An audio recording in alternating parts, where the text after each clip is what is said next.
retrieve and hence looking to deal some damage. The no scope does not connect and Mizao Club hence closing out their first round of Icebox.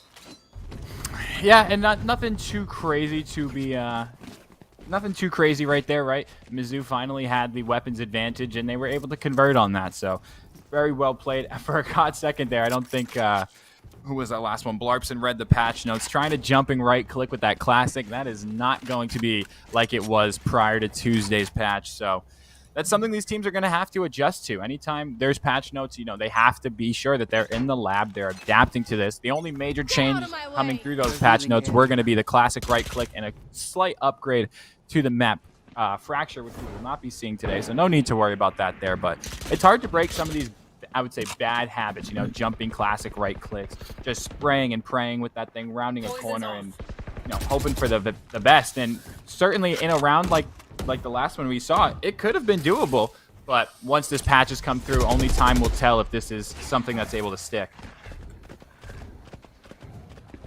Also Orange, once again, looking to enter towards the A site. Enable, he has his counterpart right across this wall right here, so hiding in the corner, but Zero Fight will be the first one to find a pick as Glock has fallen. Both the healers have initiated the fight, but Rapido will be the one that follows up as Pungent Master falls. So that he's up close and personal, has been spotted out as well. This shock darts are really going to do some damage and has been forced to back out. Luckily though, no one's out with the peak, but Kyle on the other end on the flank has taken one out. 3 versus 4. This is very much possible as Kyle takes 2 to his name, but Zero Fight with the trade. Anubu going to add 1 to his name as well. Another one spotted. Clarkson. He is the last one alive, but won't be able to do anything as Rapido takes him out. And Rapido going absolutely nuclear that round. Huge frags to close that one out. Look at this. I'd be completely honest with you, Inflict. As soon as I saw this go down to a quick 2v1, I was like, oh, there's no way Rapido gets out of this. But doing the damn thing, gets a 2-piece, no biscuit, little side of gravy, and closes it out. And again, Kyle on the flank was able to be the difference maker for OSU. They took a long wraparound. I think they went all the way through Tube to get through that back site, or excuse me, to the CT spawn, or T-spawn, and was just able to wreak havoc from the back lines. And this is going to be the first time, if we look at the minimap here, that we're going to see this default kind of set over towards this B site. So I'm curious to see if OSU have a read here, or if they're just playing off of pure instinct. Whatever it is, it can be beneficial for them, but still they do not have much to work with for the time being. The reinforcements have arrived all towards the B site as there are 3 players to defend, but it seems like they're going to send 2 back over towards middle. Okay, never mind. Limitless, he is going to hold himself and stay over towards Snowman here. Also Orange, they do not have much weapons to work with, but in Anubu, he doesn't need it too much. He's just going to deal with damage with the Sheriff, and now that the Viper's Pit has been utilized, the plant is going to go down. Also Orange, surprisingly, this was fairly easy for them to put down. Yeah, and Inflict, look at the mini-map. Look at the Sova from OSU. This could be a nightmare flank. I don't think anyone from Mizzou is expecting this. As Rapido's going to pop that Blade Storm, pushes in to get one. Kyle takes down the player that was defusing the spike. Rapido finds another. Rapido's got 3 this round, and it's just Blarpson. They have no clue where Blarpson is. Shock Dart, yep, that's going to do some damage. That's going to let him know where he is, and Sola to close out the round. Blarpson could have been the difference maker, but instead leaves their team out to dry as Mizzou have bounced back pretty cleanly so far. You know, I'm really questioning whether using that Viper's Pit was wise or not, because you did have 1 kill in your favor, but still, all 5 of your players, they do not have sufficient weapons to have a proper one-on-one fight. Maybe you finesse around the Viper's Pit a little bit, but still, I don't think it was really too much of a wise decision, and hence, it's kind of a waste in my opinion. Yeah, you know, it's difficult when you're in that situation, right? It scores 2-2. You start trying to stop the momentum from Mizzou Esports Club, and your credits are low. So you're just trying to get that spike plant down and do everything you can. But it is a heavy ultimate to invest to get that down, as Pungent Master is going to take down Sola, giving OSU their first advantage in a while, and Limitless going to tie that one right back up. Trades are coming through hot and heavy, and Rapido. Are you kidding me? Last bullet in the gun? Oh, Rapido take a bow. What a clip that was. Hello, YouTube. Honestly, YouTube, What? Twitter, what is this shot? Literally the last bullet in the gun. Rapidal is playing like a player possessed, and Inflict, I know you see it. That's what I like to call the zoom banger, the boomstick. They've got the big operator out. Oh yeah, oh yeah. So it's in the hands of the magic man himself, Rapidal. He has done a lot of nasty stuff with the Vandal, and now we get to see it with an operator that's also Iron, which is my favorite skin. So this is going to be a treat to watch. But sadly, there's no one going towards the A site. As also Orange, they make their way towards the B side again. One thing that I do like about them is that they're really aggressive and they have been able to take control of sites. It's just the retake situations where they start to struggle. Yeah, and looking at the minimap again here, it looks like Mizzou's going to back off and just play retake. And I believe that's going to be Limitless popping the Hunter's able to get one, doesn't grab a tag onto anyone else. And Rapidal, here's where you let it shine. They have these long sight lines. As soon as this Viper's toxic screen goes down, Rapidal's going to have a blast. This is a shooting gallery. Knows where one is. That's going to be Blarpson up top just posted. And the team, Mizzou is here. 5 players strong. It is a tough hold for OSU Orange. But as I say that, Blarpson's going to take one down. One enemy remaining. There we go. Rapidal gets another one. But the Hunter's Fury. Can it buy enough time? Oh, they got the kill! They got the kill! And they just got out in time. Oh, sheesh, Toki. A little bit of a flex there as Mizzou's going to go up 5-2. What a round. I'm going to be completely honest. I thought Blarpson had that with the Hunter's Fury. The ultimate bought a decent amount of time, but Limitless was not to be outdone. Just a little Sova diff right there. Here. Yeah, Limitless has really been the key player in the prior round with the first retake kill with that ultimate, and then the last one as well. Because if he hadn't killed Blarpson there, Rapidal would have died, and the defuse could not have been coming because he was nowhere close to getting it halfway either. But this time though, Rapidal, he's up close. He has the op out, and also Orange, they're on their way to the A site. Punch Master, we've seen this before. Oh, And with the no. Marshall. Rapidal usually hits that shot. Anubu, they want this. They smell blood in the water. Rapidal's got the angle. Oh yeah, Rapidal's got the frag. First one, that's a player down. Jet diff all day long. No, I thought he was gonna hit that. No. Just barely misses the goodness. jiggle peek. This could be a kill. Shock dart, not gonna connect. Oh, and Limitless, the timing in middle. Unbelievable timing from Limitless. Sola not to be outdone by their duelist counterpart in Blarpson. Oh, one tap. We take those. Standing ahead. Well, last one alive, Blarpson. He has taken one more to his name though.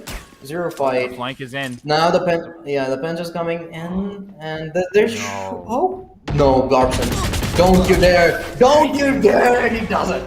Toki, she will take him out, and 6-2. I'm really liking how frequently Mizzou are switching things up here, Speezy, because every single round there's just something different we're looking at in their layout. Yeah, their defensive setups so far have been pretty solid. I think the one consistent thing, of course, as I'm about to say that, they completely change it up, has been Rapidal holding down this A site. But if we see now, long sight lines, the operators in play, Rapidal's going to get really aggro here and peak this B long. Let's go. So they've been mixing things up. OSU Orange kind of getting red like the Sunday paper. So let's see if Rapidal here can hit an early one and give them a little bit of time as OSU looks to play for picks. He's gone. This But on the man, other side, Anubu finds one as well. Oh, I love Rapidal, man.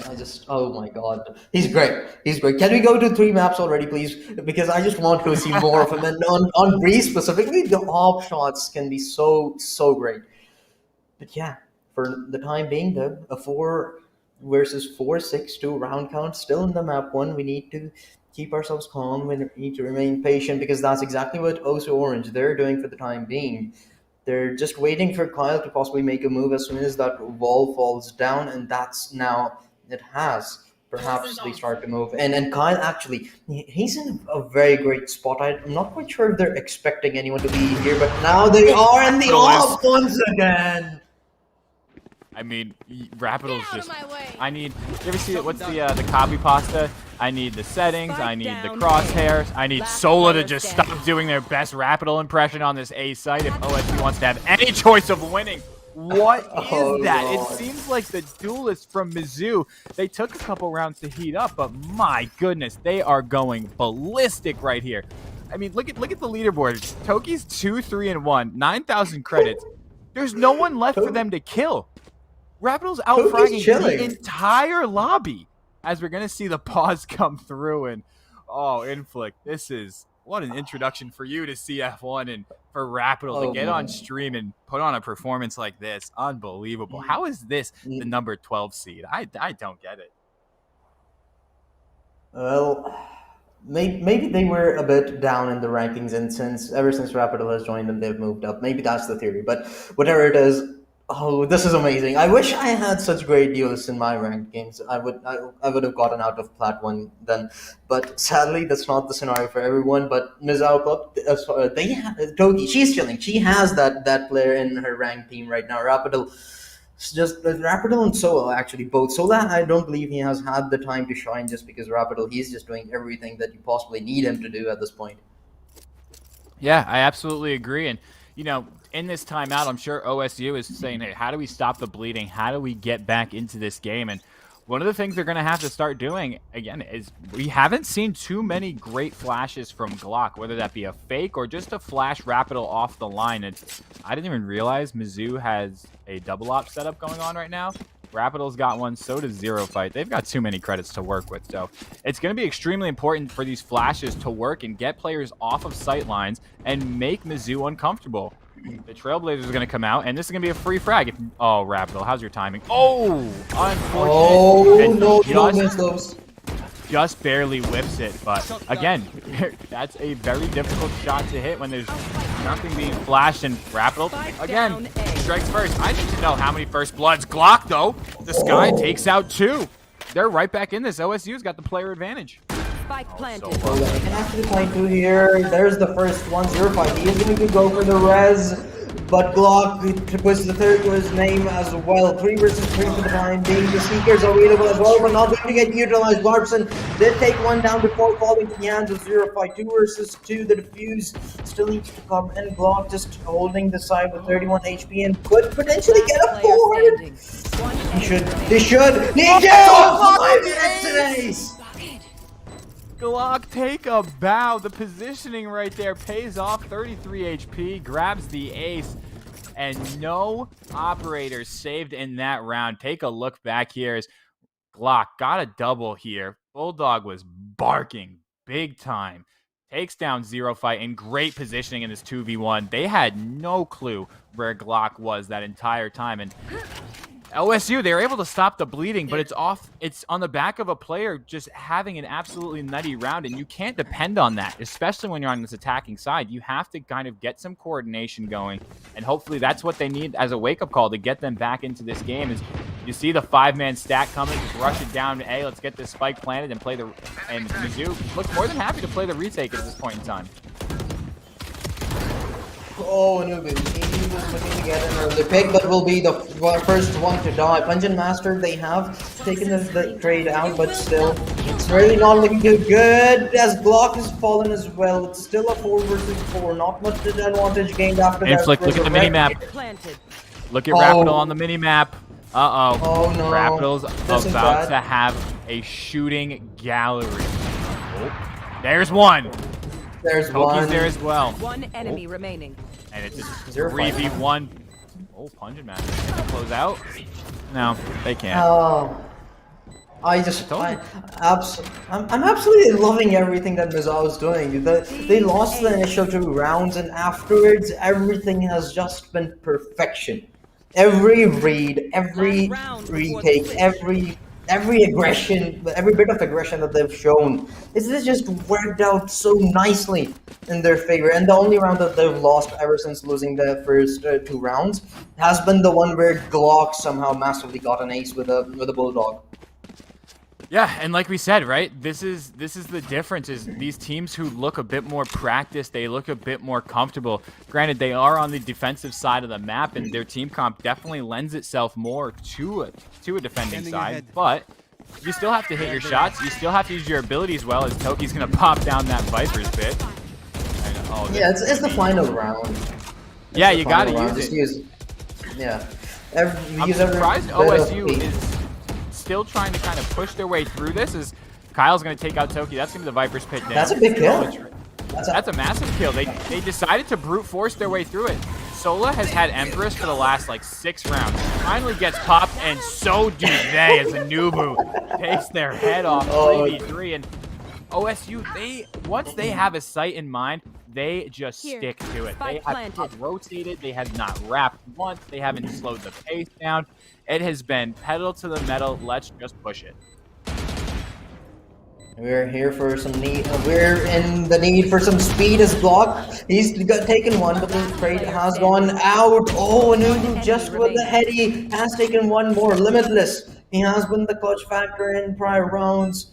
Once again in a 1 versus 1 against Pungent Master, who's behind him, and he falls as well. 8-4. And maybe it's actually good for Mizzou Club, because we're all aware about the 9-3 curse, and for the time being, at least we'll know that that's not happening. Yeah, to be completely honest, totally forgot about the 9-3 curse. I didn't even realize that was a possibility here, but nonetheless, they don't reach it. 8-4. Mizzou is in commanding control, and OSU, if they're able to take this pistol round, they are right back in this. You win the pistol, 8-5. You take the bonus, or excuse me, not the bonus round, the buy round, where you have your upgraded Spectres, maybe a Scout or a Marshal, excuse me, and see if you can start to snowball this. Similar, or excuse me, not to what the OSU did. OSU, on that attack, they won the first 2 rounds, and then they weren't able to snowball. Once they had real weaponry, Mizzou has just put on an absolute clinic. So the shots need to start falling for the side of OSU, and I'm curious to see if they play their defensive side similar to how they play their attacking side and just get super aggressive. But taking a look at how they're playing right now, this default is set up. It's strong. The rotation is quick. As we see, every player is on this side of the map. Oh, it's the man himself. Rapido to kick things off. Sola is going to join him in the kill feed as well, as he takes Kyle out. 3 versus 5 for the retake. This is looking really good for Mizzou, as the Jet on the other end has been tagged down to barely 5 HP as well. But they're all going to take the fight up front. No flanks, no cheeky plays for them, and the flashes go out, and the fights are going to take place, and Sola will be the first one to find a target. Rapido follows up. Larson has taken on to his name, but that's all that he finds is Rapido once again will be the one to finish things off. And what are these 2 duelists doing? How are they doing this? I honestly don't know. I think their positioning, for one, has been immaculate, right? They're creating these openings, they're getting the picks, and I don't think OSU's Anubu has maybe, what, 3 first bloods maximum? When you're going to take a look after the game and see Rapido and see Sola's first blood numbers, it's got to be at least 6 or 7. You know, they're just creating so much space for their team to operate, and it seems like every single round, the first name that you call out Inflict is Rapido. We're just forced to do so. Like, he gets even if we don't talk about him ourselves, he just gets the first kill. Or maybe if he wants us to say his name, he might as well die, but I don't believe that he needs to. He's just so good. And also, I want to ask you, do you think that we may potentially see a 40 bomb here? No, I don't think so. We would have to see something absolutely magical come out from OSU if we even get four Rapids to get to the 40 bomb, because I think this one is almost all but over until Kyle has something to say about it as they buy up. Rapido, though, gets another, and Limitless finds one as well. Anubu on the hunt, classic right click, gets one, can't get the other. 10-4. Mizzou holds strong, and yeah, let's see. How many off is Rapido from a 40 bomb right here? What do we got? 20? Yeah, no shot. I say we definitely see 30. Convincingly 30. I'll give him that one. Yeah, there's 3 rounds he gets to every round each. He's been doing it ever since the match began. So nothing too hard for him. He can possibly get an ace as well and put himself closer to 35 maybe. But regardless, look at the KD. It's beautiful. A 4 KD at the moment. That's not something that you would get even in a respawn game for, such as Call of Duty or maybe Halo. But he's trying it in Valorant. Anubu. Oh, I feel bad for Anubu. Like you're up against such a great Jet player, and even though you're like at the top of your team, you're just not even in the conversation of being the best players in the lobby for the time being. Yeah, and one of the things that we have to highlight, right, is coming into this game, OSU, they're 3-2. They were 3-2 in the round robin play, and Missouri 4-1, with their only loss being to Penn State, who we all know Penn State, they have some heavy hitters on that team, on their Immortal and Radiant team, as well as their Diamond and Below team. So nothing to shake a stick at. Mizzou was in a very difficult conference, and they were almost top dogs in that. So this isn't, I would say, too much of a shock. But what is surprising is that, Inflict, this is OSU's map pick. This is playoffs. If you aren't comfortable on a map, I don't know that we want to see it being played in playoffs, because to me, at least, Kyle gets a freebie on the planter. They know spikes down, but Rapidal's right there to answer again. But I haven't seen any kind of strategies from OSU come out that makes them, that symbolizes to me that this is our map pick. This is where we feel most comfortable. There's no pocket picks. There's no grand strategy. It feels like right now, Mizzou's just pulling them around the map. I mean, this round started with first blood on A site, and we end with the spike plant on B. So I don't think OSU have much control, and I'm curious to see if they can start to get hot here, or do they say GG, go next map, and we see them move on to Vine. For the time being, though, it seems like Mizzou Club, they intend to go next as Toki takes the final 2 kills in an instance. 2 rounds away from Mizzou Club from taking this one away, and yes, I completely agree with you. So they only showed us some signs of life in the very first 2 rounds, and that's where I thought, okay, maybe Mizzou Club, they're going to struggle a little bit, but we still weren't sure, because those were just the initial 2 rounds. You had the pistol, you had the bonus. But afterwards, Mizzou Club, they've been in total control. There has not been a single round where I felt like, okay, there have been rounds that felt like the round is close, but it never made me think that, okay, the map is going to end up on a closer scoreline after we saw Mizzou going at 5-3. And Kyle just staring down 3 players from Mizzou. Gets destroyed again by Rapidal.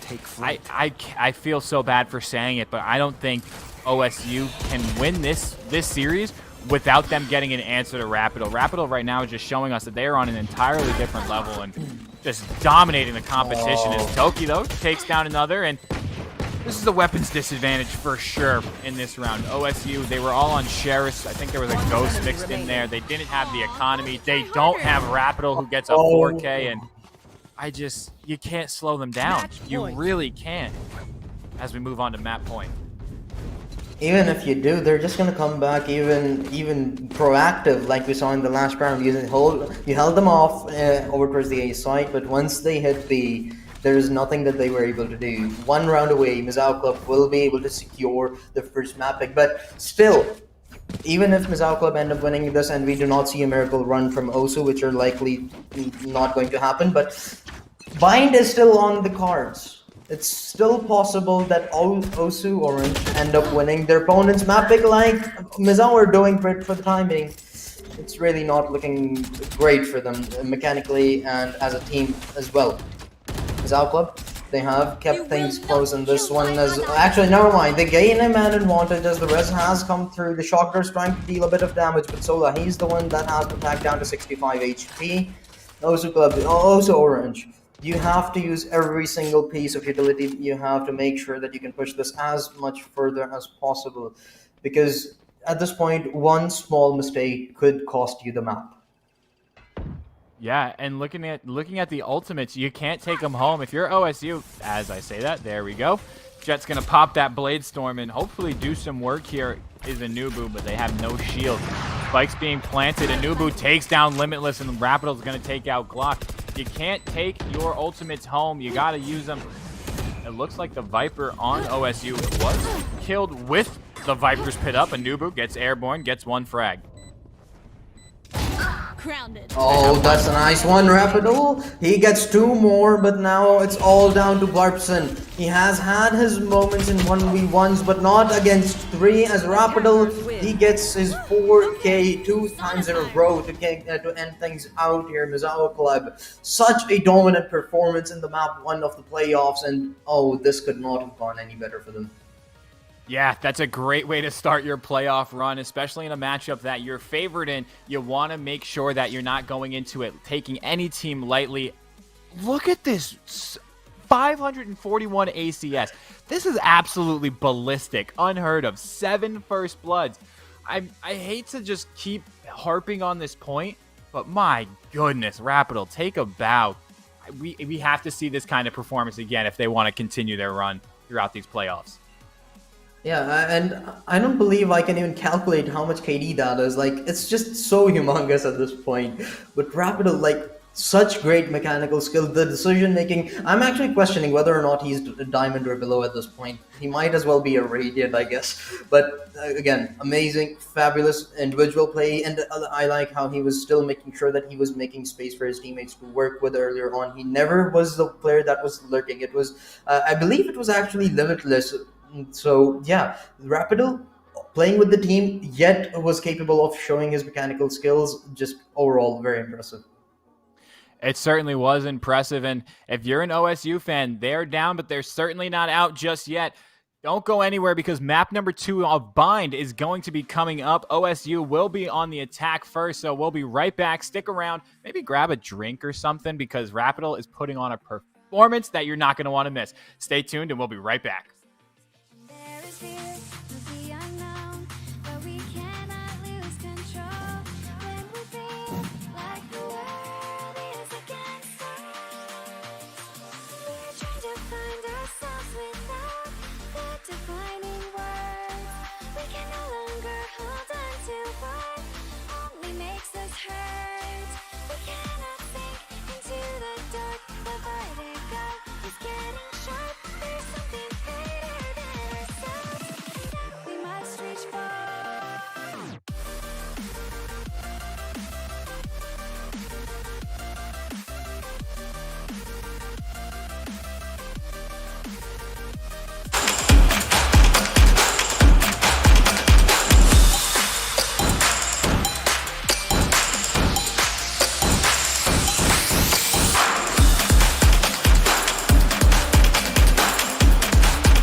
When I grow up, I want to be a nurse. But I want to be a policeman.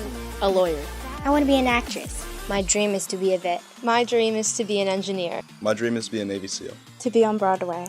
I want to be an athletic trainer. I want to work with Doctors Without Borders. My dream is to cure cancer. One day, I'd like to dance at my daughter's wedding. Be a hero. Be a designated driver. Take the pledge today at herocampaign.org. You know, you're really getting better. I'm like this newly made dude. Hey, even my USB port back there is brand new. Yay! You're amazing! Well, not like me amazing, but a pretty darn good amazing. Attaboy! Watch out for that! Ow! Anyway, you want to hear my alien story? Yes. So, aliens.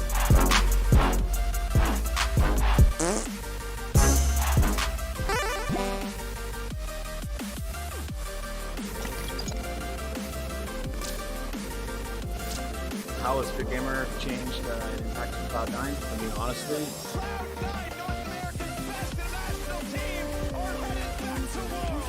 the difference between the teams that actually win or lose and the teams that actually have stamina and still have a sharp mind through that event. Prior to having Big Gamer's exercise routine that we've been doing, my players around game 5 would get tired. What's happened with the training we've been doing, we are now, when we get to the game 5 situations, we're the team on stage that has energy, we're the team on stage actually that's sharp, and we're the team that's raising the weapons. The Gamer app helps you not only track on your everyday workouts, but we travel a lot. So while we're traveling, we can kind of pinpoint how our players are doing, how our managers are doing. They can report what their sleep is like, they report the nutrition, and it gives us the ability to catch patterns that are not good early and address them and fix them. And our training routines, training upper one both, has resulted in us lifting trophies at the end of the day. And for me, that's what actually matters.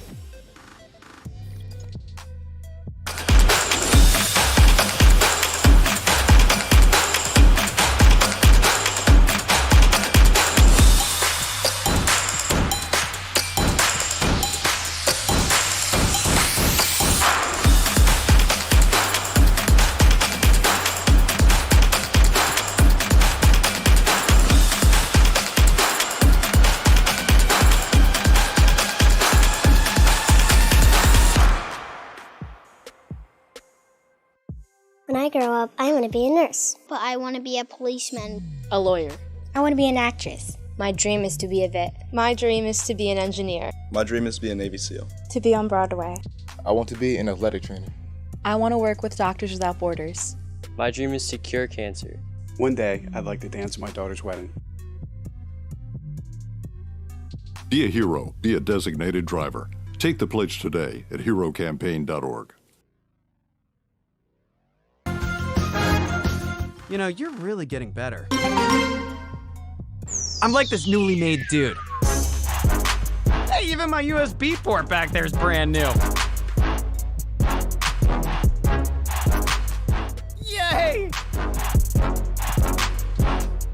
You're amazing! Well, not like me amazing, but a pretty darn good amazing.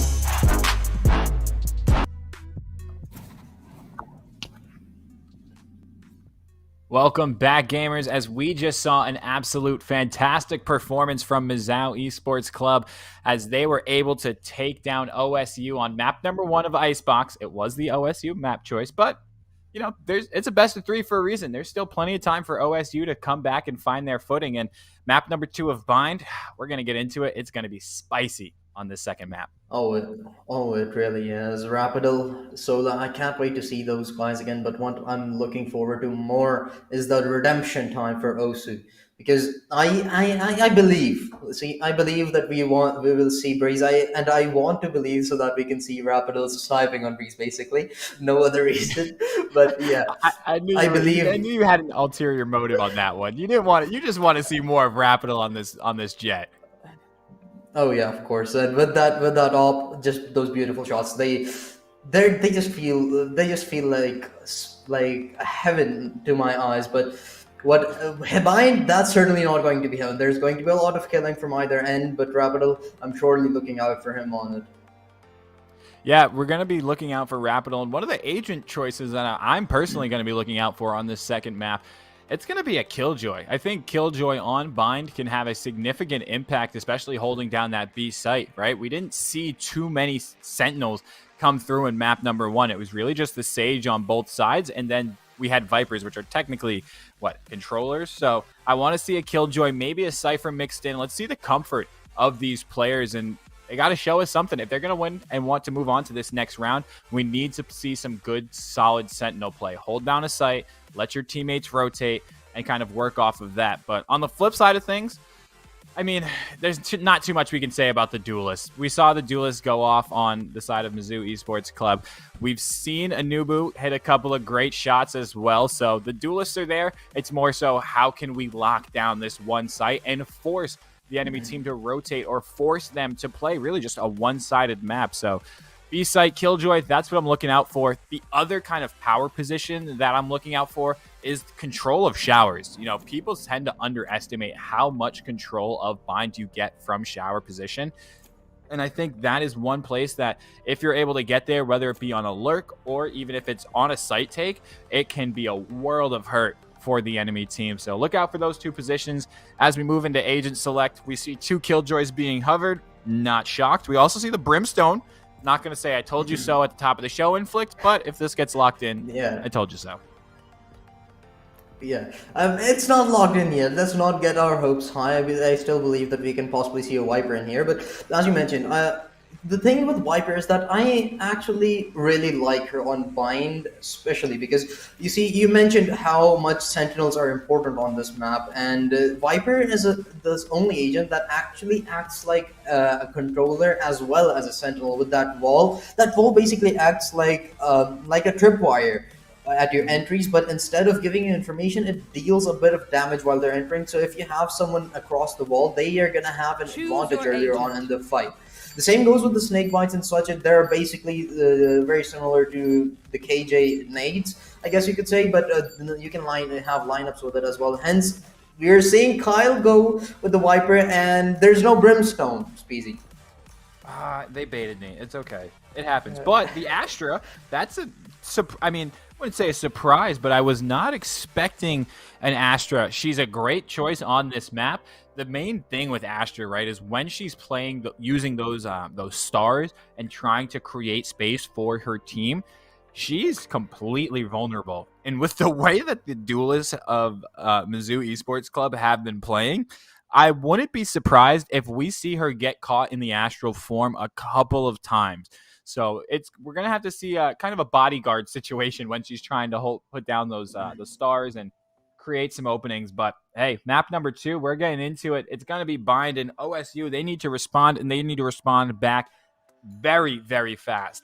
13-4. It's not a great scoreline when you take a look at it from the outside in, and I mean, even on the inside, it wasn't a great score. It was really just a clinic of duelists on Icebox. So they have to take, I would say, if OSU really wants to claim that they're here to play and that they deserve to move on to a map number 3, they have to take at least 2 of these first 3 rounds. At least 2. And here we go. Okay, this time around, OSU, they're taking things a bit slower. They're still a default, but Rapidal, he doesn't care. And you mentioned Showers control, it's important. Rapidal, he's taken it immediately by denying their entrance as the SOA.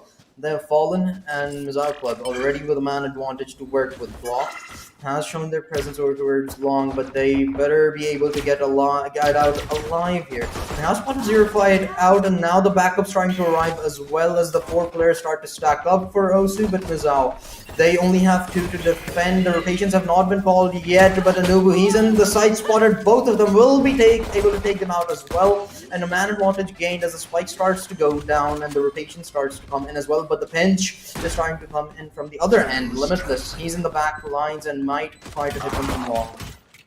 Yeah, Limitless is going to be the player to watch here as they're creeping up B long. They know where Kyle is. They know there's at least one more. Kyle does not care. Classic to the face is Limitless on that flank. Takes down one. Anubu on a tear. Oh, Limitless? No. He was naughty Armadillo. Not going to get that kill just yet. 54 HP. Anubu's on like half an HP. Shock Dart. Kobe doesn't get the frag just yet. They know where both players are, but Anubu with a 4K showing off that, hey, it's not just the Mizzou Esports Club duelists that get it done. I can take a pistol round myself too. Yeah, I'm still questioning why did Mizzou Club not opt for the rotation earlier on. They didn't even rotate a single player. They still had 3 players stacked over towards the B side, when it was quite certain that there were at least 3 players of OSU present outside the B side. But whatever it is, it seems like we're looking at a very similar start to what we had on Icebox. The first round going OSU's way. The second should go their way as well, but Rapidly has a Marshall in his hand, and we know that that man can do wonders. Oh, but so can Glock with a Spectre. They're able to pick up first blood. Anubu takes down Soki, and that's the smokes down for Mizzou Esports Club, so they're going to have a very difficult time. Oh, and Rapidal just going to fall right to the hands of Kyle. He'll take that one. Oh, Limitless. Oh, he's close, but won't be able to deal any damage whatsoever as Blarpson takes him out along with the Kyle's help. But last one alive, 0 fight, just a shorty. Only has a shorty. He can't do anything long range, so there's nice shorty though. Oh, okay, so that's information gone. They know exactly where he is, and they hence will start to stack up, and there's nothing he can do about it. Kyle will be the one to finish things off. Also, Orange. I still believe, and I always will, even if the scoreline ends up going against their favor, but for the time being, I'm quite happy with this. Yeah, I mean, you have to be quite happy with the way that Anubu has started 5-1 going off right now. So super, super clean start for them. 2 points away from that showstopper. That's going to be a great space creator. And here's the round where, again, OSU, they started the first map the same way. They won the first 2 rounds. They got destroyed once real weapons got involved. So can they try to change the tides and pick up this bonus round? That no one really invested into this other than what they've purchased in the second round. They're leaving the spike in market for that quick rotate, and here we go, spread out, playing a default. This default shows to me that they're putting a lot of trust in their players. No one really there for a trade or a crossfire. So if someone falls on this opening kind of default, you're playing down a player advantage real quick. Ooh, and the timing just barely tagged Zero Fight. Might have been a toe shot, but there's the opening they're looking for. Glock takes down Zero Fight. And that's going to kind of pull a rotation from Mizzou Esports Club. But look at OSU. They're trying to fight on this A site. Nice holding there to find the first pick, and now finally the entrance is coming through as Kyle. He's gotten up aggressive there, but Limitless, he's going to be the one that's going to equalize things up here. 4 versus 4, Punjab Master on the plant already. Kyle just making sure no one's getting too aggressive over towards U-Haul here, but now he's going to be the one that faces off up against 2 and will fall to the hands of Rapido.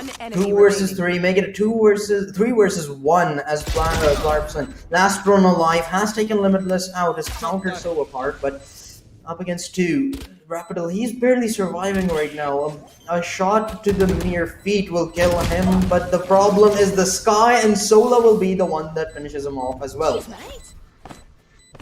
Yeah, and these are the former duelists now. One duelist and an initiator in Sola and Rapido. If there's 2 players that you want left in that situation, it's got to be these 2. I mean, Limitless showing up here though, 4-3-3, top fragging on their team. Also 3 assists. That's huge. Those recon darts have been on point so far, and they've made it work. So the curse continues. Inflict. Mizzou able to take the first gun round. And let's see if they can continue this as their buy comes through, and it is broken. We have an Ares, a Sheriff. I'm sure Rapido is going to pop the Blade Storm in the first 5 seconds of this round, and Toki on a Spectre. So, oh, there it is. Blade Storm is popped. Okay, this is a bonus round. Also, they have their desired weapons now, and this is where they're going to strike first, I believe. Kyle, he's looking to get entry, and he only has a classic, surprisingly, to work with, and hence he will fall. The demise has been brought to him by Sola, of course, but now Anubu left all by himself over to Zuka. Punjab Master on the other end has taken him out, hence the man advantage neutralized. Anubu, he's getting a bit aggressive into the side, but will be the first one to meet his death as Rapido takes 2 and Punjab Master follows Anubu to the grave. There's the third one as well. The last one alive is Glock, has taken Rapido out, but won't be able to survive for any longer, as Limitless will be the one to equalize the round count to 2 each.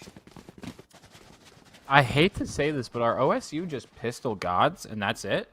I mean, their pistol rounds, they've been clean. The first one was a flawless. The second one, the second one in this map, what, 2 players died? That was it? So I'm curious to see what it is that they're really not doing as this map progresses. It's 2-2. Okay, the economy is not there anymore, but we can't make that excuse for too long. Kyle's going to invest into heavy shields and a stinger, which is an interesting choice.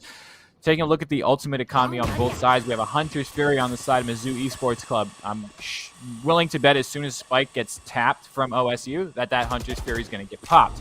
Speaking of pop, Toki finds first blood and takes down Blarpson. And on the side of OSU, we have the Trailblazers, Cosmic Divide, and Showstopper.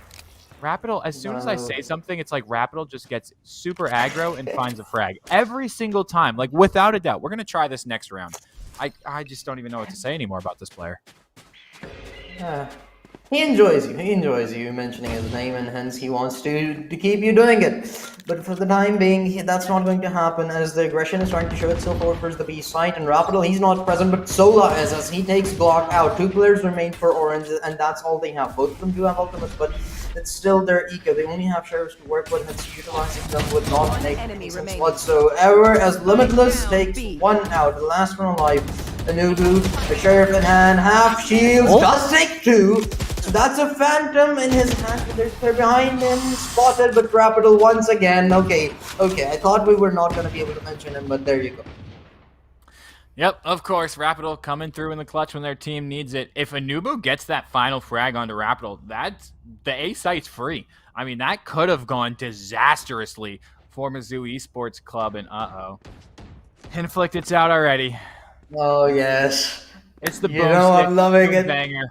Where are we posting it? Is he gonna go short? No, surely not. Surely not gonna go short. He wants all the blood. Oh, he's playing the cheeky spot outside U-Haul. He's up there. Yep, right up top. And well, currently no peaks have gone through, but some information gained for the side of Mizzou, and there's the first shot.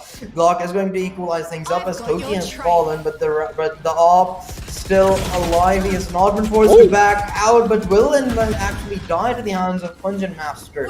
So that he has the Seekers to work with, as well as he takes Glock out. They might try to invest it since the Wipers pit has been utilized as well. To counter it though, Limitless, he is going to pop in his Hunter screw, but no damage done whatsoever, and no one spotted behind it. Sola is trying to go in from the back, but has not found any proper entry yet and is waiting for the smokes to go out from the side of Punjin Master. And there you go, the Seekers utilize, they know exactly where the remaining two players are, and Limitless will take one out. Two more still alive, and it seems like the Vipers pit has been abandoned. Blarpson, he needs to deny the defuse at least for a little while. He gets two, but not the third, almost at the clutch.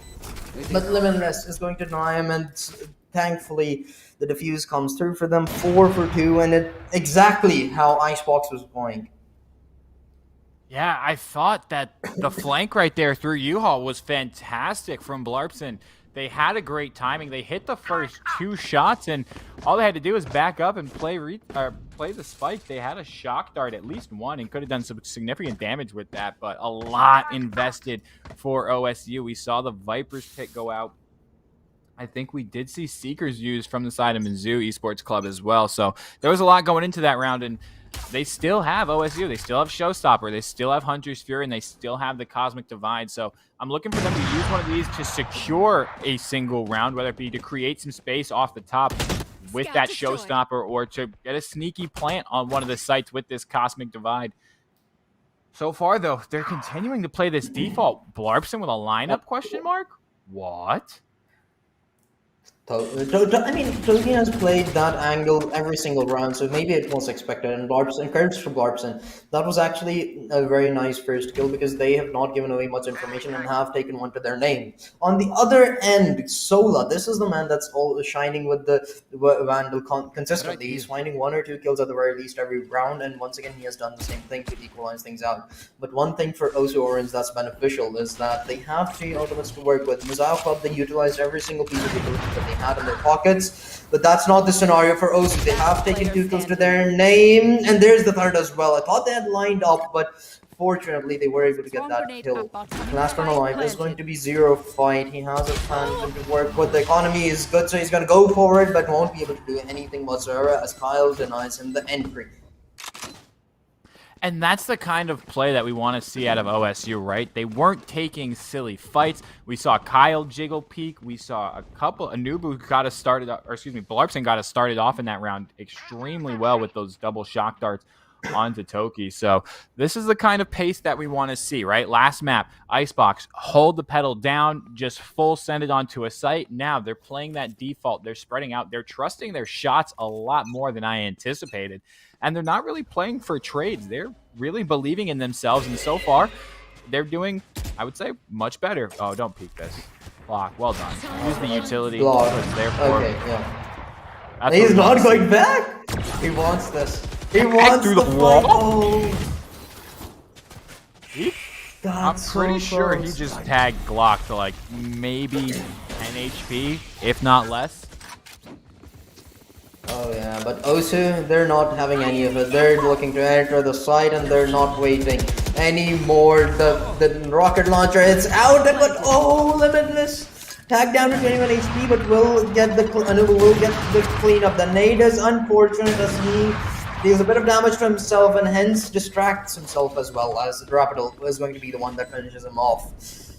Now for the retake, they do have a teleport to work with, but it's really not going to be too much beneficial for the time being, I believe, as they're looking to go on a head 4v4 fight. Glock will be the one that takes a man advantage. Rapidal once again will be the one to kick things off. Sola takes 2 to his name. A 1 versus 2. Pungent Master up against 2 here, but Sola, the big brain plays as he comes in for a pinch, and they finish things off. They have time? I don't think they have time. Oh no! I think OSU walked around. He did it? Did you see? Hold on. Before the Astra died, I think Pungent Master used a gravity well to pull Toki off the spike. That is a massive brain play from Pungent Master. I saw her put I'm the almost spot, positive. but I'm not Let's take a sure look if at she this was replay. actually... Yeah, the gravity well pulled her off. Oh, my that was God, big. Pungent goes huge. What a play from Pungent Master.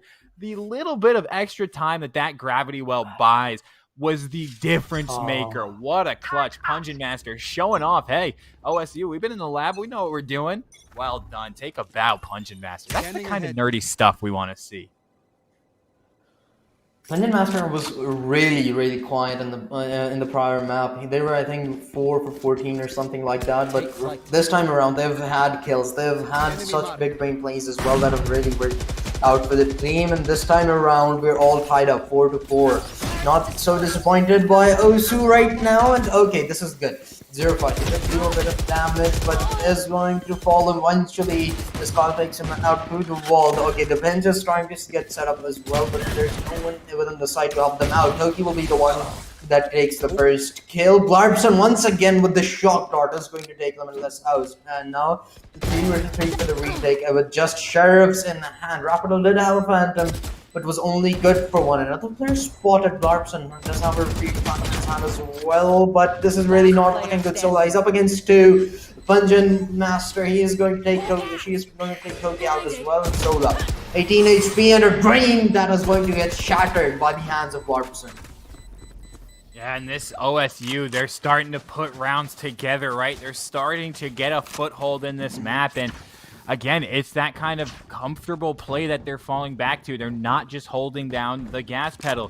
Mizzou kind of started to do it in that last round. There was 3 players that tried to take contact B-long. When they realized no one was there, they just knife out, held W all the way to try and get Showers control. And Mizzou, they were aware. They knew the flank was there, and they were able to shut it down. So if they can kind of continue this slow, methodical pace and not lose early players, they have just as much of a right to go to this 3rd game as we saw in that, as Mizzou did in that first map. Oh, Blarbson spots. So are you saying, oh, okay, Blarbson, chill. He's going to use the all-round, so I can speak to them. So are you saying that I might get to see Rapidal on and off with Breeze? Okay, there you go. Limitless is going to finish him off there, and they're getting aggressive. Okay, I actually like this outlook for the time being. They're getting aggressive. They're taking map control into their own hands, but on the other end, the B side has been taken over. Sola barely gets out of it with 49 HP to work with, and now finally the reinforcements start to arrive. Limitless tags one. Also tagged, I think I heard him hit Toki as well. Rapidal's just spraying right now. From the shadows gets popped, and Sola's already worked their way into elbow. Glock stuck in this fire position. They know that. Seeker's gonna go out. Oh, Glock gets 2? What? Glock gets 3 and 4? Glock. Okay. We've seen it before. It wasn't the ace that we saw in Icebox, but Glock showing up and going huge. And OSU, they're up 2 rounds. They could take this 8-4. Timeout comes in. Okay, now Mizzou Club, they're trying to feel the pressure. They know that Osu, they're aware about how to play blind, and it's actually quite surprising, you know, because considering how good Osu are playing on this map, you'd expect that Icewalk should have been a bit more better for them since it was their map pick. You expect them to be a lot more prepared on it. But that wasn't just the case. Maybe it was because Rapidal was playing so good, but for the time being, it seems like Rapidal is still up with the same pace, at the very least. But what's going so right for Osu right now? Again, I think it's their change of pace and the way they're just playing these defaults. They're not being very one-dimensional. On Icebox, we saw them just try and they kept hitting their heads into a wall to try to force their way into one single site. They called it early in the freeze time. They would say, "All right, we're going B site," and nothing. There was no rotates. There was no fakes. Here, we're seeing them spread out. We're seeing them play default, and they're starting to rotate off of the first bloods that they get, whether it be, the player in showers, whether it be the player in hookah. They're starting to play around that, and they're pulling Mizzou Esports Club all over the map. If they get a first blood in showers, it doesn't necessarily mean they're going there. That means they're just going to group up and now just play for trades. All you have to do is trade out. It's going to take a hero play from someone to get a double kill, a triple kill on the side of Mizzou Esports Club for OSU to lose the round. And so far, Rapido is having a great second map, but it's certainly not the same as the first map we saw in Rap. Yeah, this time around, it should be a free round for OSU to work with since they're only pistols in the hands of Mizzou Club. Kyle will be the one that finds the opener there. And okay, a large flank coming in. 2 players pushed in from hookah, but none of them has found anything as Anuba denies any damage whatsoever. Zero fight from behind the lines is trying to deal some damage through the wall, but Rapido, the man, he always connects. I don't believe there has been a single round where he hasn't found a kill. And now he has a Phantom in his hand, even more deadlier as he takes the second one to his name. Has put block out as well. So potentially a 1v3 right now. There's the third kill as well, but Pungent Master will be once again the one that finishes a round off for OSU. Last round in and the that's half. the kind of teamwork that we did not see from OSU in map number 1. The sky flash from Glock allowing Kyle to peek there. I think if that's the last map, Glock throws their own flash and then they run out and try to peek it. But very well done. The communication is starting to flow, you can tell, from OSU. And it seems to me that they're a bit more warmed up. On the flip side, Mizzou needs to try and stop the bleeding. That's 5 rounds straight. They're at max loss bonus. We're going into the penultimate round of the half, and they need to answer back. 7-5 is a lot different than going into a half 8-4. And we saw it last map. We saw an 8-4 half. 7-5, and Mizzou get right back in this thing. Yeah, you're just closing the pistol round, and then you'll likely be all tied up. But for the time being, it seems like OSU, they want the 8-4 half as well. And it's looking good for them. The Vipers pit utilized, 1 kill already gone their way as well. Zero fight though, he has oh no, Rapido! He whiffed!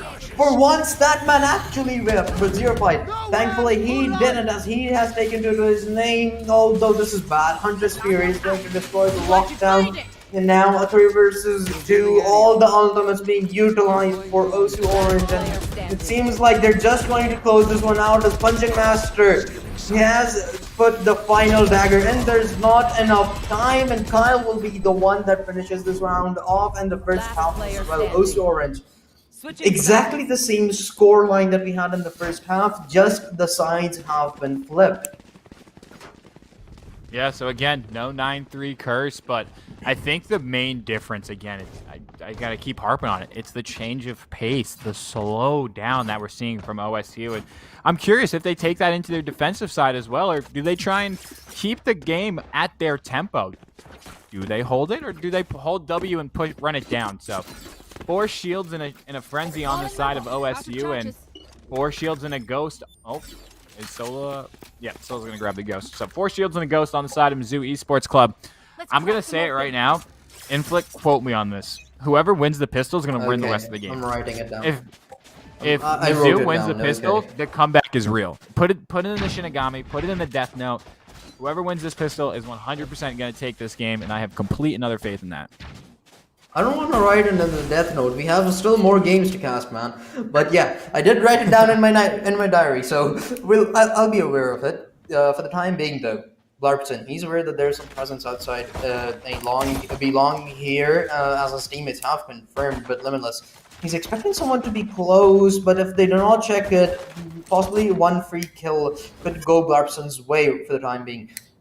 Though they're taking their time. As our clip, they have not shown too much aggression. They've just played for information and they've gained a lot already. Hence, their teleports coming in. Oh, this is big. This is big. They are not going to check it, but the whiff! But the whiff!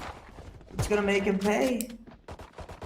Anubu had it all to do and could have just destroyed the entire setup from OSU. Excuse me.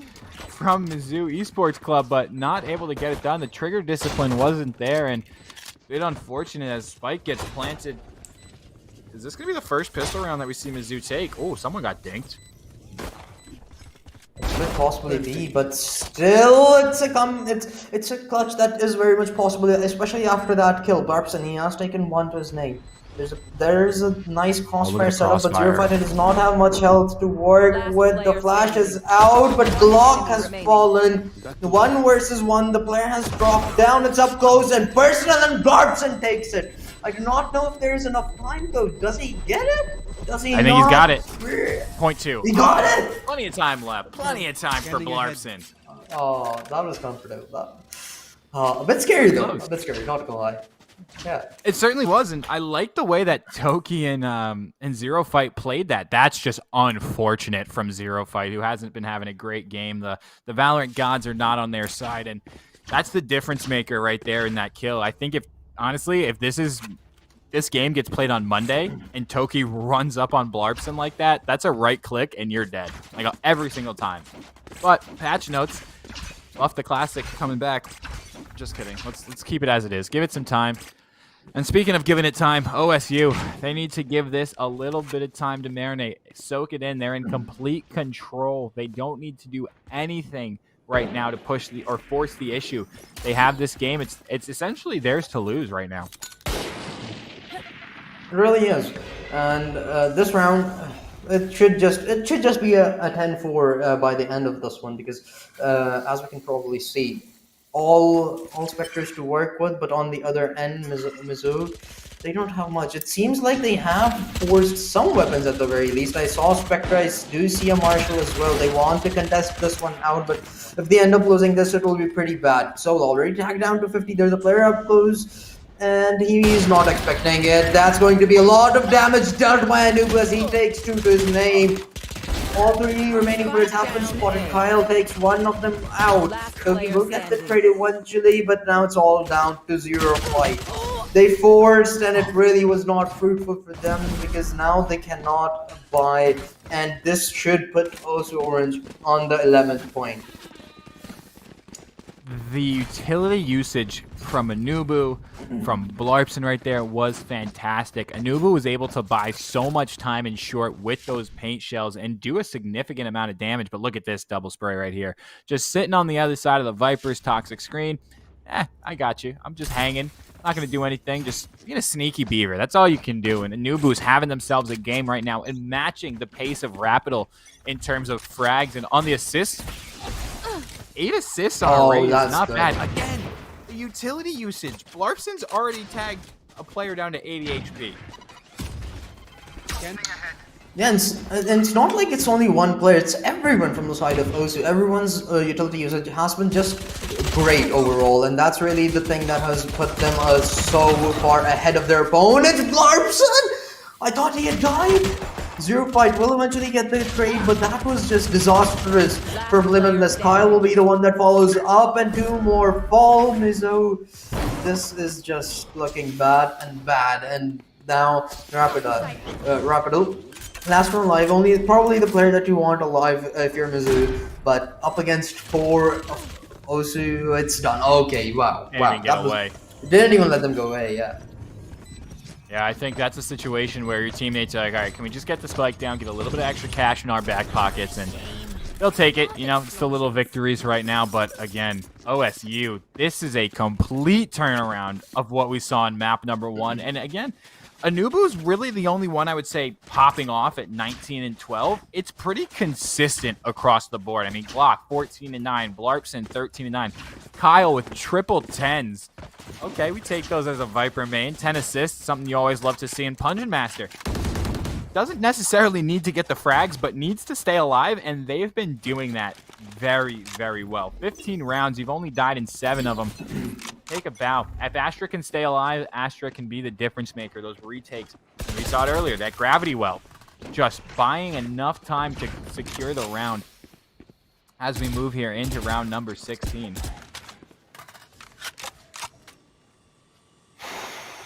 If you're Mizzou, you desperately need this one. You end up losing this, you do not have enough cards to have a proper buy in the last, or possibly the last round as well. And also they're gonna have some ultimates to work with as well.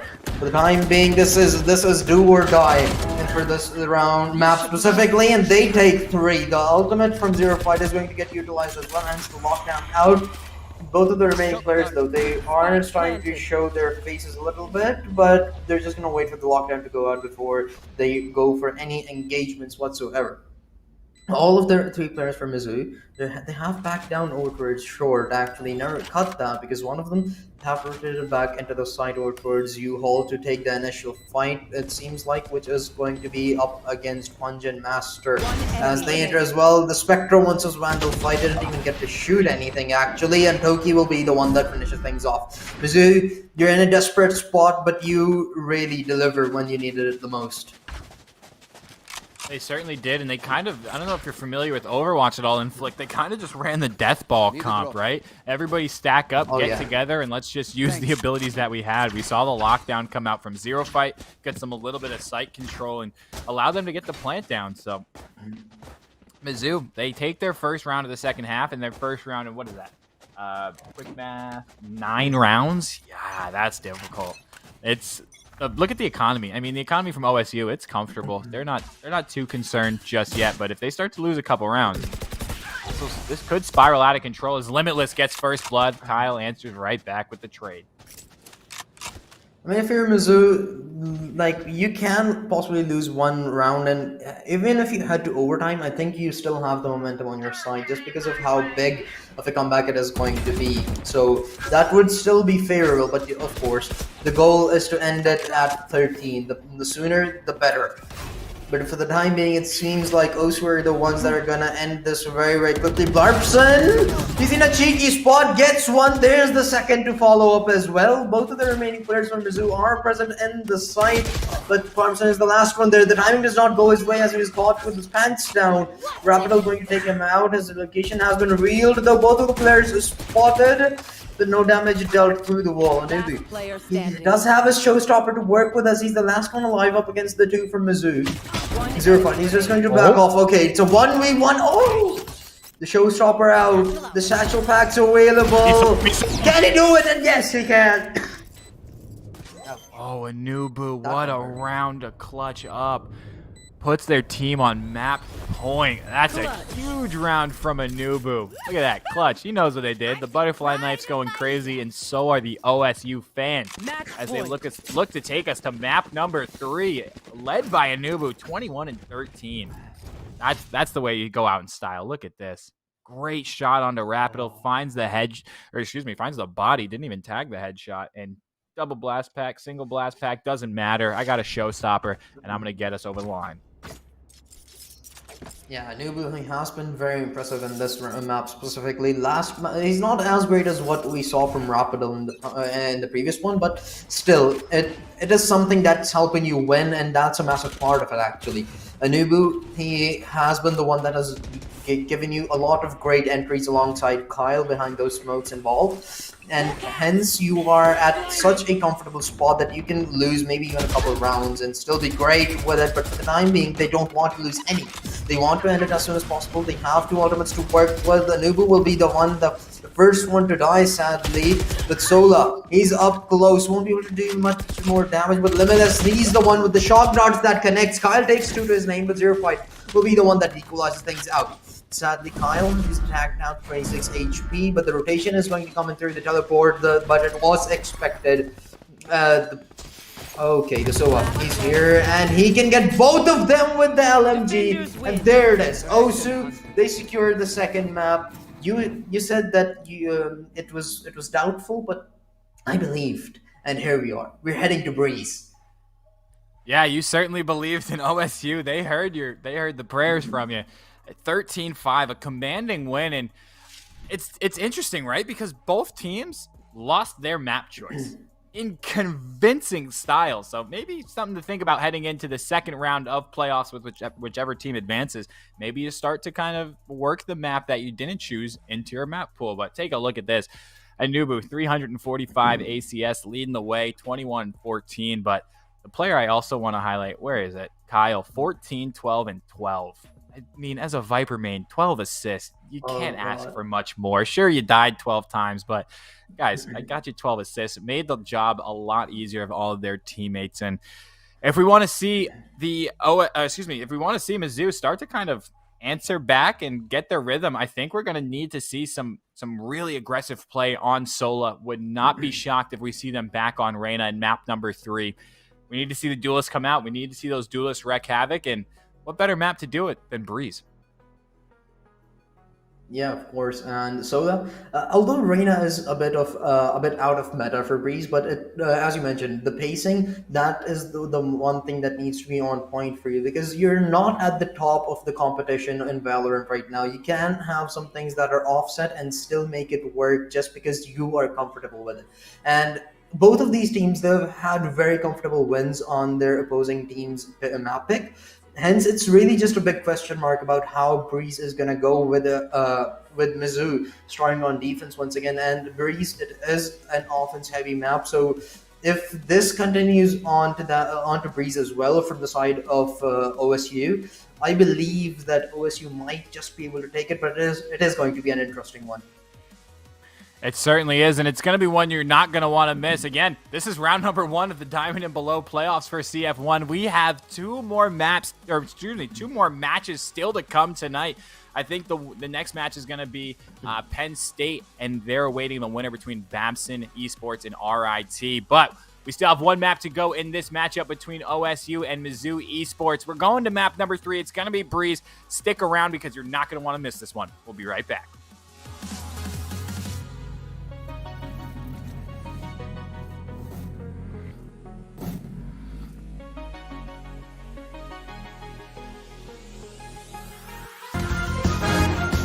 You know, you're really getting better. I'm like this newly made dude. Hey, even my USB port back there is brand new. Yay! You're amazing! Well, not like me amazing, but a pretty darn good amazing. Attaboy! Watch out for that! Ow! Anyway, you want to hear my alien story? Yes. So, alien.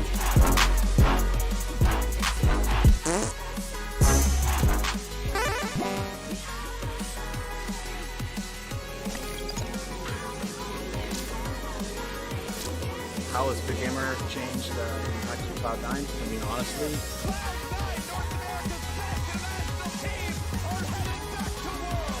the difference between the teams that actually win or lose and the teams that don't actually have the stamina, you still have a sharp mind in that event. Prior to having Big Gamer's exercise routines that we've been doing, my players around game 5 would get tired. What's happened with the training we've been doing here now, when we get to these game 5 situations, we're the team on stage that has energy. We're the team on stage actually that's sharp, and we're the team that's racing drones. Fit Gamer app helps you not only track on your everyday workouts, but we travel a lot. So while we're traveling, we can kind of pinpoint how our players are doing, how our managers are doing. They can report what their sleep is like, they can report nutrition, and it gives us the ability to catch patterns that are not good early and address them and fix them. And our training routines, training up along both, has resulted in us lifting trophies at the end of the day. And for me, that's what actually matters.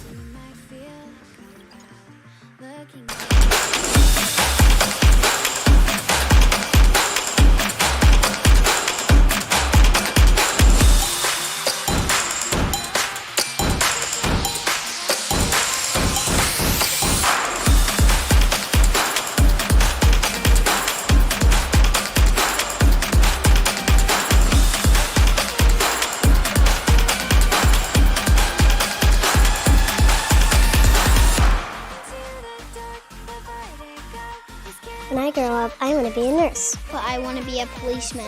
A lawyer. I want to be an actress. My dream is to be a vet. My dream is to be an engineer. My dream is to be a Navy SEAL. To be on Broadway. I want to be an athletic trainer. I want to work with Doctors Without Borders. My dream is to cure cancer. One day, I'd like to dance at my daughter's wedding. Be a hero. Be a designated driver. Take the pledge today at herocampaign.org. You know, you're really getting better. I'm like this newly made dude. Hey, even my USB port back there is brand new. Yay! You're amazing! Well, not like me amazing, but a pretty darn good amazing. Attaboy! Watch out for that! Ow! Anyway, you want to hear my alien story? Yes. So, aliens.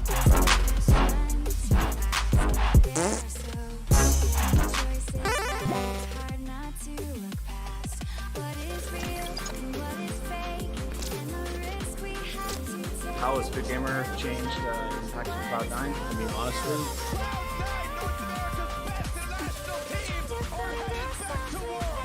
the difference between the teams that actually win or lose are the teams that don't actually have the stamina and still have a sharp mind through that event. Prior to having Big Gamer's exercise routines that we've been doing, my players around Game 5 would get tired. What's happened with the training we've been doing, we are now, when we get to these Game 5 situations, we're the team on stage that has energy, and we're the team on stage actually is sharp, and we're the team that's racing focus. The Gamer app helps you not only track on the everyday workouts, but we travel a lot. So while we're traveling, we can kind of pinpoint how our players are doing, how our managers are doing. They can report what their sleep is like, and report their nutrition. It gives us the ability to catch patterns that are not good early, address them, fix them. And our training routines, training on both, has resulted in us lifting trophies at the end of the event. And for me, that's what actually matters.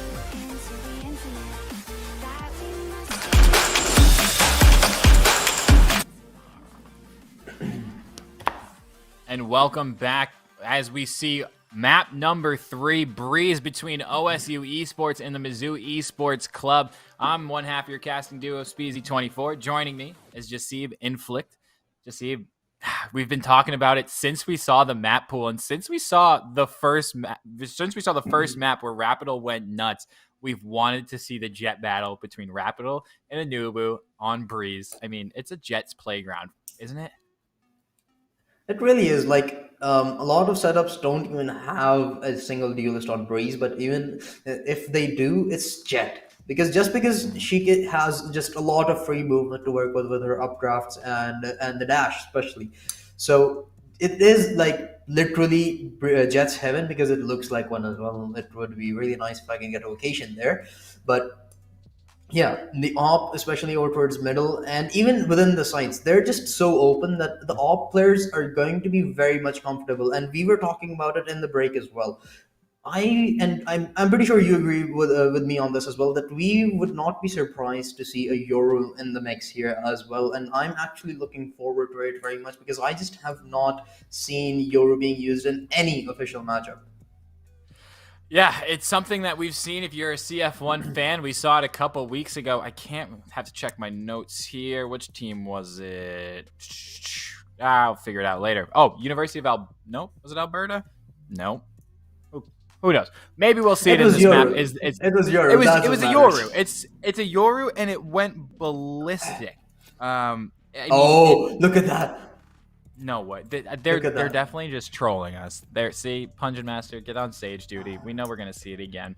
Sage is another agent on this map that, if she's practiced, I think she's one of the most capable agents on this map. There are so many little cutouts in the sky, especially around tube and around middle, where she can throw out a slow orb and cover off the entrance to a site, whether it be A, whether it be B site. Oh man, no Yorus. Oh no. I saw a KO for a second, so I don't know if that is going to come in. Although one interesting thing, that Anubu and Glock, both of them are hovering over Breach and Sky, so that's going to be a lot of shining lights for Mizzou if they end up picking both of them.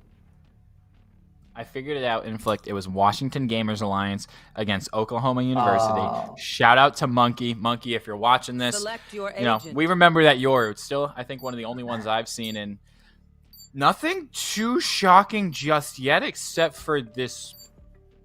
Yeah, I didn't think Anubu was going to play Breach. But Kyle on jet duty as opposed to Anubu. This is going to be an interesting matchup. Kyle traditionally played that Viper before, so new duelist on the side of OSU. Can they convert, or is it still going to be the Rapido show? We'll have to find out as we load up onto this beautiful, lovely island getaway known as Breeze.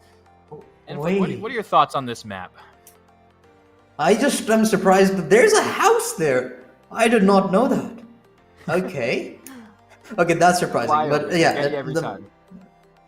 Yeah, they really do. But yeah, those lovely scenes. It's just magnificent. Look at this map. Personally, I don't enjoy playing it because most of the times, yeah, I don't. I just see myself as a Killjoy and Sky main. I can only pick Sky on this map, and the thing is, a lot of people have the same issue. They can only pick Sky on this map. They don't know what else to play. And Killjoy, it's really not my comfort factor on this one because I guess I've really never been comfortable with Killjoy in most of the maps ever since I started working on Sky. But I just don't have any agents that I can play on this, man. It's just not fun. I'm going to teach you how to jet. You'll be okay. Trust me, I got you. It'll be okay, just insta-lock jet and blame everybody else. That's all. Especially on this map, you get away with it. Your teammates can't say a thing as we're going to see a quick A execute from the side of OSU. Mizzou's on defense first, and that's usually when they tend to rack up a couple of rounds. Sola going to peek into Kyle. Not able to get the Devour, though. Only dismisses away right into the waiting arms of Rapido, who gets the fair second frag. Oh, Punch Master, though, able to tag one on Sola. Cloudburst comes out from Rapido, and 4v3. OSU, they're at player disadvantage. Limitless, very low on HP, doesn't matter. Oh, Punch Master gets two. There's the third one as well, but he had to reload. Maybe if he didn't, he would have been actually able to get the kill because Toki was looking away, but sadly, that wasn't the scenario, and Mizzou will be the one that take their first pistol round in the whole of the series, actually. This is their very first one. Quite surprising, actually. Yeah, calling me shocked. I was not expecting that. I mean, the pistol rounds from OSU have been so clean every single time. But nonetheless, Mizzou, they found a little something, and I love the teammates, right? Everybody's getting their confidence going. Everyone's getting a kill straight away. The vibes are flowing. The comms are going. But look at this. The investment from OSU. Okay. They lost the pistol. They still buy up. This is going to get spicy real quick. This can either pay a dividend, or this is going to go very poorly as the Trailblazer goes out and a quick B hit to come in. Oh, Kyle, talk about confidence. He headed straight in, but unfortunately will get caught. Oh, what? No, that's not allowed. I'm sorry. Is Vanguard active right now? Is it down? Hello? How did he get that one? We shall never find out, but Garbson, he did get one to his name, so 2 versus 4, quite possible as they do have Spectres to work with on Mizzou. So do they. Another player spotted Anubu. They know exactly where he is, but one thing that they're unaware about is the rotation that Garbson is making. He should have a free plant at the very least to work with, and hence the potential. Maybe they will be able to get some Spectres or Stingers if they want to, but okay, never mind. The Sola's here. Sola will be the one to clean things off just after the spike gets planted. That was close. Yeah, it was very close and a bit unfortunate there. If Sola can shut down that spike plant, keeps them from getting, what, 400, 600 credits? Somewhere in that ballpark. But nonetheless, it goes over. Mizzou going to take their second round. Just a little bit of BMing, looking for the good weapons, making sure everyone's good to go. And Toki with a huge round. I mean, you got to give credit to Kyle, right? Dashing through that B site to open things up and playing a spot that's very, very common, whether it be ranked, whether it be a scrim. You usually always see someone hover that B corner, right? But no one's there for the side of Mizzou, and Toki's just playing this backside with a Spectre and some snake bites. OSU not able to make that buy happen is, again, they're going to force into this round. Sheriffs and light shields. That's surprising to me. I think they'd want to hold out so that way they can have some Vandals, Phantoms, maybe an Operator for Kyle in this next round. Also, I think I figured out why Kyle decided to go for the Jet. You told me that just pick Jet and nobody can blame you. I think that's what he's looking to do over here, as he's the first one to enter once again. He's in the back lines here. He might actually, at this point, they are expecting every single possession, but the plant is going to go down. It's a 5-on-5 retake, and the pinch is starting to develop for Mizu as well as the Reina. All the way in the back. Blarpson, he is eventually going to get caught. Okay, Limitless, he's the first one to fall. And Blarpson, look behind you, my friend. He did! He did, and he should be able to get this kill. There's only 3 HP. No, he doesn't. The heal is going to come through, and now it's a 3 versus 3 on site. There are 2 present. Punch Master has been tagged down already, but Toki will be the one to equalize here. She's just finessing around the pillar. She knows she has it. They have it. They've done it. The Sheriffs did the job. It's a 1-on-1, but Sola will fall as well to the spike. And 2-1, also surprisingly taking this one out. Yeah, Pungent Master. We saw it in round number 2. We saw Toki's Viper have themselves around, and in round number 3, it's Pungent's Viper who gets to have themselves around. They played around that pillar so beautifully, right? Just staying alive, buying time, and we saw it. It was similar to the round we saw with the Gravity Well on Bind, where the Gravity Well just bought a bit more time. You could see there was a brief second when we switched to Pungent Master. They just shot a Snakebite directly at the spike and said, all right, hey, well, if I go down, they're going to have to eat this. And they knew both players were relatively low on HP, so that could have either killed them or forced them to get off the spike and bought a little bit more time. So big heads-up play from Pungent Master, and it makes sense, right? Pungent was on the Astra when that Gravity Well happened. So, oh, Rapidal's angle, what? On top of the pyramid? Okay, built different. That's a huge frag to open things up. Yeah, it really is. A man-wanted gain for Mizu to work with already.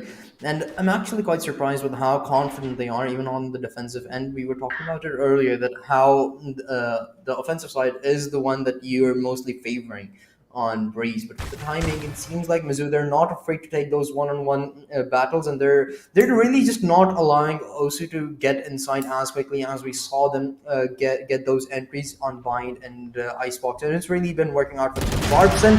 He's lurking, he's in the back lines, but will fall to Rapidal. The AWP is out, and we are witnessing some more action out of it. Rapidal, he never ceases to impress, but Pungent Master, they have baited it out very nicely. They did exactly what they wanted to do. Viper spit out, spike down, 2 versus 4 once again, making a 1v4. 0-5 takes a kill through it without any vision whatsoever. And Pungent Master, he's in a hellhole right now as he's up against 4. There's 1, but not anymore. Rapidal with the classic, good enough to finish things off.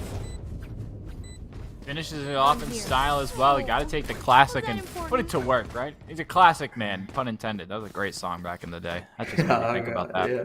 I know I'm gonna listen to that later, but I mean, look at the leaderboards, right? It's no shock that both Vipers having themselves a game, 6-4, 6-1 on the side of Toki, and Rapidal. That's the player that Rapidal and Solo. These are the 2 players that we highlighted from Mizzou. Said that they want to win this game. They need to step up. And the one player that I'm looking at, if you're an OSU fan, that you kind of want to start to not point fingers at, but kind of give him a brief pep talk in the DM somewhere, if you will, is Glock. Glock with 0 kills and 0 assists. Sure, if there's no kills, that's okay. You're on Sky duty. You're not supposed to be, taking these super ego-challenged fights, but you should... What? Oh, no. You just did not do that. Rapidal, 1 through the smoke to kick things off. Kyle is in the back lines here. 0-5. He is not aware and will fall. The Sheriffs dealing the damage needed as 2 kills go the way of Mizzou. Equalizing things out will be Blarpson with the Marshall there, but Glocky only has a classic to work with, which is very similar to a Glock actually in Counter-Strike, but it's called a classic here. The Sheriff, it does not connect. Blarpson down to 10 HP only. They have not put the spike down yet, and Glock only 52 HP up against 2 and will fall as well. Mizzou, they're looking to get things started very quickly and end it out as well as they start to dominate this map. Inflict, I'm still shocked by this shot. Look at this. Oh, yeah. Just Oh, pointer yeah. through the smoke. Doesn't matter. But as I was saying before, Rapido rudely interrupted us with that highlight shot. Glock finally gets 1 assist, right? So on Sky, you're not expected to get, 20, 30 kills, but you should be flashing for your teammates, creating those kind of chances with Trailblazer, relaying that information. All of these things can get you assists. If you tag someone with the Trailblazer, if you flash someone and your teammate gets the follow-up kill, these are ways that you can be of use to your team. And on Icebox, we didn't see those kind of flashes come out. And so far, OSU, Glock's not able to get it done just yet. Well, that was a massive shock dart. Kyle gets one. Rapido tagged? Not Rapido. Yeah, I think they got the tag there. Oh, never mind. It didn't. There's no damage on anyone from the other end, I believe, but it was very close, though. Yeah, that one, though, it connected, and Kyle, the counterpart, has already fallen. 4 versus 4. Now they know that they can't rotate. They have to commit. They have been forced to commit over here, and right here is Limitless alongside the Viper, waiting for them to arrive. They're taking their time, but it's not gonna be long before the engagements come through. Behind that Trailblazer, they're looking to enter the site. The flashes are out as well. The recon dart is going to spot some players out, but he's going to get to one through the smoke. The recon dart really coming in clutch. They're Limitless up close and personal. Oh, the timing is not going great. Could have found another one, but will fall. Rapido on the other end gets one more, keeping the man advantage on his side, but the Viper's been utilized from the defensive end. Rapidile, he doesn't need anything. He's going to take Punch Master out regardless. 1 HP in the decay, in the Viper's pit. Oh god, I think he's trying to save at this point, actually. He's up against 3, he can't hold this off for too long, and he did get one at the very least, so that's something you should be happy about, I guess. Yeah, little victories. I think what they might have been trying to do is look for Rapido and take that operator out of their hands, as we've seen it cause so much destruction already. That pick, that down middle and closer towards T-spawn that Rapido had probably about a minute into that round was massive. What that does is essentially cut the map in half and force OSU into this site. He has that sight line. There's no way for them to rotate without going through Rapido. So very well done in great positions that we've seen so far, as Punch Master going to throw out this toxic screen. This should be the go button once this toxic screen comes up. I would not be shocked if we see Kyle lead the charge, flash in, clear all the corners. There it is. Oh, gets in Western result. No damage dealt through it whatsoever, I believe, but the counter is there as well. Limitless, he has used his only one tag through, but 0 fight. He has gotten 1 kill to his name to equalize things out. Sola will be the one that takes the man advantage in his favor. The one player for OSU has been point tagged down to bare minimum HP, and he's the last one alive as well as Rapido and Sola. The two duelists once again come alive to secure the round for Mizzou as they take the 6th, and this is I'm pretty sure this is the most dominant scoreline we've seen in the series so far. Yeah, it absolutely is. The last, just thinking a couple rounds ahead, the first halftime that we saw 8-4 on Bind, and we also saw 8-4 on Icebox. So will that tradition continue with the way that these players at Mizzou are playing? I don't think so. I think maybe we see a 10-2 half. Maybe the 9-3 curse would be my best guess, but it would require some significant lapses from Mizzou, because they just look so dialed in right now. These players, they do not want to go home. They want to continue to compete for this prize pool. Kyle's going to get us opened up on a Sola. That's a huge frag, because Sola has had so much impact. Rapido, how's your patience? Just... Oh! What? He hit the feet. He hit the feet. Unfortunate shot. 8 HP going to be left. Oh, but gets the heal up, so it's like it never even happened. Yeah, only the shield has gone out, but it's still better than whatever they had prior. Okay, this is good. Also, they're getting aggressive in the faces of Mizzou at the moment, and they have taken 3 players out already. One more spotted, but the shock dart going to force Rapido to get out of that spot, and already a lot of damage has been done to both of the remaining players. Rapido did get one somehow. I think it was through the doors, I think. I'm not quite sure, but he will fall there. He's waiting for the second player to show his face. No, don't do it. Larson, you monster! He gets 3, but sadly there is not a knife. Okay, I think we asked him not to, so he decided against it. Yeah, and that gives them the double ops now on the CT side, or on this T side, which is something that's going to be very interesting to see how they play around. But look at this, just great awareness from Blarpson. Should have went for the knife. Rapidol had like 5 HP, but nonetheless wants to secure the round, and that they do. So 6-2 could put that 10-2 score line at half into effect, or they could start to come back, and we could see 6-6 is still a very strong possibility. Again, that would require a serious collapse of Mizzou Esports Club, and look at the positioning right now of the side of OSU. There is no one over towards that B site. Blarpson just barely missing out on zero fight. That could have been a very big pick, because that's the Sage with a res. If you can shut that down, it's going to be the world of a difference. Yeah, it's basically like you're killing 2 people with a single bullet there, because the Resurrect is going to give a hand back Mizzou 1 more life, 1 more utility that is behind them, and 1 more rifle to work with. Hence, it could have been quite big, but for the time being, Solo will be the first one to fall. Those 2, they have found the opening pick. They're starting to wander around the A side, and now they're looking to enter as Glock and Pungent Master find the initial picks for their side. Inugu follows up, but 0-5 did find one before going down. So now it seems like Rapidol is just going to back off and save the Iron Operator, which looks absolutely beautiful, but sadly it's going to be not so favorable up against 3 players that are holding the A side right now. Yeah, I'd be shocked if we see Rapidol start to do anything other than save this rifle. It's very clutch and a heads-up play to get that ultimate orb right before the spike got planted, but this is almost convincingly a save. But the real question is OSU going to hunt this one down? This is a big, big weapon that, I mean, if you can take this out of Rapidol's hands, almost nullifies them. Gonna put that would put them at around 4,000 credits, I want to say, after the loss bonus that you're going to get. So can invest into this again. It looks like they're trying to hunt, but they have no idea where Rapidol is, and Rapidol is going to take full shields and an operator into the next round. Heads up play from them just to kind of slow the momentum down with this hero operator. Okay, Osu, they're back in the game here. Speezy, we talked about our predictions during the break, but I just want you to say it, that who do you think will win, so I can quote you later when my team decides to make a comeback.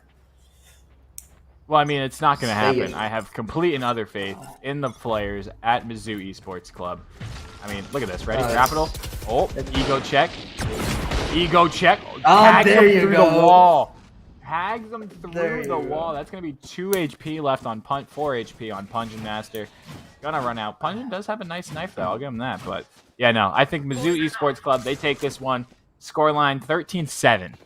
That's my guess. 13-7. Rapidol struggling, man. I don't know. Osu, they feel confident right now. Not so much after Sola getting that kill in this round, but still. 4 versus 5. It's still very much possible. Kyle misses that shot just barely. But it's the ops have been not so proactive here, but the Marshall has from the hands of 0-5. As they have a 2-man advantage to work with on the side of Mizzou. Limitless, another Marshall shot to get the kill. Pungent Master will get the trade, but the Marshalls have just been so deadly so far in this round. 2 versus 4, the Viper split utilized. The Pin's trying to get set up as the Viper from Mizzou is trying to come in from the back end of Toki. They're all in the Viper's pit. They're looking at every single entry. This is a hard angle. There's 2 ops and an op and a Marshall in play, but Toki found the Phantom. Rapidol's got a classic. Nothing they can't do right there. Put some respect on their name. They're going to take round number 10, putting them at 7-3. A team ace. That's a clean one. So you can't ask for much more, especially to stop the momentum of OSU, right? They were on, 2 rounds in a row? Put a stop to that. Start to get control back in this game and close out the half strong is what Mizzou is looking to do.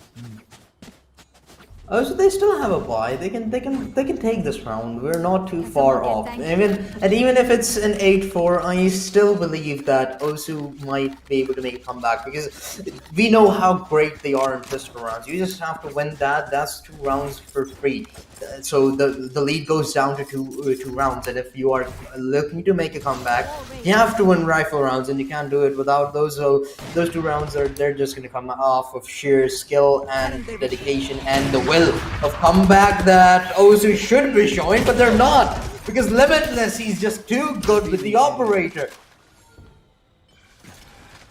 I think 2 of those were through the toxic screen. Like, did his best Rapido impression, blindly shot through the toxic screen. I wouldn't say blindly because, you know, I believe the Lear was thrown out and you see the tracers from the bullets. Wow. Limitless. Just 2 great shots. Every player on the side of OSU is tagged right now. Whether it be, I think that's going to be Glock's down to maybe 25 HP. It looks like the Viper, Kyle's going to be... it doesn't matter how much HP. Blarpson's still alive, and Blarpson takes down Sola. So 4v3. Ultimates in hand for Mizzou. We're going to have a Blade Storm, and we have the res. For OSU, they just have Seekers. Blarpson gets a bit of information with that Sova drone. Oh, and they know Limitless is there. They're waiting for this one. As soon as Limitless pops their head, 30 this seconds could left. be disastrous if they start to peek this. Blarpson, he's the man you're looking at if you're Osu because he's the one that has shown potential of getting. He has shown clutch potential. Hasn't had one up till now, but that's not what we're talking about. Oh god, this is bad. Okay, I take my words back. Tag down. If you're Mizzou, leave him alive.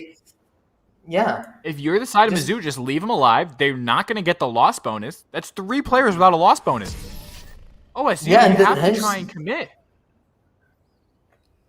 But but they will still be able to drop because their economy was good enough. They can drop still, so it's not going to be as much of an issue. Sure, later down, but it's actually the last round. It doesn't matter. They're gonna be able to drop to every single player. Glock, he's just gonna have to work with a half shield, but.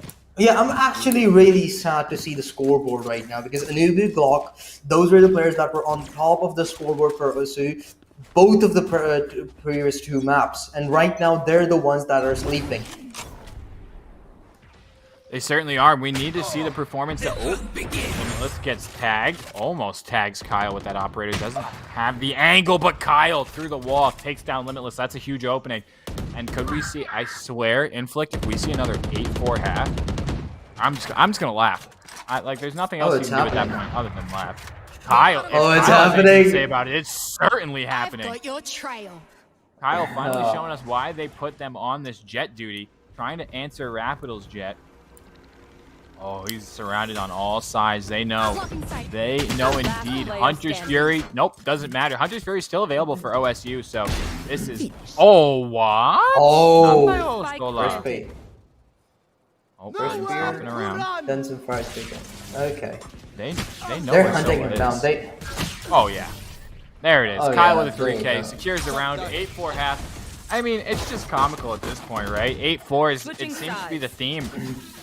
And there's nothing else you can do about it. As taking a look at the leaderboards here, 13-5 on Rapido. That's no surprise. Nobody, Limitless 8-10. Only player on the side of Mizzou going negative. And again, if you're OSU, like you highlighted, Anubu needs to start get going. Glock needs to start to get going as well. Whether it be frags, whether it be with assists, both those players are players you're looking to step up if you want to see OSU move on in this next round.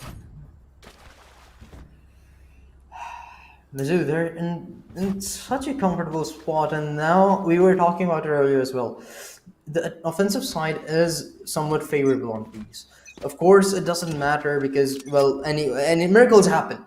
We've certainly seen some in esports history, and one could happen right now as well. And it wouldn't be too surprising either because Mizzou, they have had a great defensive half, and I can definitely see Osu having one as well. But for the time being, Mizzou, they're in the side, they're holding it off, and the spike has gone down. Now for a 5-on-5 retake. Kyle tagged down to 20 HP. Some information gained behind the Trailblazer, but he's just teasing them. He's just trying to gain some information. Anubu will be the first one to get a kill on this half. as he takes Limitless down. Kyle follows up, and the retake so far looking good for them, but Toki through the smoke gets one to his name. Anubu follows up with 2 more, but Sola, he's up against 2. The defuse is going through, but he will fall. Osu take the pistol round and hence put themselves on the path to a possible comeback. OSU and pistol rounds. I mean, name something that's more iconic, because I can't think of anything. They've dropped 1 pistol round in this entire series out of 6.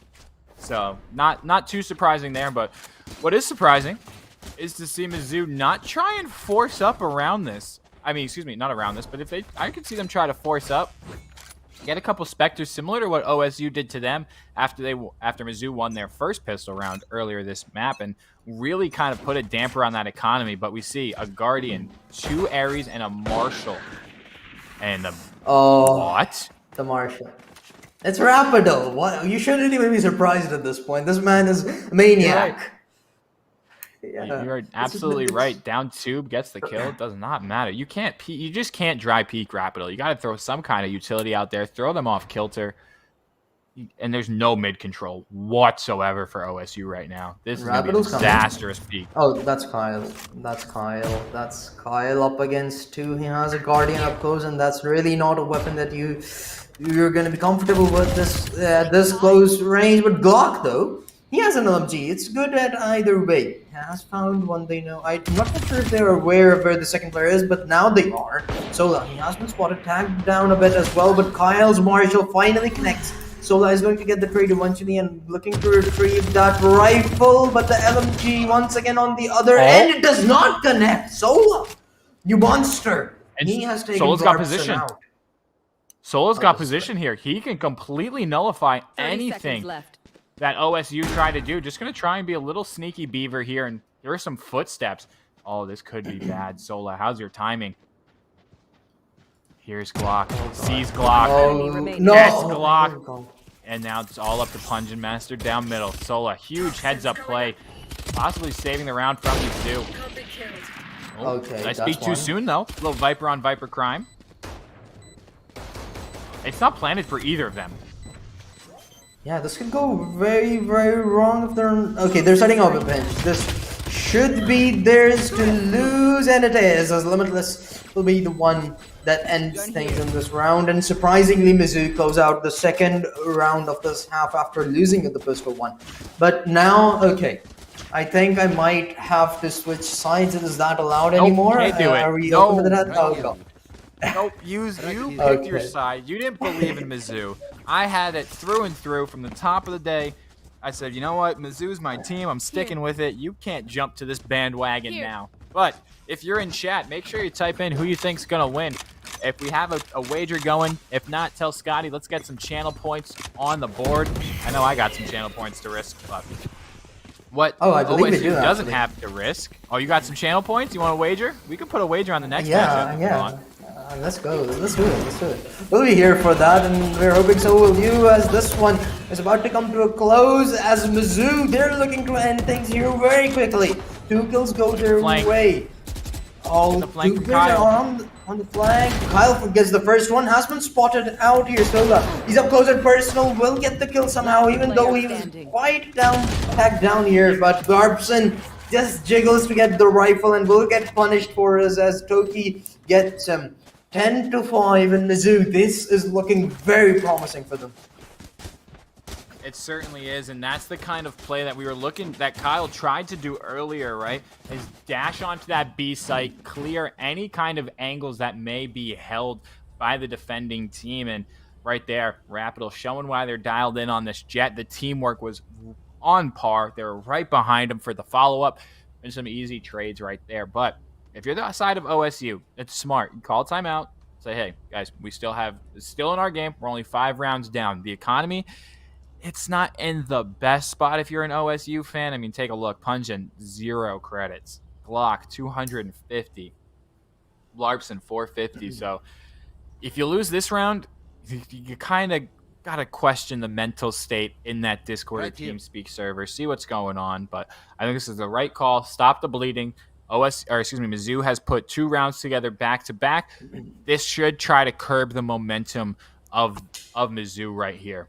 So I think it's a smart play to do, but it all depends on how OSU is going to come out of this timeout. If they can come out firing, spread out, play that default, and play for picks, they can certainly get right back into this game. That's the Mizzou that we saw, or excuse the OSU that we saw take over on Bind, and that is what we want to see if OSU is going to have any chance of getting back into this game. This round actually matters a lot. It will put them either at a spot where they will be a lot more comfortable for a comeback, or it will put them at a desperation point, because Anubu, he wants the first one. He has found the first kill as well, and now okay, I actually like this. They're getting a bit aggressive. They're getting up close and personal, and Kyle, he's in the back lines. This early flag might not be expected. There's the second kill. He can finesse, but will zero fight. He's going to take him out immediately. Anubu, he's going to follow up with some aggression of his own as well, and Glock will be the one that takes Sola out. Toki, last one alive. She's up against 3 now. And all of them are pretty spread out. If maybe she can get some early engagements, it might be a bit possible, but now they're trying to stack up. The reinforcements are trying to arrive from behind her, and Punjin Master will be the one that finishes it off with 10-6. And this is actually quite good for them. Mizzou, I do believe their economy is stable enough to have that a buy, so it is going to be quite an equal matchup in this round as well. Operator. I smell an operator. No, I do not. I think if Toki can buy, actually. Toki can buy for Rapido. That's what the discussion is right now. Hey, Rapido's probably saying Toki buy for me, but I don't think it's gonna come through. Oh, Toki had 4,400, not 45. Toki had... Yeah, Rapido's gonna use Blade Storm. There it is. I was like, why are they not buying? But misses one dash. Kyle has him out as well. Oh, this is the fight we wanted to see all day. The enemy battle 1v1, it's here, boys, and we've all. Oh God. Well, my game's there maybe. Close the door, open the door. They're still fighting in there in 2. Yeah, it's just chess at this point, but with characters who look very hot. Anubu? You want to tell us something? He has to. I'm pointing at Viper a little bit as well, but we'll talk about that later once we're in the break. Kyle and Anubu, they have taken 2 kills. And 0 fight though. He is going to get 1 to his name. Barbson making sure the man advantage stays a 2 for his team as they look to retake the site here. Punjin Master gets 1 more, and Anubu will be the one that takes the final kill. The comeback is on its way, and also I wanted to mention that Chamber is a thing. Not yet. Chamber is on his way. What do we got? 2 more weeks for Chamber, I think. That'll be a nice meta change. Yeah, but we've seen him. We've seen how good he is. That's true. Speaking of changes, OSU, they have made a significant change since that timeout, and they've answered 2. They've won back-to-back rounds. Mizzou invested quite a bit in that last round. There was a Blade Storm invested. There was a Viper's Pit invested. Granted, they still have a Hunter's Fury and Empress of their own, but with the way that OSU are playing right now, this is anybody's game. I could see this being tied, realistically being tied going into 2-3 overtime and having it be a coin flip, really. Oh. Imagine we get to see ops in overtime. Oh, imagine. I think it would absolutely, with the way Rapido's been playing, 100%. And with the way Kyle's about to hold this angle. Oh, it must. Slow peek. It must. Oh, like, God. There were 2 that flag. No! You did not! Oh. You did not! 6K? Kyle with those 3. 6K? Oh. It's on.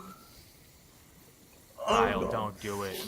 You naughty armadillo. No, there's Kyle, no one. Don't do it. Oh, the There's timing. no one, thankfully.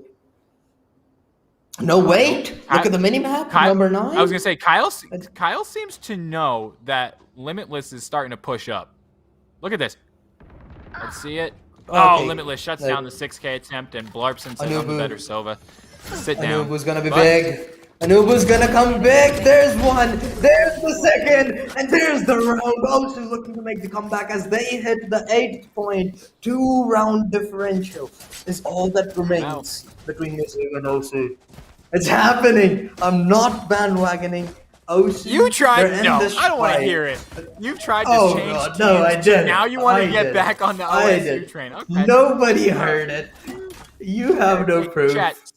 Chat, somebody clipped it. Look at this. You can't. I'm surprised Zero Fight didn't get tagged by that bullet. Also, Kyle, you can't slow peek a jet like this, especially in a match that's so close. Yeah, if you're gonna peek, you need to jiggle. You need to throw out some sort of utility. And it looks like Mizzou want to try and nullify that operator by just pushing straight into this B site. The go button's there. Sola held down the W key. They're already in sight. Pungent Master with a 3K spray down. Rapido in the backside. They cannot take out Glock 10-9. This game is online. This is anyone's game right now, and look at the economy on the side of OSU. It's booming. Blarbson maxed out. Kyle and Anubu, we're getting there. They have plenty of money. Glock as well. Glock has started to kind of be a bit more contributing to this team, and that's what we've been waiting for in this map. But on the flip side of things, Rapido has reached a very, very big cooling off point. Sola and Toki, they've started to calm down as well, so they need to continue to frag. Kyle's gonna heat check. Gets one. He monster. Immediately gets traded. Again, that's one. I need to see the replay of that because that should have been another tag onto Zero Fight right in behind. Surprised they didn't get what?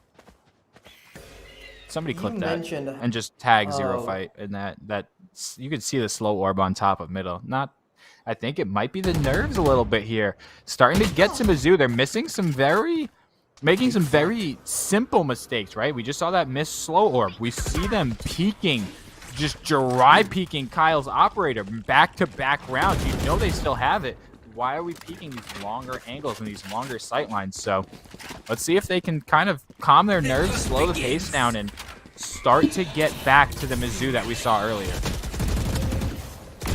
So he's up in the face of Pungent Master and is going to take them out. The Empress has been utilized, and hence they have a lot of orbs to work with here. Another player spotted, but not enough in the magazine to kill them. Hence Osu, they still have 3 alive up against the 4 of Mizzou, but one of them has been spotted. Zero Fight. He's holding the right left angle, but Sola, he's good actually. No flanks coming in. Anubu and Blartson, they take to the lane. Look at Limitless. How's your timing? Limitless has a Hunter's Fury. He's just chilling. Yep, there it is. But okay, this is good actually. Osu, no! Blartson, you should not have! Yeah, Limitless This is knew. so I don't think he has the time.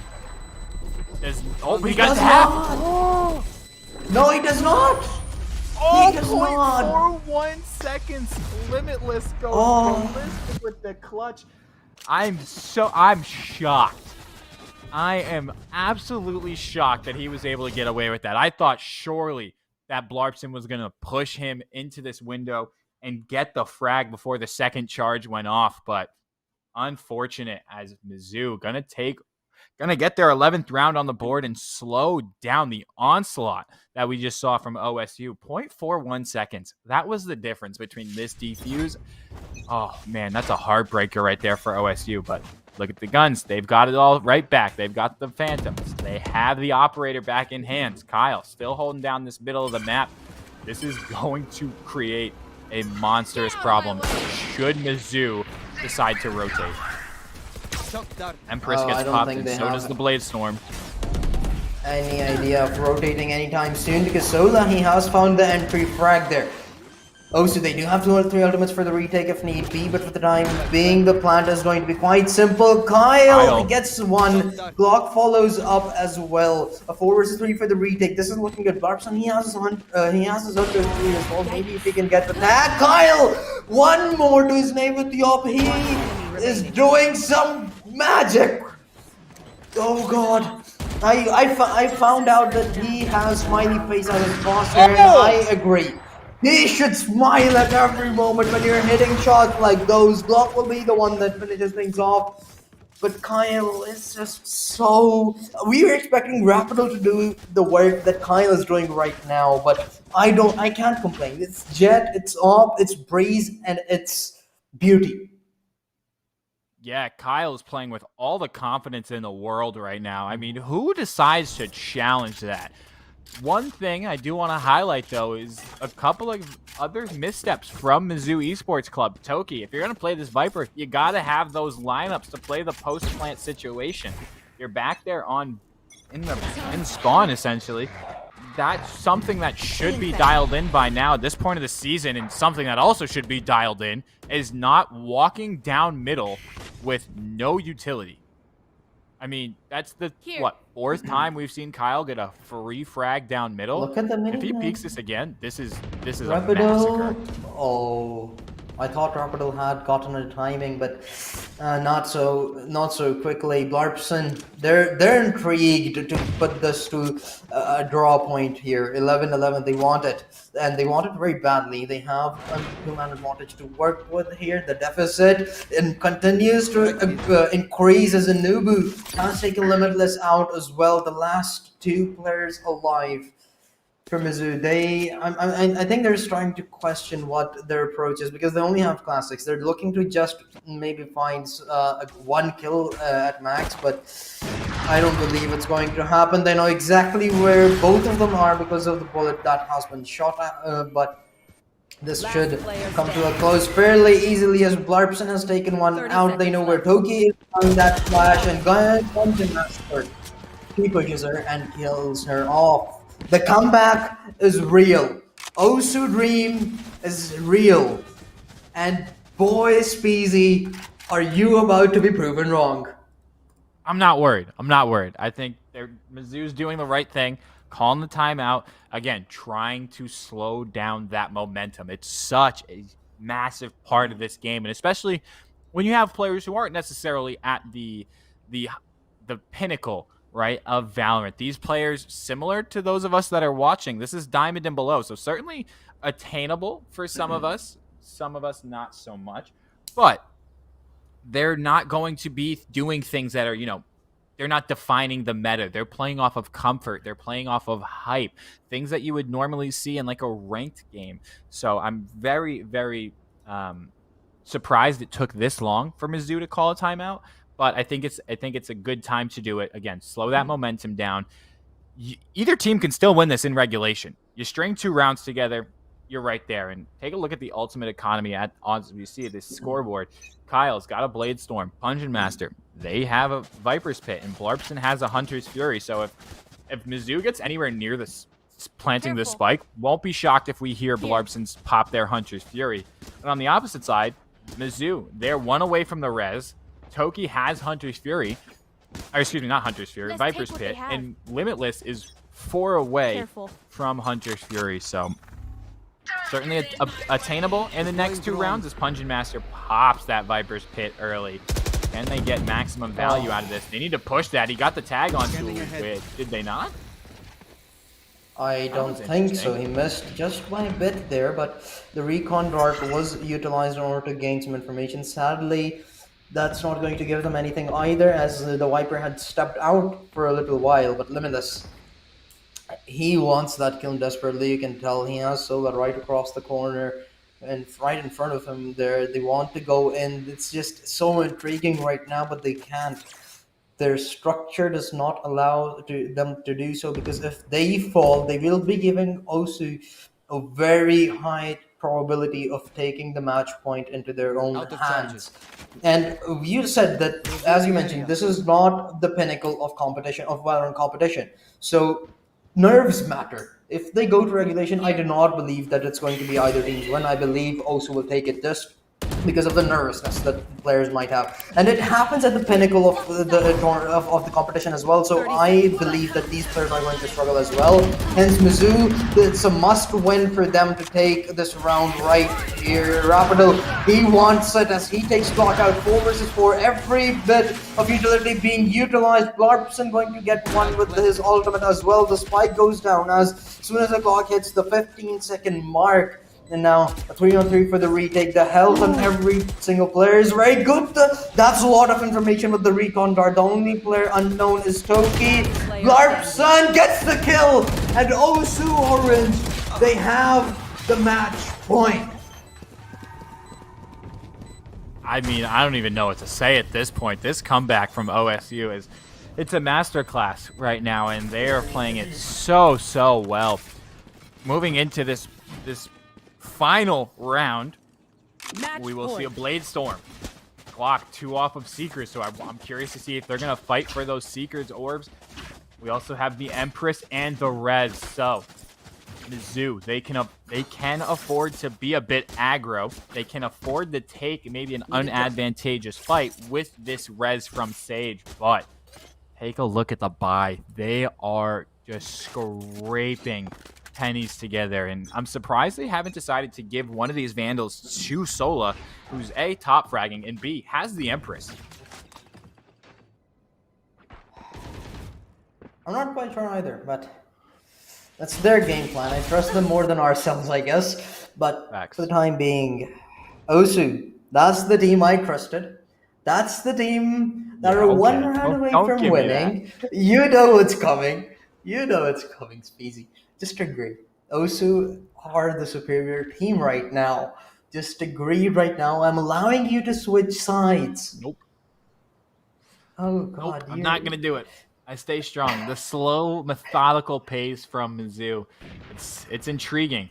Oh, as Kyle took a shot in tube and did not hit. Gets backed off the angle. Oh, the Sova just barely gets out there. And I think if Mizzou's going to execute, they have to execute onto this B site, right? I think they haven't used any Viper utility. Oh, and that's a huge frag as Glock. Oh, let's go. When it matters. Takes down Rapidal, and that puts them one off of Seekers. I think they spotted the shoulder of one other player. Taking Rapidal out, that's a massive frag. That's the best player of Mizzou right there, done and dusted for this round. They do have a res, but there are 2 players fallen. Mizzou, it seems like Seekers. we are gonna have to say bye-bye to you now. 20 seconds left. They don't have time. They have to commit. They have to go, and they have to go now. It's disaster. The Seekers out. Kyle and Glock find the final frags, and Clarkson will be the one to finish it all off. 13-11. As Osu make the comeback that I had anticipated and called out. Speezy, what a wild matchup, and what a great prediction from my end. Yeah, well, beginner's luck, I guess we can say. That was a great way to start these Diamond and Below playoffs here at CF1. Taking a look at the scoreboard, no surprise, the Jets, they're on top, 22-17 from the Kyle, and 19-18 from Rapidal. So they definitely cooled off. And, you know, if you're an OSU fan, take a bow. They answered. They showed that they can deal with adversity, and they showed that they can deal with the pressure in these later stages of games. I mean, Anubu, 4 first bloods. Kyle has 6. And Glock finally showing up when it counts. That last round, was that a 3K? 2 huge kills to open things up. And then from there, it just came so easily in that last round of Glock. So I want to give a huge congratulations to OSU Esports as they're going to be moving on into round number 2. Jazzy, we got to buckle in. We're going to a quick commercial break, but when we come back, we have another match. It's going to be Penn State. I mean, the absolute giants that Penn State Esports are playing against, I believe, if I'm not mistaken, was Babson, yes. It's Babson. So we're going to see Penn State against Babson, who was able to beat RIT Black. I know who my money's on in that game, but I will save that for when we come back. Folks, don't go anywhere. We'll be right back after a brief commercial break with round number 2 of tonight's games.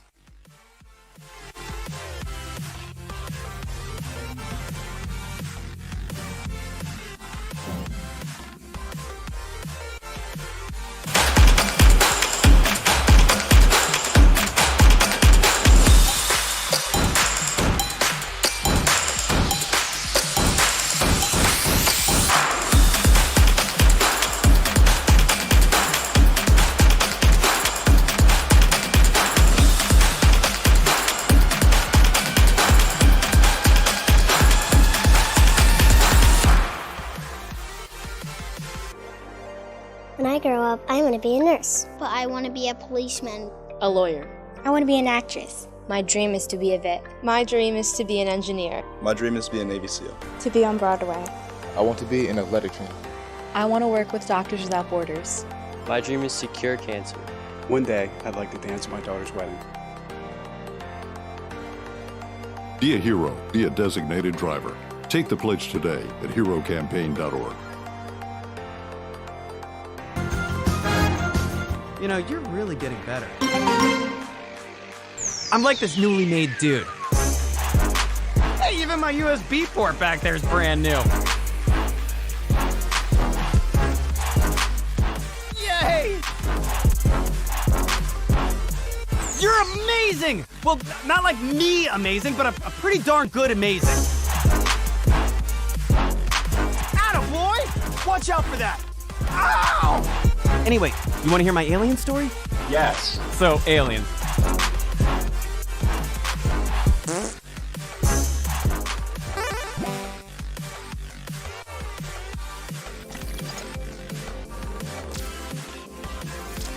How has Big Gamer changed Impact to Cloud9? I mean, honestly,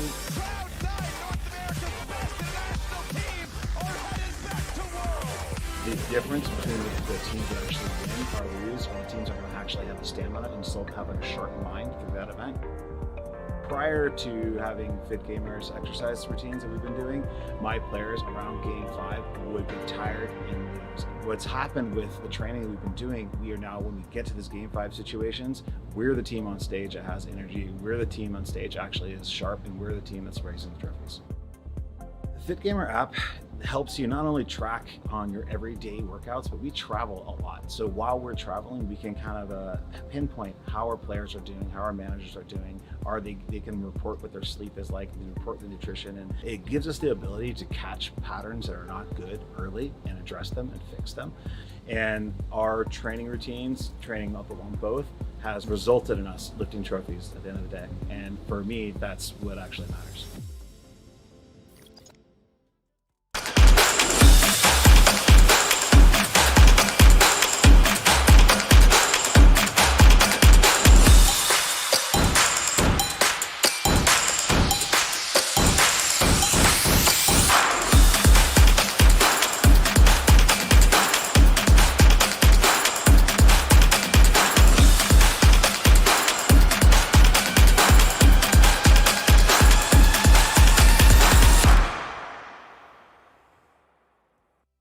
When I grow up, I want to be a nurse. But I want to be a policeman. A lawyer. I want to be an actress. My dream is to be a vet. My dream is to be an engineer. My dream is to be a Navy SEAL. To be on Broadway. I want to be an athletic trainer. I want to work with Doctors Without Borders. My dream is to cure cancer. One day, I'd like to dance at my daughter's wedding. Be a hero. Be a designated driver. Take the pledge today at herocampaign.org. You know, you're really getting better. I'm like this newly made dude. Hey, even my USB port back there is brand new. Yay! You're amazing! Well, not like me amazing, but a pretty darn good amazing. Attaboy! Watch out for that! Ow! Anyway, you want to hear my alien story? Yes. So, aliens.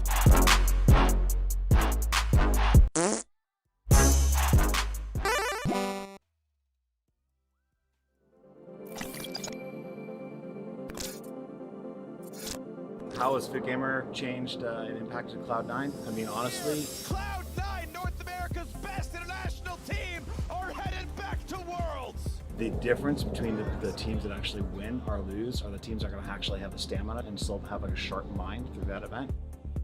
Prior to having fit gamers exercise routines that we've been doing, my players around Game 5 would get tired and lose. What's happened with the training that we've been doing, we are now, when we get to this Game 5 situations, we're the team on stage that has energy, we're the team on stage actually is sharp, and we're the team that's raising the trophies. The Fit Gamer app helps you not only track on your everyday workouts, but we travel a lot. So while we're traveling, we can kind of pinpoint how our players are doing, how our managers are doing. They can report what their sleep is like, they report the nutrition, and it gives us the ability to catch patterns that are not good early and address them and fix them. And our training routines, training up along both, has resulted in us lifting trophies at the end of the day. And for me, that's what actually matters.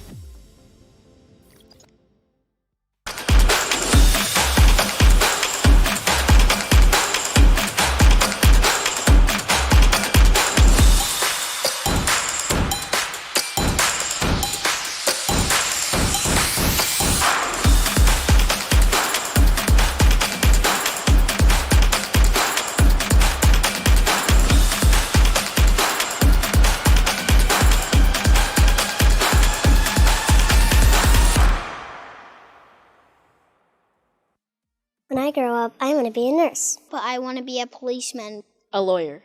I want to be an actress. My dream is to be a vet. My dream is to be an engineer. My dream is to be a Navy SEAL. To be on Broadway. I want to be an athletic trainer.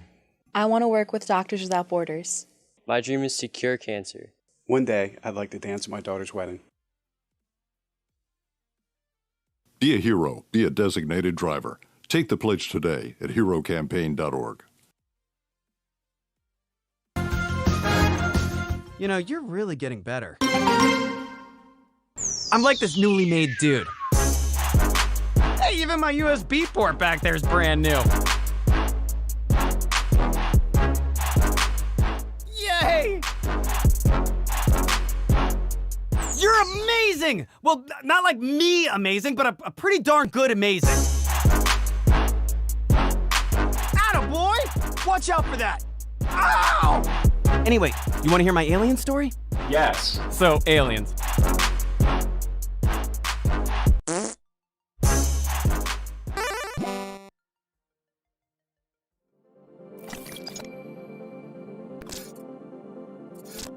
How has FitGamer changed and impacted Cloud9? I mean, honestly, Cloud9, North America's best international team, are headed back to Worlds. The difference between the teams that actually win or lose are the teams that are going to actually have the stamina and still have like a sharp mind through that event. Prior to having FitGamer's exercise routines that we've been doing, my players around Game 5 would get tired and lose. What's happened with the training that we've been doing, we are now, when we get to this Game 5 situations, we're the team on stage that has energy, we're the team on stage actually is sharp, and we're the team that's raising the trophies. The FitGamer app helps you not only track on your everyday workouts, but we travel a lot. So while we're traveling, we can kind of pinpoint how our players are doing, how our managers are doing. They can report what their sleep is like, they report the nutrition, and it gives us the ability to catch patterns that are not good early and address them and fix them. And our training routines, training up along both, has resulted in us lifting trophies at the end of the day. And for me, that's what actually matters.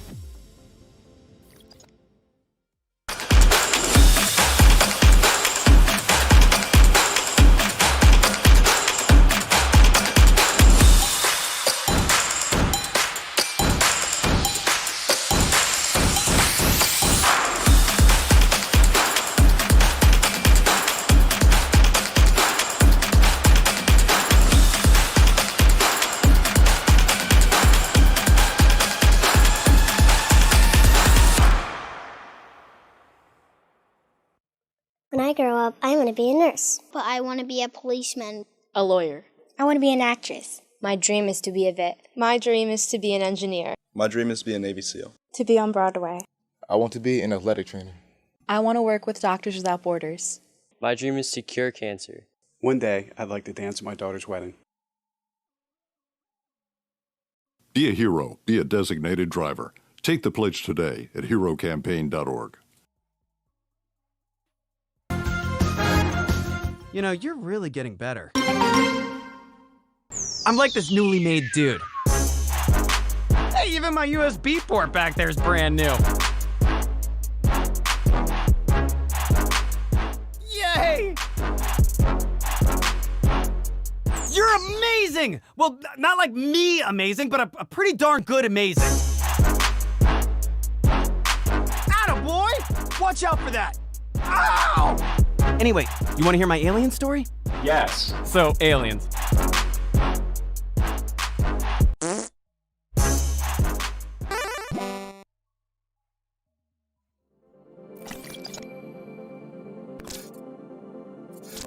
How has FitGamer changed and impacted Cloud9? I mean, honestly, Cloud9, North America's best international team, are headed back to Worlds. The difference between the teams that actually win or lose are the teams that are going to actually have the stamina and still have like a sharp mind through that event. Prior to having FitGamer's exercise routines that we've been doing, my players around Game 5 would get tired. Welcome back, everybody. If you missed match number 1 between Oregon State University Esports and Mizzou Esports Club, you missed an absolute banger. It went the distance. I mean, the first map was what? 13-5. Second map, 13-5. Map number 3, 13-11. I mean, both teams, they didn't want to give it up, but at the end of the day, OSU, they were able to hold it out. It happens, you know. They made a You comeback. got a little You lucky. just have to say You it. got lucky on your They on your made a prediction. comeback. That's not luck. Sure, we'll go with that. We'll say they made a comeback. No, but in all seriousness, congratulations to OSU as they move on to round number 2. I believe they're going to be taking on the University of Ottawa Gray, so that match will be played off stream. But on stream, Naseeb, you and I will have the pleasure of casting Babson Esports against the powerhouses known as Penn State. And we kind of talked a bit about this during the break. Penn State, 5-0. They've yet to lose this CF1 season, but not to be outdone. Babson's 4-1, with their only loss coming in a very close game to the University of Ottawa, who's, the number 5 seed in this tournament? So it's still anybody's ball game. I know where my allegiance lies, but what are your thoughts heading into this map as we saw the map pool come through? See, you're the more knowledgeable person here, and okay, we have had our differences in the past, but I'd like to shake hands now, because if you're so confident about Penn State going and them being undefeated up until now, and I guess it's just a simple answer for me as well, even though I'm not quite sure about how Babson plays, but I can't have a certain answer. For the time being, I'm picking Penn State, but it's not 100% lock. I'm keeping that option open for me to switch sides if need be after the first map ends. I just need to see how Babson plays. And overall, I think talking about the map pool, it's actually very interesting. Those are bind in the sense, those are two sort of the comfort picks, because those are the maps that are some of the oldest and teams are really just comfortable with, and mostly teams have a lot of wider amount of strategies on it. Hence, it's going to be very interesting how those two play out, and Ascent might just give us a very good idea about how Babson plays if you're a newer viewer just like me. Yeah, it certainly should. I love the hovers from Babson already. And as much as I give credit to Penn State, they are a very, very well-run esports program. I mean, top teams in a multitude of titles. You yourself said they had a great Call of Duty team. Their Radiant Immortal Valorant team was a great team last year before I believe they graduated a couple players. I think their Overwatch team, I've heard from Kenny, pretty solid as well. So whatever they're doing at Penn State to recruit these players in to play esports, it's well done and it's working. But on the flip side, Babson, we're from the same state. Good old Massachusetts holding it down. I hope they can do the Masscaster proud. I'll be excited to see a great game and a great performance here from Babson. Taking a look at this agent select, nothing too shocking just yet. Pretty standard comps. Will we see Super Strass lock in the Jet for the mirror match? I'm going to say yes.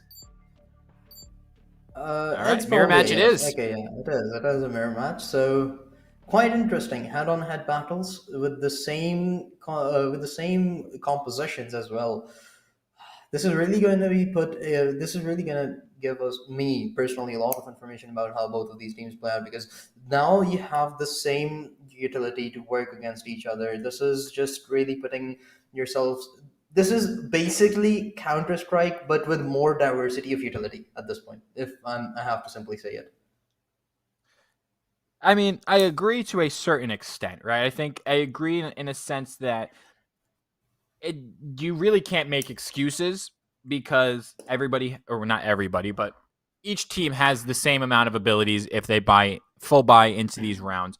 So there's not, oh, well, why couldn't you flash, this player flash, or why couldn't you smoke, this player use their smokes?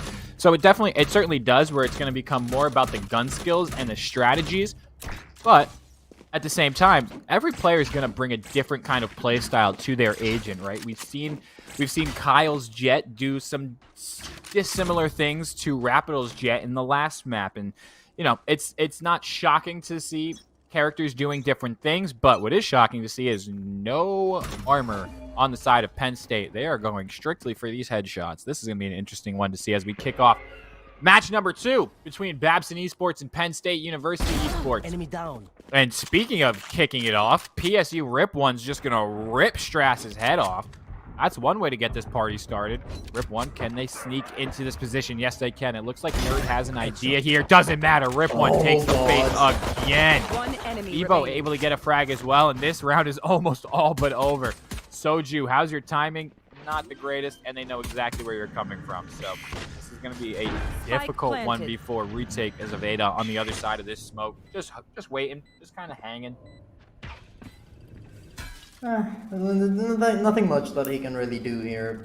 Penn State quite clearly asserting their dominance in the first half, even on my mindset here, because every single kill has been a headshot, I'm pretty certain. So yeah, you were correct. No shields, only headshots. That's been the story so far for Penn State. Even their deaths have been quite similar, as well as one more falls, but eventually Soju will get taken out as well. First, quite clean round for Penn State. Didn't have much problem getting into the A side, especially because Babson, they had two players getting aggressive towards the A side, which kind of did not make sense to me because both of them just went for solo peaks when they could have went for a double and possibly gotten a one-on-one trade initially. Yeah, it certainly could have. It was a very aggressive peak. Was that opening kill? I believe it was on the Astra of Nerd. So would have liked to see that get traded out, but you live and you learn. Round number 2, fully bought up. Oh, is this a death ball in the back of sight? Babson with some unique strategies here. All 5 players are in Boathouse right now. I'm so confused. Okay, this is bad. This is bad. The gamble, it's not working out. Penn State, they're headed towards the A side. The Trailblazers are going to clear some angles out for them. The further the Astra smokes, it's just going to be quite easy for them to have a plant, and then the retake with just pistols from the side of Babson. It's looking quite terrible for them, quite honestly. Yeah, and this is kind of like one of those strats where the kid says to you in ranked, they're the lowest rated kid, they have 0 frags, and they're just like, hey, what if we all just group up and hope for the best? Right? And you're like, yeah, sure, we got nothing else to lose. But it's not a round 2 strat. I respect the idea, but now you got to retake. I wouldn't be surprised if they kind of just run this down, waterfall out of heaven, and try to get this round over as quickly as possible. It's going to be difficult to do with just classics like you stated, and especially when your teammate flashes you. Aveda's going to get it started, takes down Soju, and I would say that's about all she wrote for this round. A miracle would have to happen. Evo, Time Bandit, find 3. There's the waterfall we were talking about. PSU, 2-0, going into this bonus round. It's clean, it's clinical. It's Penn State esports. I mean, that's what you expect from them at this point in time. Yeah, if they win this round on their bonus still, then I'd say I have to pick a side and lock it in at that point. But still, there's a lot more to see. We have seen ridiculous things in the prior matchup as well. Teams winning each other's map picks, wild comebacks that I picked, of course. And yeah, Babson, they could be the one that I pick, and hence they gain the potential to make a comeback later down the line. But for now, I need them to make me believe. I need them to win this rifle round, especially when they have a weapon advantage against their opponents. Yeah, it certainly is. And again, Babson finally, or not finally, but they have weapons. They're not playing, I lied, they are playing kind of a gamble stack with leaving just the Cypher utility on this B site and hoping for the best. And so far, the read's working out. PSU starting to slow things down. So they smell something. Something might be awry. And Evo looking to get super active. Oh, Evo unlucky. Goes into astral form at the worst possible time. Teammate didn't have their back, and that's a free opening for Babson. Ooh, Jones, he has gained some information while jumping in on the back building or structure, whatever that is. I forgot what it's called, but it doesn't matter. The information is what matters in super stress. He has gotten 1 kill behind it, actually over towards the A site. Now, all the remaining 3 players of Penn State, they're trying to stack up over towards mid-market area, and now they have to decide where they want to go. They could head straight into the B site where the Cypher is waiting for them, or they could head back into the spawn and then try to attack the A site. And it seems like Kenny has the same idea, but the time is not on their side. They have to move, but Kenny gets 2 with the Spectre somehow. The site, they're in the site, the plant is going to go down, but Kenny is going to fall. The cut off from mid has been taken out. 2 versus 3. Both of the players tagged down. Time Baron especially almost down to 40 HP, I believe. Now the Owl Dome is going to spot out at least one player over the right side for Penn State here, but now this is bad. They saw the shock darts. They know. But they're only about one. One enemy Both of them are remaining. here. The flash is out. The one kill there. Oh, I think he lined them up, but not enough damage dealt. Soju got tagged down to 50 HP. The Babson. It seems like they have some life. It seems like they're here to compete, and it's only the 3rd round when they secure their first. Could be the story, what we saw on the ice box in the previous matchup, but it's still a bit too far-fetched to assume. But I like it. I like to keep storylines interesting, and if that's the case, your statements, they're really gonna hurt you. Yeah, you know, I love to be proved wrong. I think if Evada had a Vandal or a Phantom right there, that goes a completely different direction just because both Babson players lined up directly from. But here's why I'm going to tell you. Evada is my favorite player in this server because of that Sentinels of Light skin. That Sentinels of Light skin is very similar to the Prime Vandal skin. Or no, yeah, to the Prime Vandal, the first skin to ever come out in this game. I'm convinced it gives you better aim. You cannot tell me otherwise. But that's neither here nor there because these players, they have fantastic aim. Evo playing on the opposite side of the smoke. That party gets started with Super Strass and Evada. Oh, I highlighted Evada earlier. Getting a trade each. Kenny takes down 2. Huge frags from Kenny as this should be a free A site. Penn State gonna get the spike planted. And they do have Hunter's Fury, so if need be, Time Bandit can kind of hop off of this and just play the post-plant setup. But it still doesn't seem like they would have to. So he has other ideas. He is going to use all the hat-trick. He has spotted all of the remaining 3 players out. June's tried to get something to the floor, but won't be able to do so as Evo has taken Soju out on the other hand, and now it's all down to Jones. They know exactly where he is, and this is only going to get worse and worse. Evo, although barely surviving, that's exactly the scenario for 2 of the teammates, but Evo somehow gets the kill, connects the shot that was very much needed, otherwise he would have fallen. And Penn State, they aggressively take the A side and very cleanly convert it into their 3rd. I want to highlight something that, for all the viewers, that Junes just did that may have gone, they've been like, might be a question mark or try to clarify something. When Junes dropped out of heaven right here, thank you, observers. Oh my God, Shiro, you're amazing. Junes took a shot as soon as they dropped out of heaven. This is to mask the sound of the falling character model, so you don't know if they're still in heaven, if they dropped out. So that's a huge play from Junes. Unfortunately, I mean, it worked. They got the kill in hell, but they weren't able to get the 2nd frag on the 10 HP Evo. But that's the kind of stuff that we're talking about seeing these players do that makes us better than your average, you know, gold and silver players or even plat players. That's why these players are in this server. Sure, they're not radiant or immortal, but it's a lot of young players who are starting to understand, you know, college esports as a whole. And speaking of understanding college esports, Super Strass does just that with a shorty up close and personal. Rips one, a new one to Rip one. I guess that works. Who knows how you say that? Evo takes down Super Strass, and this is looking like another Penn State round here, Inflict. It really is. I mean, classics in the hand of Mabson up against 4 players who have 100 Fury if need be, but that's not going to be the case, right? Reformed, is he deciding to just save the passive puts? I'm not quite sure. It might just be that they have a desire for the exit frags, but they're not going to get any because Evo has taken them out and the final one as well. 4 for 1. Penn State are just extremely comfortable pushing any side they want. It's just so surprising that it seems like they don't feel any pressure whatsoever from the side of Babson. Yeah, they really don't. They're just kind of going where they please on the map.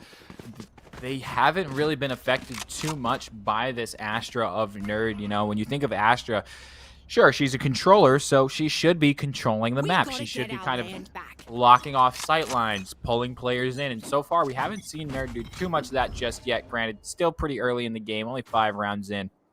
So I want to see PSU kind of take advantage of this while they can. And on the flip side for Babson, start to coordinate a bit more with Nerd, right? Get somebody to protect them when they're in that astral form, but also the communication other than just a simple star down A main. I mean, this is straightforward. Obviously, there should be a star here. As soon as there's presence detected on this A site, buy yourself a bit more time, stall out, let your teammates rotate. But so far, Super Stress just missed an absolute sitter. Rip One did not jiggle at all, just straight decided to take that ego battle, and it worked out in the end, but Super Stress now has the angle held again. Let's see if they can hold this. Okay, this time around, Nerd, he's up close, will be able to get one, but Super Stress, okay, 2 with the Blade Storm. Kenny has fallen as well, but barely survived with that NEP. Soju going to take Rip One out as well. And now this seems like Babson. They're here to fight. Finally, a rifle round going their way as they secure their second, but still, I'm pretty certain Penn State have enough economy to have a comfortable buy in this round as well. Babson, you're really gonna have to do wonders to convince me that this is not gonna be even close to you, but for the time being, they're struggling. This round 2 could have gone either way if maybe the initial 2 kills were not sort of gambled between those smokes. Oh, absolutely. And Babson starting to put some things together here. I'm not surprised that they're starting to kind of work their way around. It's, again, round number 6, starting to feel each other out. They have a decent control of the game itself. It's just a matter of figuring out the team and seeing what they can do. So as PSU is all stacked up here towards A main, they need to get something going. Investing a lot of utility on this A site. And so that's an interesting check from Kenny. I would have preferred to see that Trailblazer go down middle. I mean, you've had a player, or not down middle, down into sight. Instead of checking wide, we've had a player checking out A long the entire time. So interesting choice, but the rotation's going to come in, and Babson, they're not fooled. There is still a player on this B site as well as utility. So they're slowing it down, is PSU. Babson, not buying it just yet. They really are not, but see, this time around, Penn State, they're taking their time. They're not being as aggressive as we were used to seeing them, especially in the past 3 rounds. And Evo, he's dead. Well, that's basically the summary of it, but Time Bandit, good for the trade. It has to tag down to 33, barely surviving for the time being, but it's better to be alive with less HP than dead. And Soju, he is going to kill 2 more, make that 3. As the last one alive is Ripple. Sheriff out in the hand, 5 HP to work with, and he gets 1! Okay, that's ridiculous, but Soju once again, this Cypher is coming alive, and I don't believe that any Cypher 1v1 has been won by a Rip One, so Soju, he's showing us the true Cypher def at the moment. Yeah, and I think the difference maker is Soju. Just the ability to, or the trust in his teammates to say, all right, hey, you can go hold the site down solo, just you and your utility. Look at the minimap. Every other player is on the opposite side of the map. Soju's just kind of hanging out here, vibing, says, I'm going to get control wherever I deem fit, and so far, it's been working out very well for Babson. The trust, and I wonder, I have to ask, I don't know the answer to this question, but if Soju is the IGL kind of just maneuvering the team around the map and allowing them to play around him, because the shots are hot, everything's fitting. This is exactly how you want your Sentinel to play, just essentially cutting off one entire side of the map. Kenny's getting sneaky. They see him. Super Stress knows. Timing was really well for him earlier on, but they did spot him out, and hence he will fall eventually. 3 versus 5 earlier on, 2 players for Babson, although half been tagged down, but Soju, he's alive, the main man for Babson. Let's bring him back with more action here. Junes will be the one that gets his trade, though. That's the line to read it. Ooh, barely gets that kill, but not gonna miss any shot onto Super Stress, but June's good enough with the classic to finish it off. Babson, they've tied things up, and I think we're gonna have further differences. I'm going to lock in my prediction. Babson take this. Oh, you one can't lock in a home. prediction 8 rounds into the first map. No, I Inflict. can't. Come I just on. did. No. I just did. It's, Chat, let him have it. You can't do that. It's not. Yeah, That's I frowned just upon. You gotta did. pick your team at the beginning. Unbelievable. Okay, you know what? You know what? I'm not picking anything. I'll pick it before the map too. Okay. All right, We have a we'll deal? let that slide. We'll let that slide. You get first map is data, right? It's like playing I don't know if you ever played like a Street Fighter or Mortal Kombat. First round is data. That's all you got to do. Download the opponent, and that so far is what Babson has done because I mean they have complete control in these first couple of gun rounds. They are just playing so clinically right now. And again, I think it comes off of playing off the back of Soju, who got a little too big for their britches right there. But the gravity well's going to suck a couple players in. Ooh, Cypher, Neural Theft comes out. June's going to have to back this one up and play retake with the team. Take flight. James, after the all-round for the retake as a team, have arrived to help around with this one. Spike is going to go down a 5 versus 4 retake. Only a Hunter's Fury available for Penn State, but their SOA is in the site. Ooh, beneficial. The no-scope connects. Okay, we're just gonna look at all day. That they have not disappointed us. Reform with one more Irida, last one alive, and Reform will take them out as well. Babson have taken the lead. Penn State, they looked extremely solid, but ever since the Babson have secured their second, it seems like they've started to come back into their confidence, and now they're ready to go head-to-head against Penn State. Yeah, and here we'll see the barrel stuff from Super Strats. Just getting up close and personal. Cypher doesn't have a hat. Cypher doesn't have superpowers. But Babson, like you said, they've got the momentum. That's 4 straight for them. They're starting to feel it. The shots are starting to fall. And again, what we talked about earlier, Nerd, 1, 6, and 5. Those 5 assists, that's their job, is to create this space and create these openings. So far, doing that to a T. Here we're going to see another Astra Star this side. This time from the side of Penn State. So not Nerd, but oh, Super Strats, can you get out? That's an aggressive peek. They're going to make them pay. Penn State's got the 2-player advantage.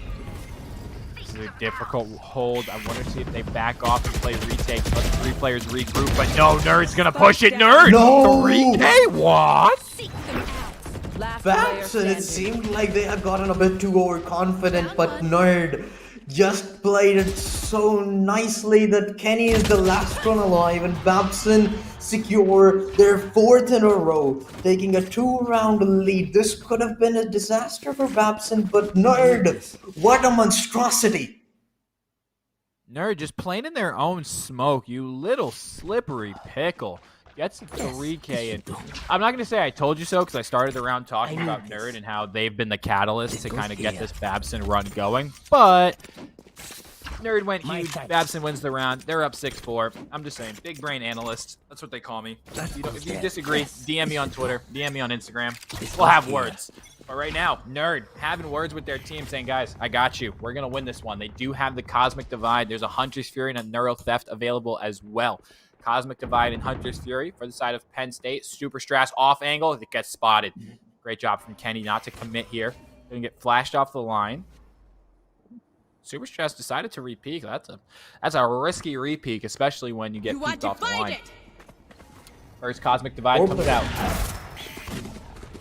They're holding in front of this line, so they'll hear everything.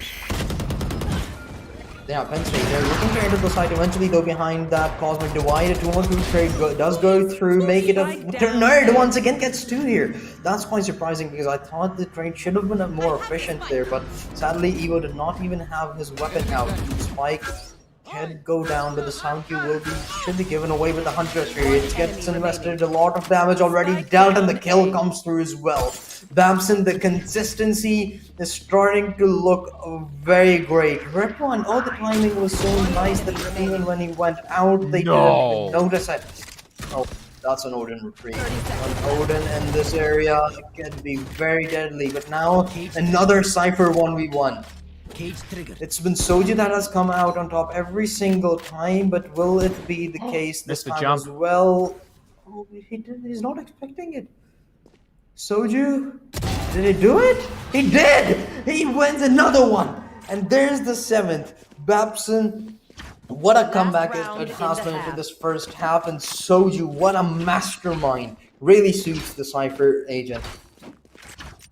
Yeah, Soju is just making play after play extremely well and extremely comfortable. Even look at this trap wire, right? It's low, but this trap wire doesn't allow the jet to dash into boathouse and clear the angles. So this is a huge trap wire that we're seeing from Soju, and it's basically nullified anything Aveda has tried to do when getting into this B site. So a lot of credit to Soju on this one, but also the whole side of Babson right now, they're firing on all cylinders. We've seen Super Stress hit shots. We've seen Junes hit shots. I mean, Nerd had a 3K 2 rounds ago, and even Reform 2K last in round number, I believe it was 9 to secure the round. So everybody's stepping up, and they're all pulling their own weight. Speaking of pulling their own weight, Soju, are you kidding me? Beast. Oh, there's a flank from middle as well, but it has been cut off. Super Stress could not find anything, and this has fallen apart quite too quickly. This Babson, player you standing. had a great man advantage by given by Soju, but after that they have made it literally worse for themselves. There, as Time Bandit finishes things off, the first half. I mean, you made the last round a bit disastrous, but still, if you're Babson, you're very happy with it, especially with how it started off. Well, you were 1-4 down, and now the end result is actually 7-5 in your favor. Yeah, I mean, you certainly have to be happy with that, right? It's not your map choice, but again, it's a map that's been in the game for a while. You should feel relatively comfortable on it. I'm curious, and this is going to be the difference maker for me, is can Soju continue this form, right? Cypher, not a player that looks to just be super aggro and get in front of the enemy team, but how are his lurks? How are they working their way through middle and making the enemy team kind of second guess themselves, thinking, oh, is Soju in the back line? Is Soju down middle? Have we seen Soju in a while? You know, these are the kind of conversations that will go on in their team speaker, in their Discord server, while they're trying to establish control. So curious to see how this goes, but on the inside, Penn State, they win this pistol round, right back in it. 7-6. Oh my Aveda. What? One tap, beautiful shot. Takes Nerd down, and that's your smokes. Other than the Cypher traps, you really have nothing to get into sight. Soju continuing that form as Junes takes down another, and this is a free B site. Spike should be planted, the door gets dropped, and it's just Kenny here to hold off Babson Esports. Not going to be able to do it. The spike is going to go down, but see, the positive thing is for Penn State that look at Soju. Three of the players of Babson are actually quite tagged down. They can find anyone. Soju is in the back lines. He gets one, barely surviving, down to almost 2 HP. It seems like will eventually fall to the hands of Kenny, but still a 2 versus 3. The time is ticking down as well. They're up against the clock here. They need to remember that. They need to go, because this could be very wrong for them. There's the first kill, 1 versus 2 here. Aveda has taken the final kill, but I don't believe there's enough time. Babson, they have taken the pistol here, but Junes will be the one that gets the kill before the spike even goes out. And again, you know, I hate to say I told you so, but Inflict, I told you so. Soju, such a huge flank, able to get the frag and kind of slow down that push from Kenny. This is a nice spot. Soju is the player to watch. I mean, look at this here. They able to take down Rip 1 and then just buys enough time for their teammates to get the spike down. And any extra time that you can buy once the spike has been planted, it's just helping your team that much more. So well done to Soju and the rest of the squad as Babson take an 8-5 lead. They're gonna buy into this round. Gravitational Uranium Blast, Neuroblaster for Reform. Great skin. Definitely underutilized in my opinion. Alright, the reinforcements are starting to arrive for Penn State. They're not wasting any time whatsoever, but Babson, they have taken the control already. PICU, they should not be able to do much damage, but Rip 1, he has other ideas. Taken one out already, and there's the second one. 3 on 3, we're all tied up. Nerd, though, he wants the man advantage. As Evo has fallen, the Astra 1v1 goes the way of Babson here. Kenny, he has both of his teammates, but they're pinned down, and Soju! This mastermind of a Cypher has just turned the tables around ridiculously. Like, his skills are not something that we saw, you know, from Rapdial in the previous matchup, but the amount of damage he deals to them in matter of time, as well as just the HP loss that they can have, or the info, everything that he's doing is having a negative effect on Penn State, and it's starting to show on the scoreboard. It certainly is, and Soju, you know, when we got into this map, or when we talked about, what was it, Bind, we talked about the power of Sentinels in the last matchup and how Killjoy could have such a great impact. She's a little bit of a liability on offense, but this Cypher, Soju, is just showing us exactly how you play a Sentinel, whether it's on the defensive side, just playing and locking down an entire site for your team. I think every time Soju died on that site, of course, now we jinxed him and he gets first blooded.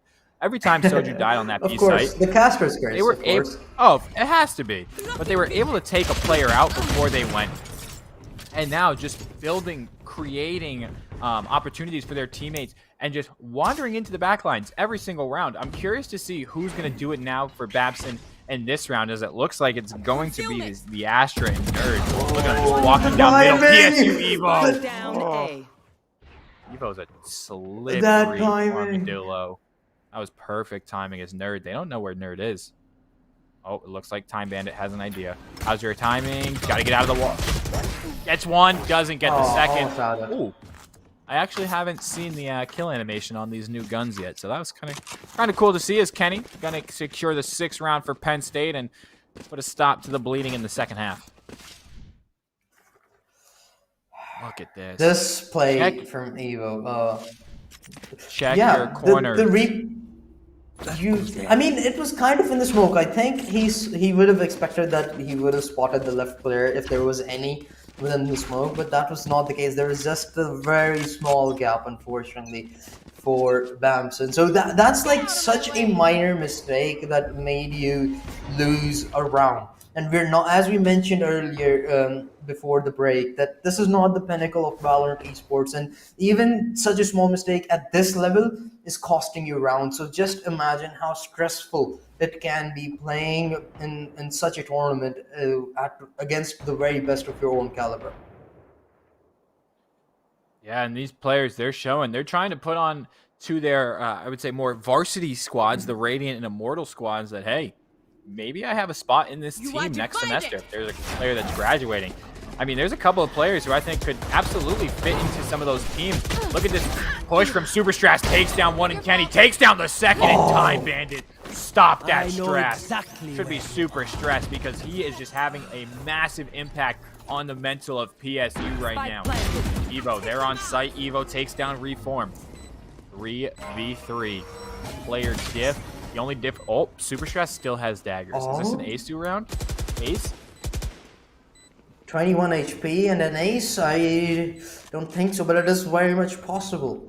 They have not been able to force him out of his position as of now, and so do I. It better be an ace because, boy, who doesn't love a nerd? Yeah. Oh god, that I don't want to sound like a bully, but Nerd, my friend, that was not great. That was not great, man. You should have let the Superstrass happen, but it's fine. It's the round that matters. You already lost one to a ridiculous mistake, but look at this. Lawrence, second shot thank you for the awesome replays, by the way. But yeah, I mean, it seemed for a second that he whiffed it. I honestly thought he did. The flick was disgusting, and again, big shout out to our production team, Lawrence, Shiro. We appreciate you guys. Scotty behind the scenes, making sure chat is behaving tonight. Chat. Thank you for those gifted sub, by the way, Scotty. Oh, we're giving gifted subs out. I didn't get one of those. That's crazy. I got one. Did you not get who the one? favorite caster is. It's fine. I get it. Anyways, I just doubled my fee for the day, and Babson looking to double the score of PSU if they can tie together 2 more rounds here. Aveda looking to do their best Superstrass impersonation. Gets shut down by Soju. That's a Blade Storm down to Babson. They don't have any ultimates. It does not matter. They're onto this A site. The spike is being planted, and they have complete control. Look at Reformed even saying, I'm just going to walk in the site and heal you guys. I really could care less who comes through that door. My ult's not ready. This is what I like. that the deal is trying to get aggressive for Babson, and it's clearly showing now. They have their mind, which is very clear. They're not being too overconfident that we saw once in their round, where Nerd had to clutch a big time. But now they're playing patiently where needed and showing the aggression that needs to be showed from Super Stress. But unfortunately, this time the aggression is going to cost him, as Nerd eventually will get their trade. But now it's all down to Kenny with a classic and 6 HP against 4, and Junes will to finish the team ace. Out 2 rounds away are Babson from securing the first map. It seems like we finally have a contender that could end PSU's undefeated run. Yeah, this is, like you said, PSU. This could be their first loss in CF1 esports. I'm not actually sure of map count. Don't quote me on that. But Babson, they're in complete control right now. 11-6. They have the economy. If Penn State lose this round, that it's pistols going into the final round, and I don't see Babson throwing after that. The only ultimate online right now is Seekers. Junes can play for the ultimate orb, but doesn't look like that's going to happen, as they are 1 away from the Hunter's Fury.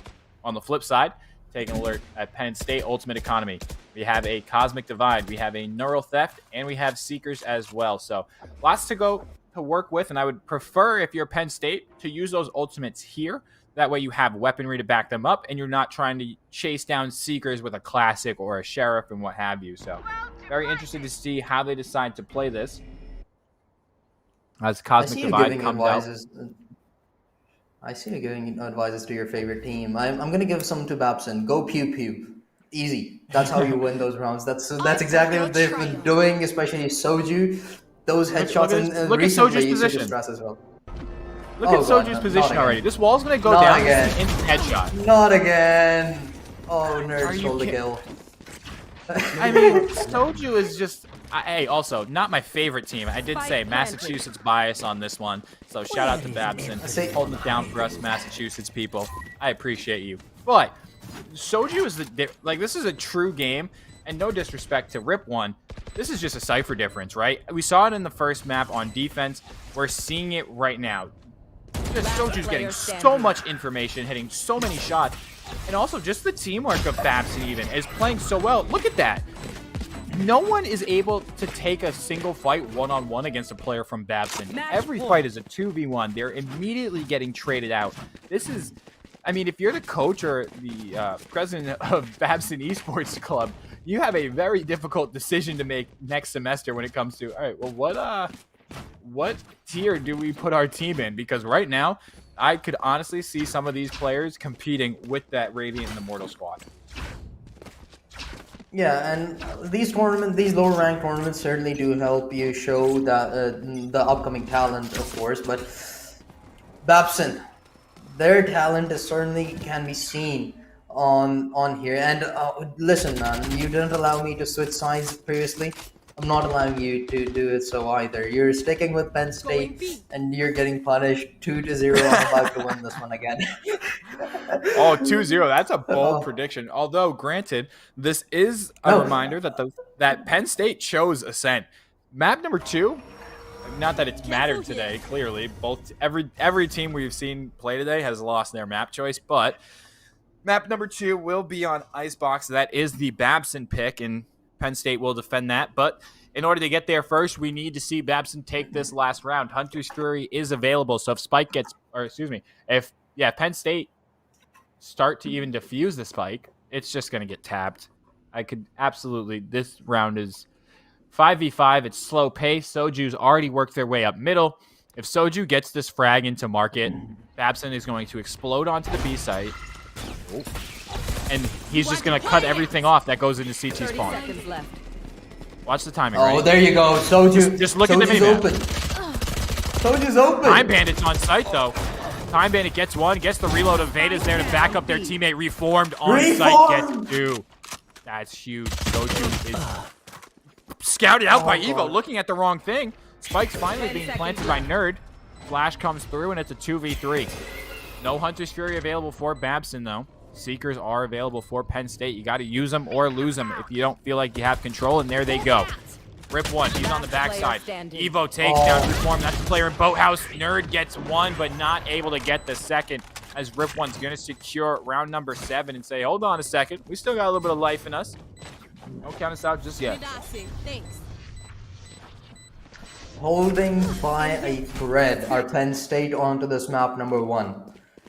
One player you can see. I think that Astra has like 3 or 6 HP, I believe. But what could have gone wrong if Evo had died?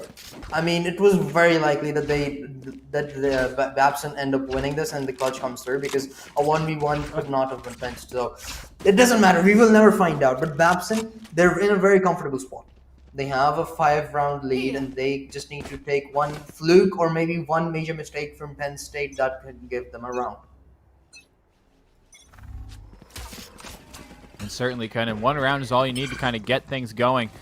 So let's see if Penn State, if they can kind of start to snowball rounds together and bring us to a potential overtime situation. But we don't want to count our chickens before they hatch just yet. Slow default coming here from Babson Esports as they try to gain a little bit of information. Nerd already worked their way up, and it looks like Penn State, they're more than content to just kind of play retake.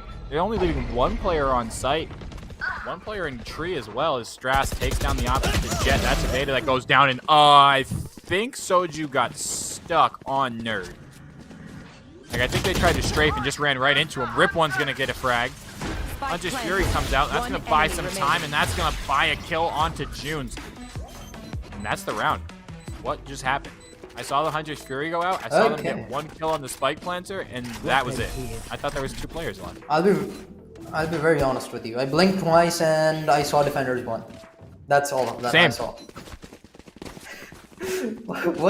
What just happened? Penn State. And without any timeouts, without anything. Awesome. Time Bandit got the kill with the Hunter's Fury, and Kenny was able to clean it up. So I guess if it works, it works. We don't question it. Whoa. I've never seen that Cypher camera before. Okay, new tech. Someone clip that, send it to me so I can use that in my next time I play Cypher, which is very rare, but, you know, you got to learn every character. Get out of my way. I mean, not necessarily.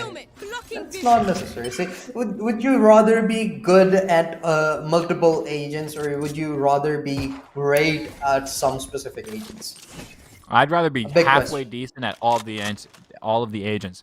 For all my TikTok viewers out there, there was a TikTok floating around. It's the saying, a jack of all trades is a master of none, but a jack of all trades is better than a master of one. Something like that. I don't know. Don't quote me. It's been a while. I got the boomer memory. It's not there just yet.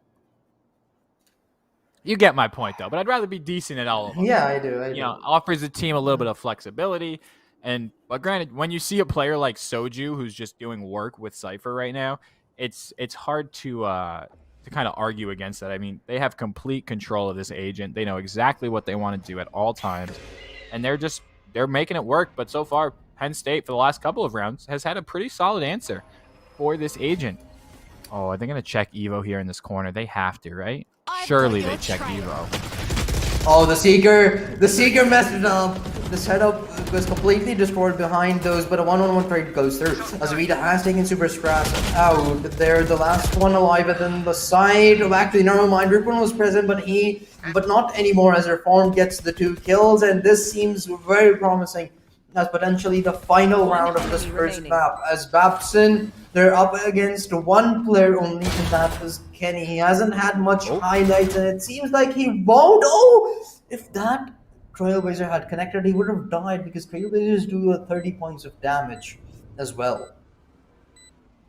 Oh, let's see. Kenny, would have been an interesting way. Yeah, I've never actually seen that interaction. Oh, they know. They know exactly where they are.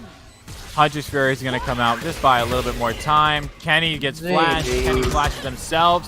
Kenny was still able to kill Junes. Interesting, but Reform's going to get the 3K 13-8. Penn State put together a little bit of a comeback in the end there, but nothing that can foil Babson's plan as they take it. 13-8, map number 1.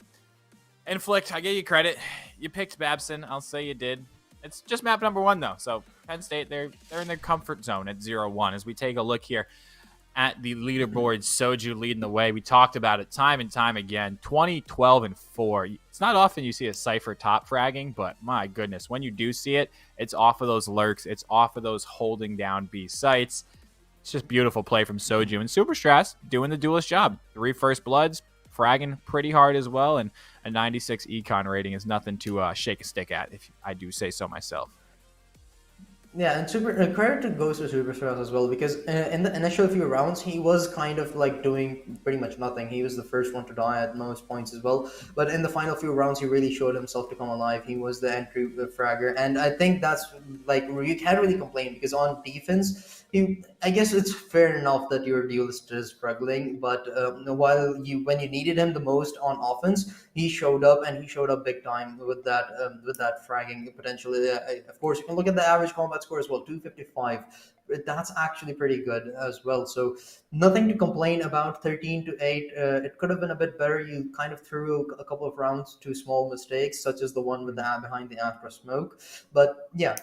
Overall, it's pretty good, pretty dominant performance, I'd say, from the side of Babson, of course. But Penn State, they definitely showed that they have the caliber to take them down at any given moment. In one particular round, I believe it was their 8th. So really, it can be anything overall to end the scoreline today. It certainly can, and we're going to see if Penn State able to bounce back moving into map number 2. We're going to be on Icebox. We've seen this one played earlier. We're going to see how these teams differ in their play style. So don't go anywhere. We're going to take a quick 5-minute break. When we come back, map number 2 between Babson and Penn State Esports. You're not going to want to miss this one.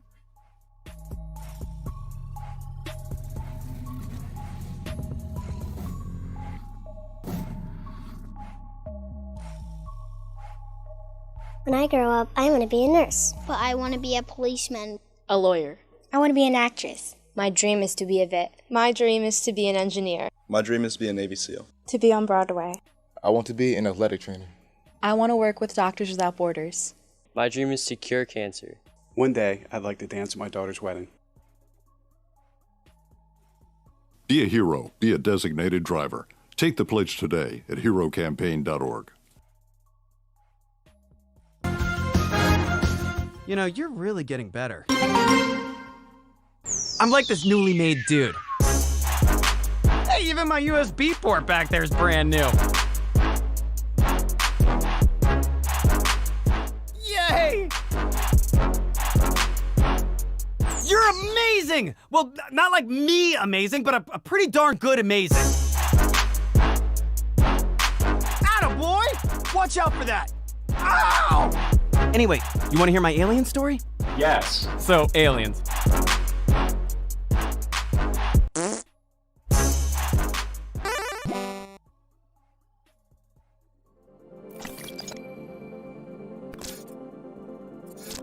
How has FitGamer changed and impacted Cloud9? I mean, honestly, Cloud9, North America's best international team, are headed back to Worlds.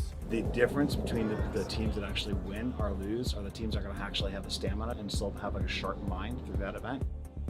Prior to having Fit Gamers exercise routines that we've been doing, my players around Game 5 would get tired and lose. What's happened with the training that we've been doing, we are now, when we get to this Game 5 situations, we're the team on stage that has energy, we're the team on stage actually is sharp, and we're the team that's raising the trophies.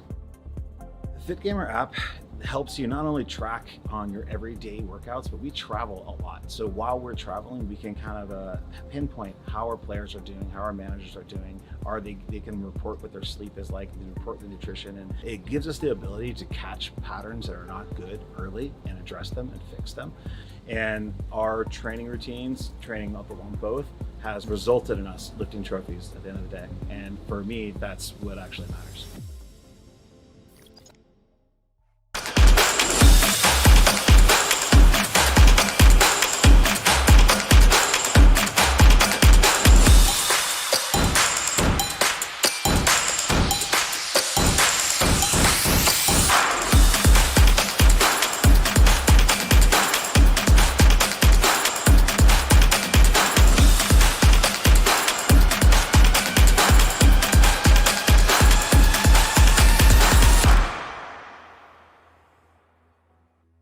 When I grow up, I want to be a nurse. But I want to be a policeman. A lawyer. I want to be an actress. My dream is to be a vet. My dream is to be an engineer. My dream is to be a Navy SEAL. To be on Broadway. I want to be an athletic trainer. I want to work with Doctors Without Borders. My dream is to cure cancer. One day, I'd like to dance at my daughter's wedding. Be a hero. Be a designated driver. Take the pledge today at herocampaign.org. You know, you're really getting better. I'm like this newly made dude. Hey, even my USB port back there is brand new. Yay! You're amazing! Well, not like me amazing, but a pretty darn good amazing. Attaboy! Watch out for that! Ow! Anyway, you want to hear my alien story? Yes. So, aliens.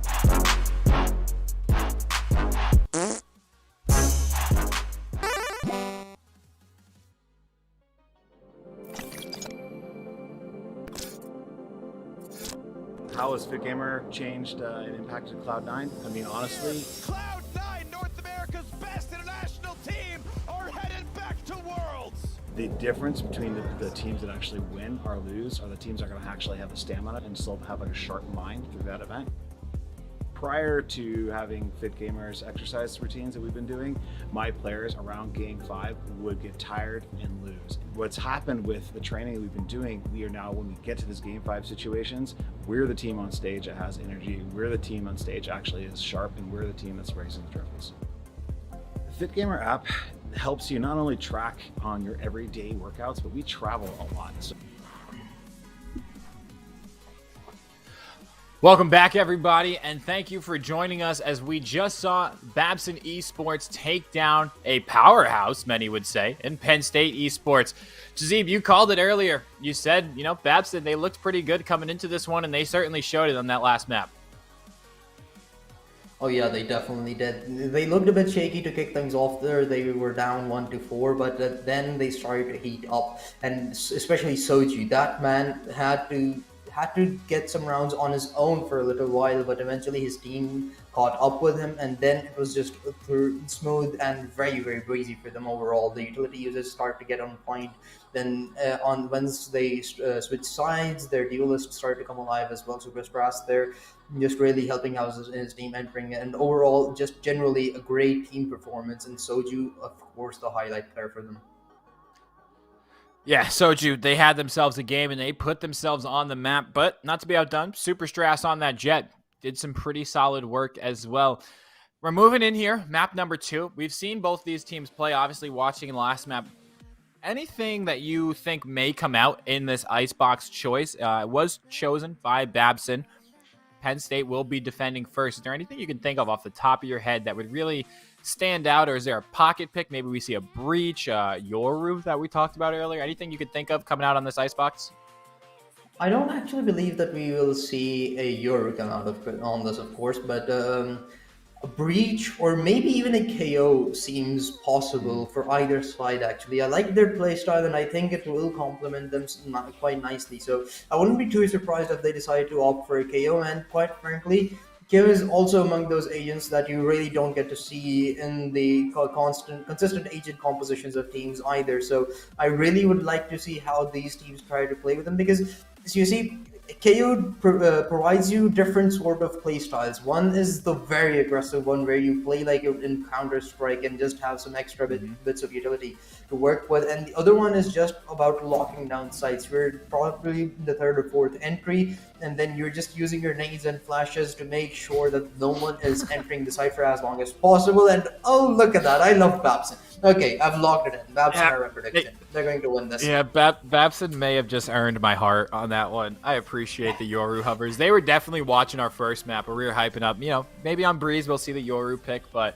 I appreciate that. So far, pretty standard comps, nothing out of the ordinary. On the side of Penn State, we got Rip One. They're on Viper duty. That's a great pickup. Evada back on Jet. Mirror match again? Twinsies? Surely not. I'm just gonna. My question is at the bottom of your screen. This player was just on a duelist. I mean, on a sentinel, and now they're playing. It's locked in. Oh my god. Okay.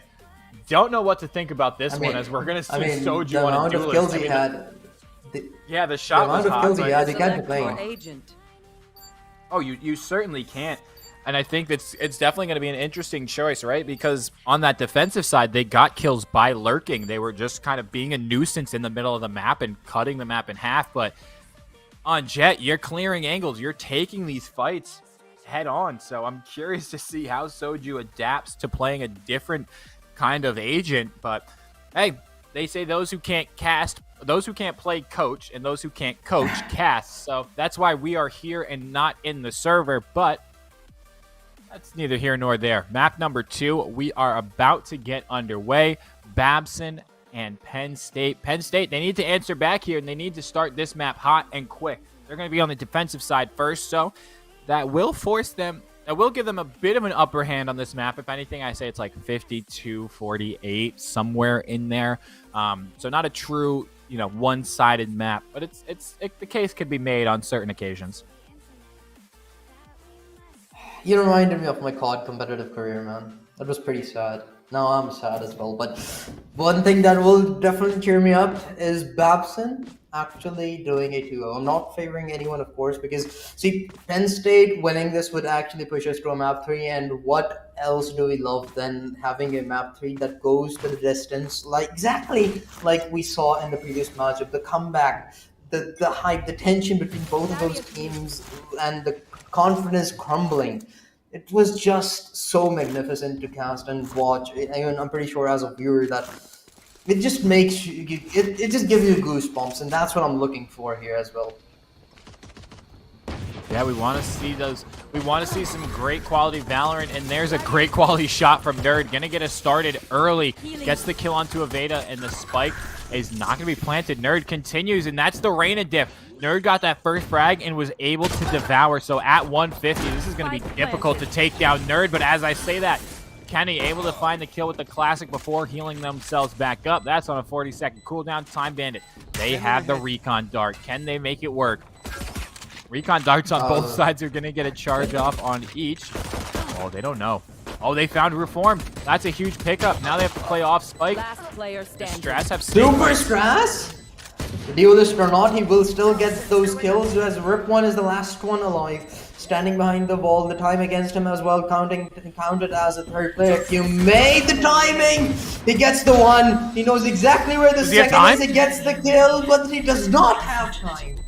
That's the first round of more for Babson. No! Oh god. Oh, that was so close. Oh god. So close. Oh, Rip1.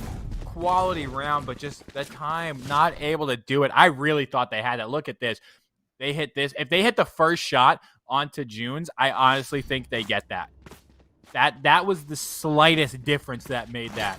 But wow, well done. That's a great round all around. Nothing you can be too upset about that. Either way, you're a fan. And if they're going to be buying into this is Babson. Full Spectres, full heavy shields. This could go very poorly if they lose. Evo's got a Ghost. Rip1's got a Sheriff.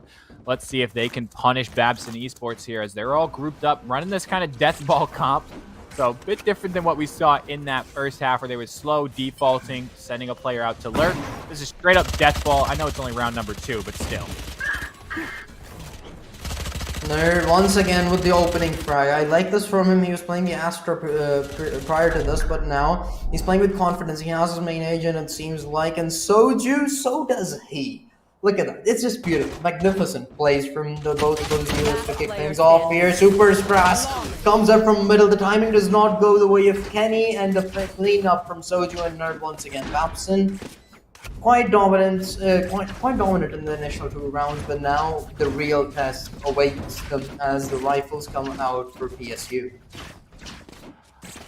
As much as I hate to say this, I kind of favor Babson in this 3rd round, right? Sure, they have a weapons disadvantage, but look at the shields. And if they go to this A site, I think they are aware, if they go to this A site, the faster rate of fire on the Spectres could lean into their hands pretty well. So it's just a matter of taking closer angled fights as opposed to those long range ones. But this could go either way, especially with the shield advantage. Let's see, this is going to be the A hit coming through. Viper's Wall's going to go up. That's the toxic screen. That's going to be from Penn State. Now we'll see the toxic screen come out from Super Strass of Babson, and Aveda's going to get the party started, taking down Soju. That's a huge opening frag. Oh, Kenny there's the takes second down one as well Nerd. to follow up. And now it seems like Babson, they're gonna retreat here. Oh, look at that middle. One-on-one proper Viper. Oh, Rip one. The timing? They have no Look idea. at you, They are man! walking hand in hand. Oh no! That did not just happen. Superstars, could they're go not bad aware either about way. him. They're not aware about they don't know Superstars where being so Rip One is either. aggressive. Oh Free gun. god. That's They a free know Rip vandal One's here. retrieved.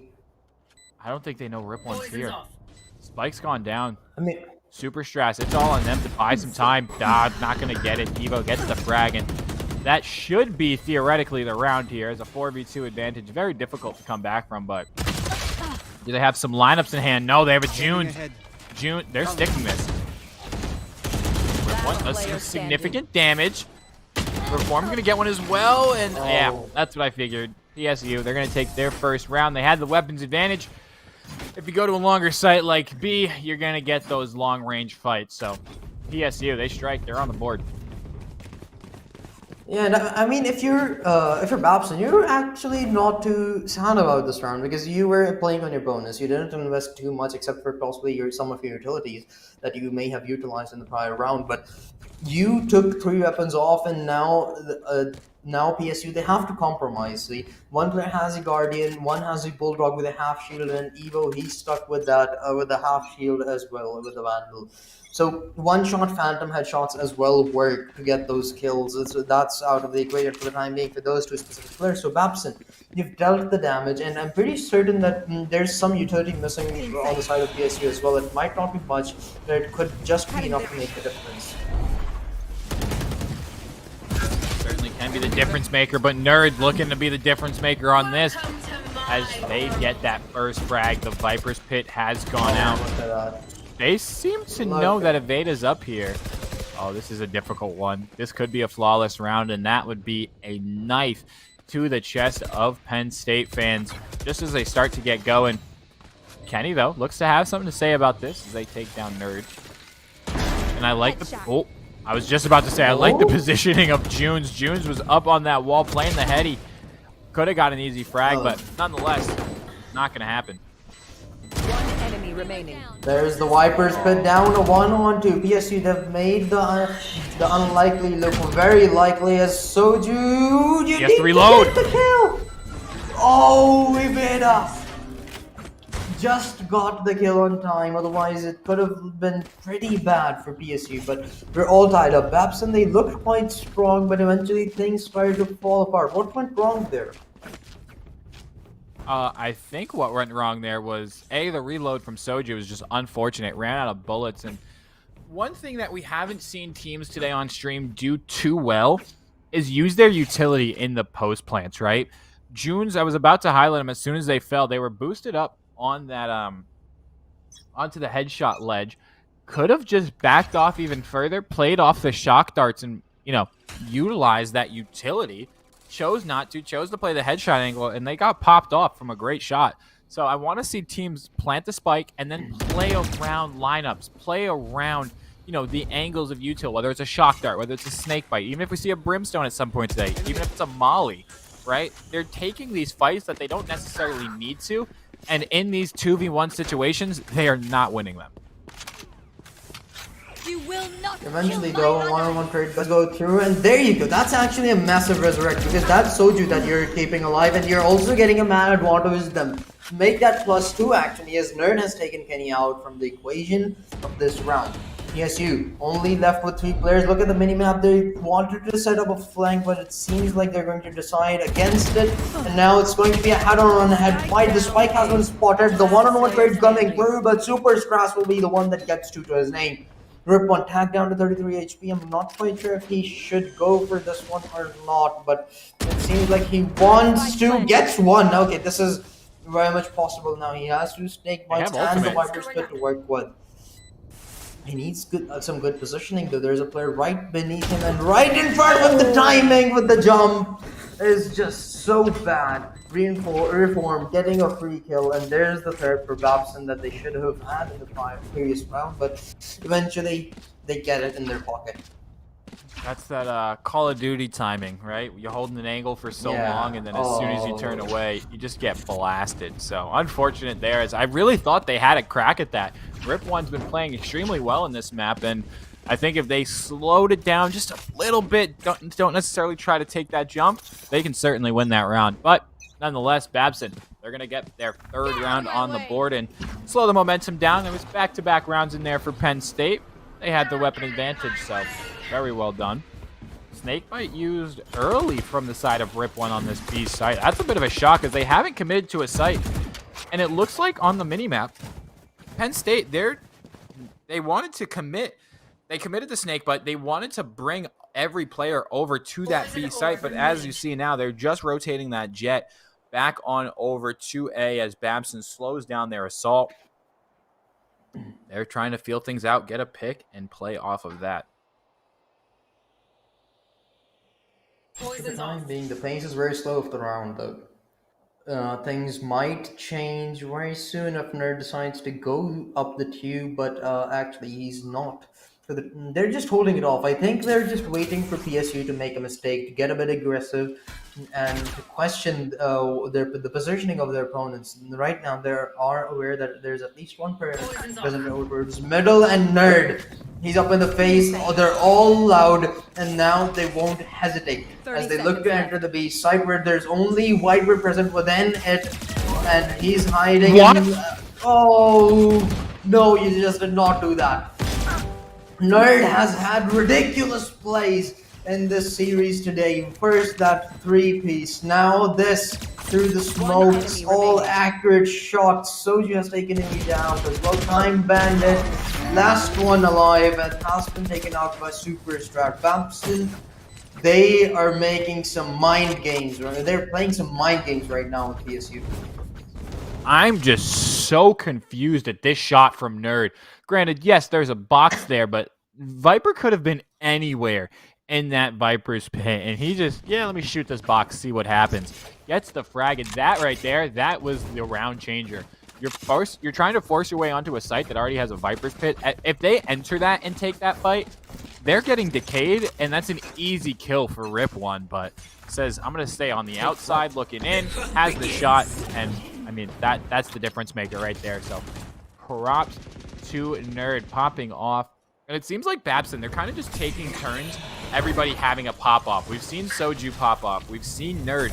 June's had a couple of rounds where they're making some impact kills as well. So it seems like everybody's pulling their own weight. No one is kind of being the hero. And Spike's going to go down. Oh, Time Bandit. He sees Nerd. Nerd's not looking over this. Well, there it is. Oh, Time Bandit. well, Not a ball. Oh, but this is going to be good. Jones, this might not be necessary, but if he gets the timing right, he could potentially have a couple of free kills. As all three of the remaining players of PSU, they've started to stack up within the side. There's, the timing! He got away. Kenny, last one alive, is going to go for the res. I'm not quite sure if it's a wise decision, as he did get one. But still, it's a 1v4, and Reform will be the one to finish things off. What? Why did that res come through? I'm quite confused about it.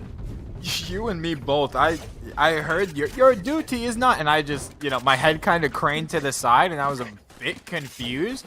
It definitely wasn't an economy res, right? One of those resurrections where you're like, all right, I can get this player, they can keep their weapons, we can go into the next round and have 2 Vandals or 2 Phantoms at least.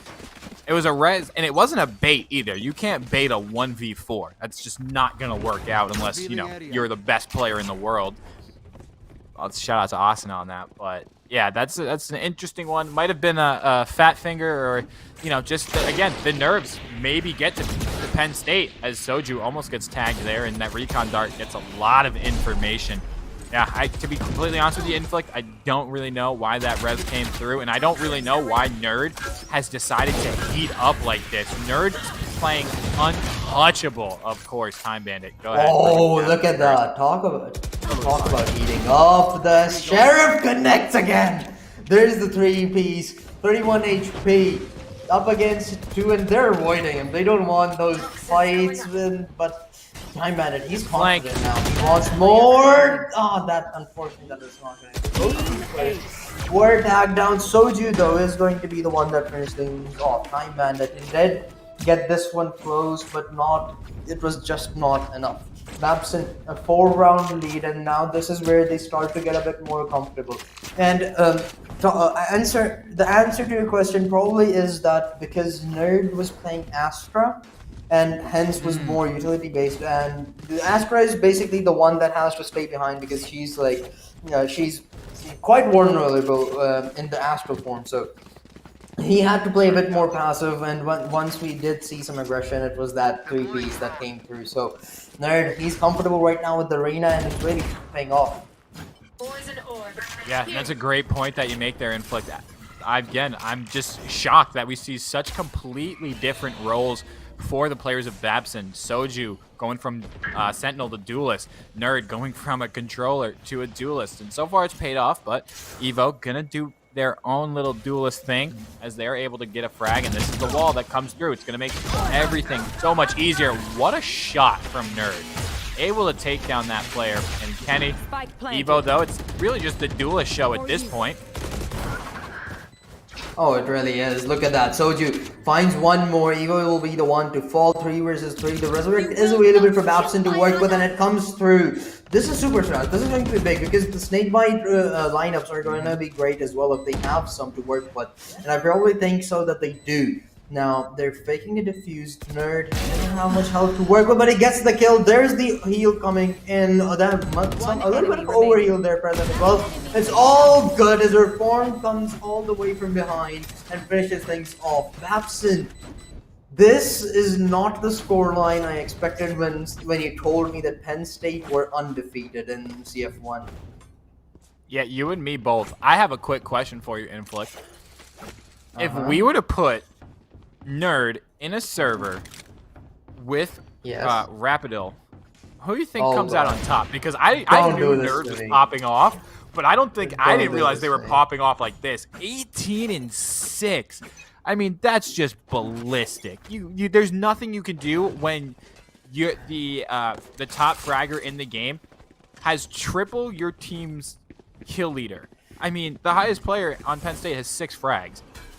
Nerd's just dry peeking anything they want and getting this. Evo trying to take some contact, hopefully going to get the frag and get out of dodge here. Oh, yep, there it is. That's the one. Oh, they could have doubled up, but decided to play it safe, get the frag. Only did 8 damage to Super Strass, so gives them the player advantage. And Babson, they also have a Viper's Pit. They also have a Hunter's Fury, so should this spike go down, I expect we see both of those ultimates invested in this round. It could, and I think it should actually happen because right now they're in a spot where they desperately need the first frag to open the site up for them. Because for the time being, PSU, they're all stacked here. They're making sure that no rotation could come through either. With that Viper playing over towards middle here, hence they're not left with many options. And as soon as they get in, they need to utilize their Viper's Pit, but it's not looking too great. As the spike has been dropped up top, but 2-on-2 trade goes through, and there's the Viper Spit that I was talking about. Spike retrieved, Snakebite's out to make sure that there's not much danger around the planting side, and Junes is going to be the one that has shifted the tides here. Kenny, alongside his Soa fella. Oh, so up close! Time out. No, Kenny. He does get the kill. That's the Vipers for dropping. They're just saying hi to each other before going back into the fight there. Oh, this is big. Here it comes. This is big. Soju. That's half defused. They need to be careful. Soju gets the first pick, and this is perfection as Jones gets the final kill. 8-2, and Babson, they could potentially show us a 10-2 We've only seen 8-4 throughout the whole day, I believe. But what was the half like in the first one? I forgot actually. First half in map number 1 was 7-5 in favor of Babson. So they're continuing this they're continuing the great form that they're playing at.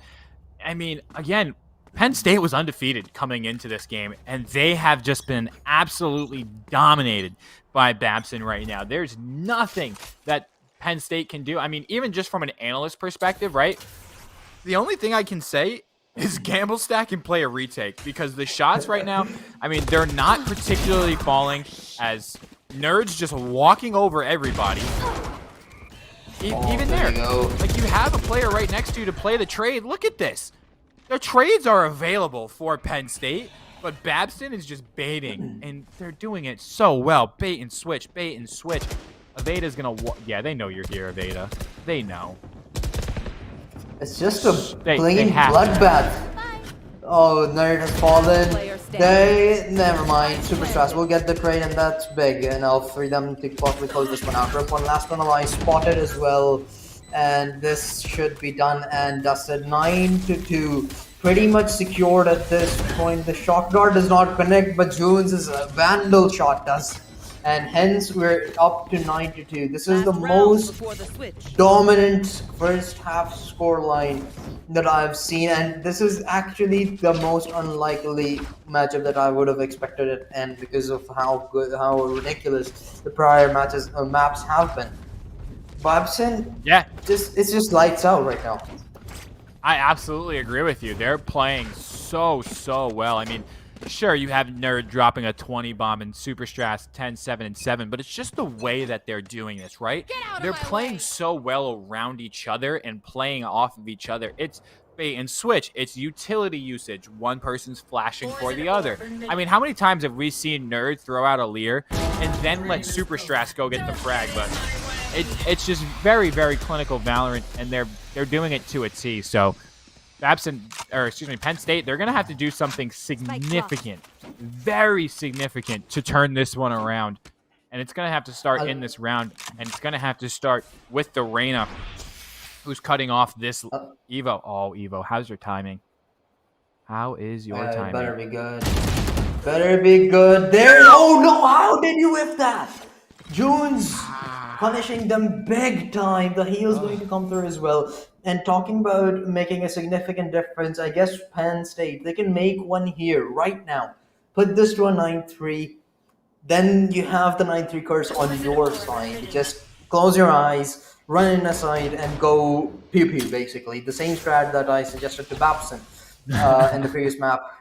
Yeah, but this time you just have to believe in the 9-3 curse. But to get there, you have to win this one. And it seems like they want to, and they're certainly trying, but Super Strats and Jones, they have other ideas. It's all tied up, 2-2. The spike is going to go down. Jones tagged down to 76 HP. He does have his recon dart to work with, hence could potentially get some information. Time bandit, just a guardian. I don't think I think he spotted the barrel. He knows. Not anymore. Aveda almost shot a little bit too early. Yep, that's the sign. They know exactly where Super Stress is right now.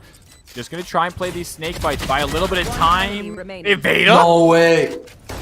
Look behind you. He doesn't. Close. They started to peek around, and it looks like they had an idea that Time Bandit might be behind them, but nonetheless, 9-3 curse. It is real. Can these players run it back?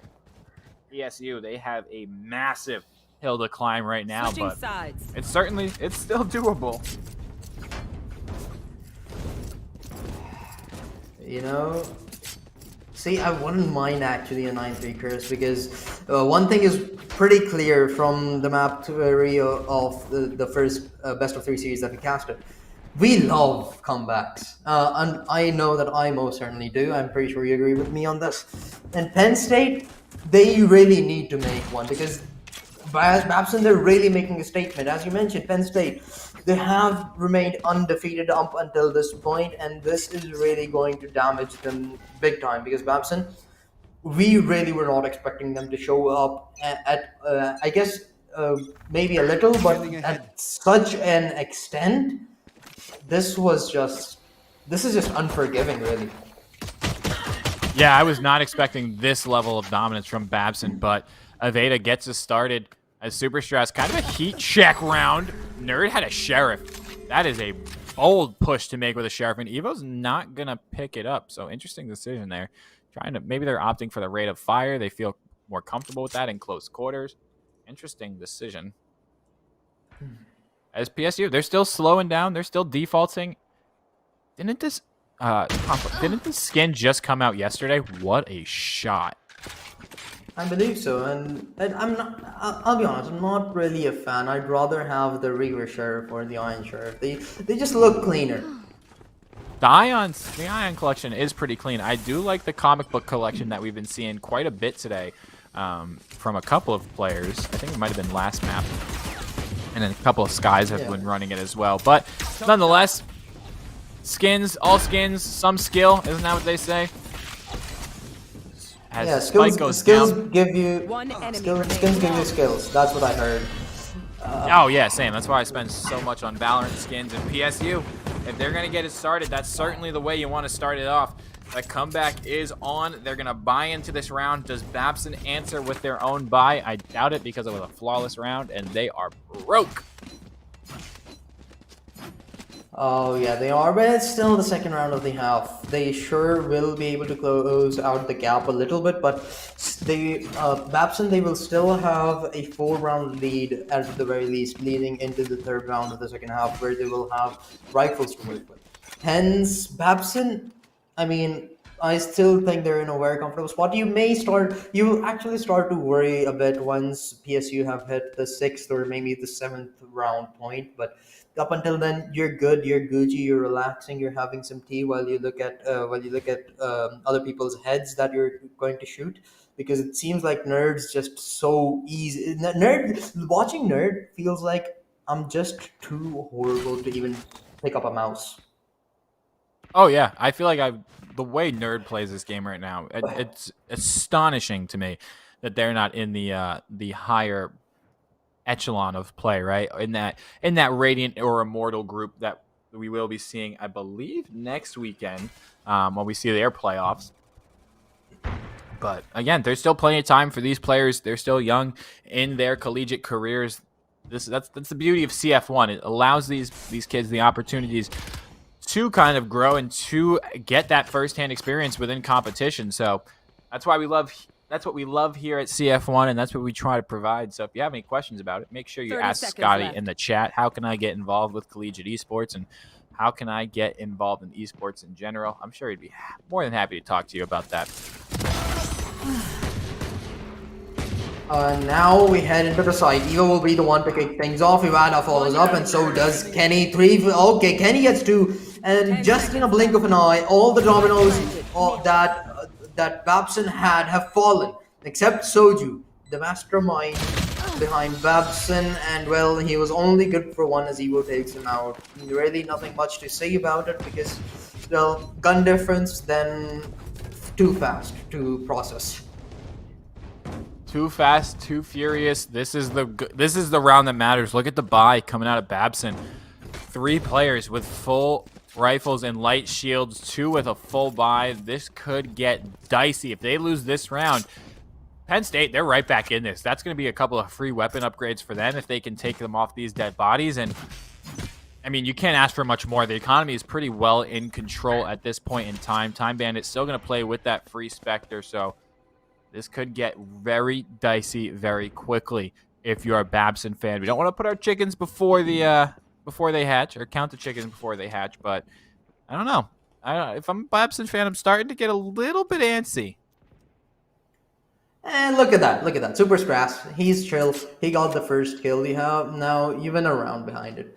Look at them. They're getting a bit aggressive towards B long, but they're making sure that they don't give much away there, and they can easily back off still, hence in a safer spot. But now the aggression is trying to show itself over towards the A side as all of the players of PSU start to stack up. Evo will be the first one to find a kill. Nerd, good for the trade, and hence a 4 versus 3 for the retake as the spike starts to go down.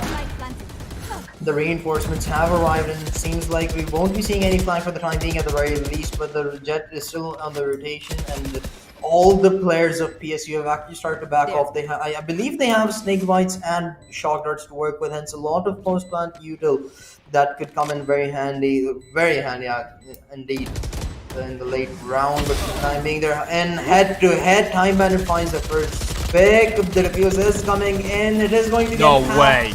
At the very least. Oh, it's half. 2 versus 3. They're faking it. They're calling for them. Oh, he missed. He whiffed. Nerd. Enemy remaining. I mean, he did not just do that. Are they gonna get out with the weapon? No! Oh, that's No. unfortunate.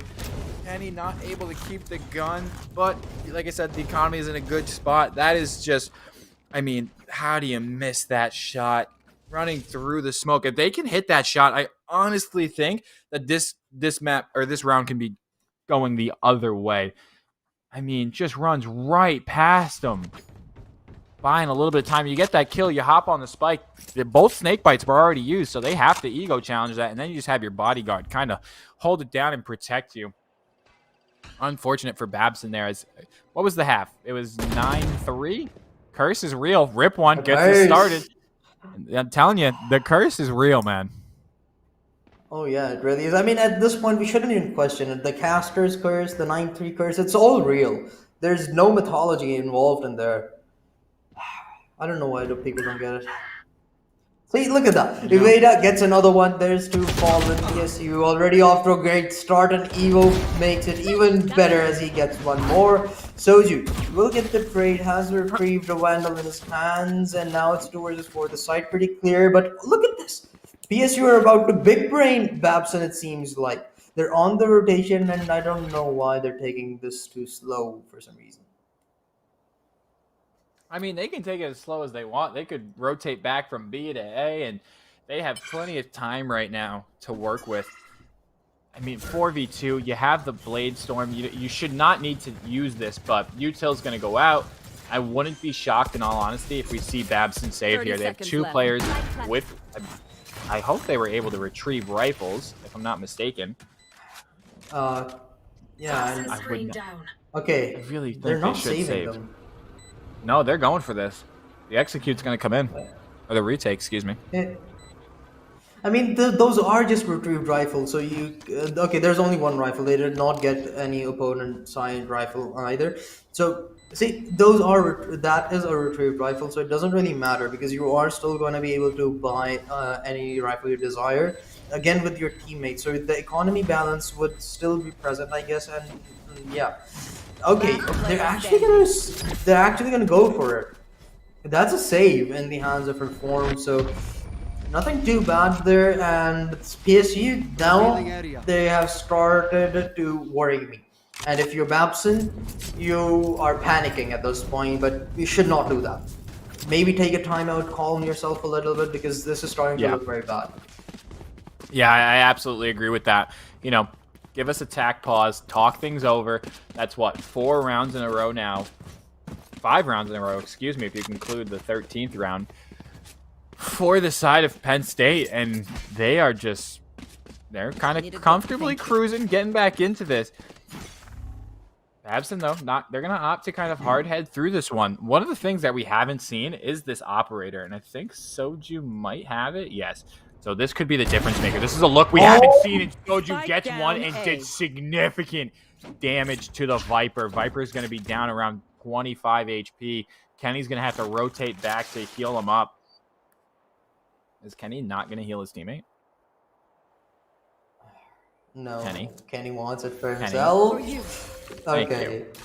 Oh, I was gonna say I would be livid. Maybe they were waiting for the magic word of please. That could be the we case. don't say that. If you're a Jet main, heal me, res me. It's like being a Pharah in Overwatch. Just pocket mercy. Jets deserve a pocket Sage. And look at this mid control. Another look we haven't really seen PSU try to utilize too much is the lurks through middle. Spike is still on B site. I wonder if they sell this fake. Oh, Nerd's here. They have a double op. Nerd and Soju both have op. Yeah, they do. That just miffed. That's unfortunate. This is going to be a massive sight line. Oh, and he gets pushed off. Blade Storm gets popped. Pushing through middle. This is going to open up a lot of doors. The Beta came from the top rope and gets shut down. They're going through two. This should be a safe one, but Soju on the other side. The time! The time! It's against them at PSU. This is a disaster. They took a bit too long, and Babson really were prepared for it. The double op setup really came through, and PSU, they just were not sure how to counter it and put it away. They tried to do it with the outroam, but Nerd, he doesn't care. He's just there to get those kills, and he most definitely certainly did. 10th round on board for Babson, finally showing some signs of life in the second half, and a very much needed round, because if you lose this one, you do not have economy to buy in the next round, and you are all tied up. And the nerves, we talked about it earlier as well, they can really get to you. I'm just so stunned that the double op setup on this map is working. It's not something that we traditionally see with so many short and tight sight lines. The ops here, if you have to try and retake, it's a nightmare, but they're able to hold true. They stay strong, and so far, these ops have been the difference maker in getting Babson back to their winning ways. The ops still up. The pressure still on Penn State as they try to enter towards the A site where there are 2 players present to defend. But look at the mini-map. This is very much troublesome for Penn State, because if they decide to go back, they're gonna die, man. There's nothing that's going right for the time being, and now they start to show some aggression. Kenny, he's looking to change things up as he finds the first pick. Soja in the right corner, they know exactly where he is, and he will fall. Now, finally, their reinforcements have to start to arrive, but Reform, he's still the lone soldier within it. Planted. Reform has a lot of work to do. And look at the backside. Look on your minimap. The Reyna. Henry gets something going. Super Strats finds a huge frag. Oh, I think Reform just spotted Time Bandit's leg. They know he's there. But it doesn't matter. The trade comes through 2v2. There is still a player from Babson on belt. That's going to be Nerd. Nerd, can they take down Rip 1? Yes, that's the go button. They have to challenge. Aveda just took a shot. They know where they are. But they don't. What? Did you not see Aveda on belt? Just play time, Nerd. Are you kidding me? What a shot from Nerd to possibly save Babson's second map. I honestly think if Nerd doesn't hit that shot, PSU, they go on to win this round, make it 8-10. The economy is not in the favor of Babson. Whew, that could have spiraled everything, but Nerd, they get back to their hot streak, 24-13, double posi almost. Look at this. Great kill here on Rip, gets the overheal. And here it is. Bang, right off the headshot. Beautifully, beautifully played. Whew. I'm getting nervous here. Not gonna lie to you, Inflict. Getting a little nervous. Yeah, I mean, we certainly do love to see comebacks, but this one, it seems like it's going to fall a bit short as Babson. They're looking comfortable right now, and the comfort is definitely showing. Nerd, he was looking to get in the faces of PSU, but unfortunately he has to back off as I think a bit of a movement did not work out as planned, but now they have at least spotted PSU players out, but Time Bandit is actually going to give them a treat as he takes Junes out. 4 versus 5. In favor of Penn State right here. Nerd in the awkward corner. As the wall goes down. He could get to has spotted another one. That's a huge frag from Nerd. Got the intel and got out, but Evo doesn't care. Boomstick goes boom and takes them down. 4v3 advantage Penn State. They have a Hunter's Fury as well, so they can certainly play off site, but Reform gets one, Reform gets a second. That's a huge double. Oh, just missed the spot the shoulder. How's your shot? Time Bandit sneaks underneath a little. What is that wedding game you play? Oh my god, why am I blanking on it? Terrible joke. The headshot. What? It's happening! The clutch is coming in. Time Bandit, he has taken 3 this half. Will he get more? The half defuse has come through, but he's not looking to move, and he gets the kill! Somehow, the Time Bandit had to reload, the most unfortunate timing he could have possibly had. But that is exactly what puts Babson on the match point. There were at least 2 other guns on the ground that Time Bandit might have been able to swap to. Look at this. I mean, Soju, just massive cojones, just sticks the spike to halfway. There's a gun behind him. There's a gun in front of him. Oh, that's an unfortunate one. That's a tilter if you're Time Bandit. And look at the buy. It's busted from Penn State on map point. Babson, they have Hunter's Fury, they have Snakebite, and they have the res. So off the rip, it's almost as if it's a 6v5. And that's the nerves. Evo just threw an absolute leer to nobody. Didn't blind a single person. Aveda, they're pushing through. and they're leading this off with the spike. So if Beta goes down, that's spike control. Oh, an interesting wall. Soju falls. Soju gets time banded down. Other side of this wall, they saw him scope.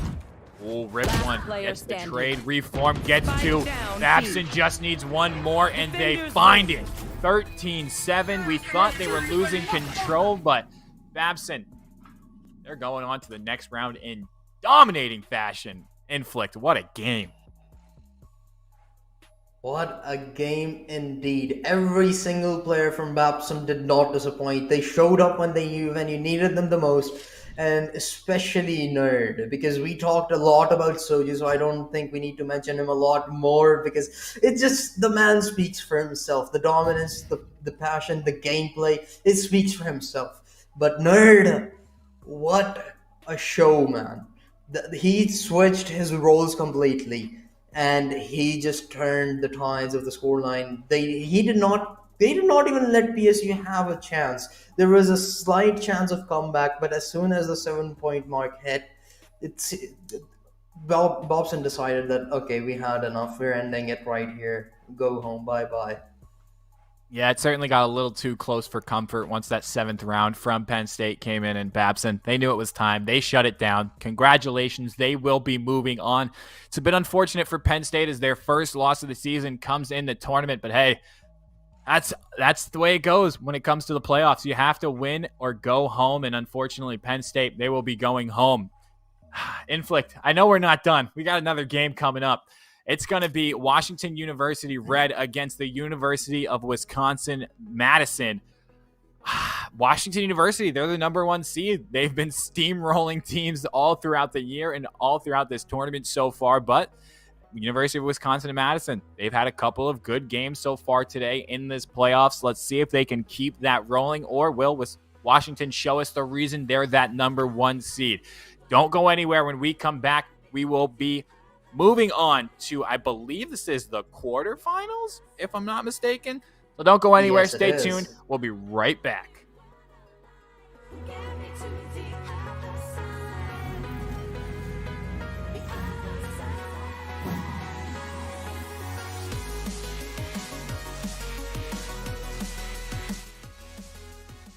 So while we're traveling, we can kind of pinpoint how our players are doing, how our managers are doing. They can report what their sleep is like, we report the nutrition, and it gives us the ability to catch patterns that are not good early and address them and fix them. And our training routines, training up on both, has resulted in us lifting trophies at the end of the day. And for me, that's what actually matters.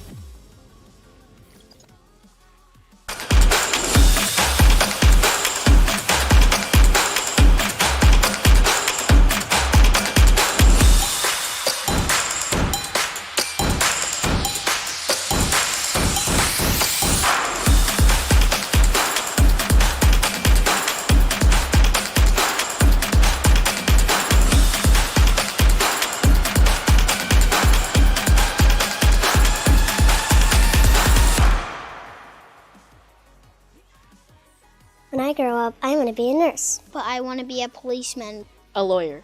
I want to be an actress. My dream is to be a vet. My dream is to be an engineer. My dream is to be a Navy SEAL. To be on Broadway. I want to be an athletic trainer. I want to work with Doctors Without Borders. My dream is to cure cancer. One day, I'd like to dance at my daughter's wedding. Be a hero. Be a designated driver. Take the pledge today at herocampaign.org.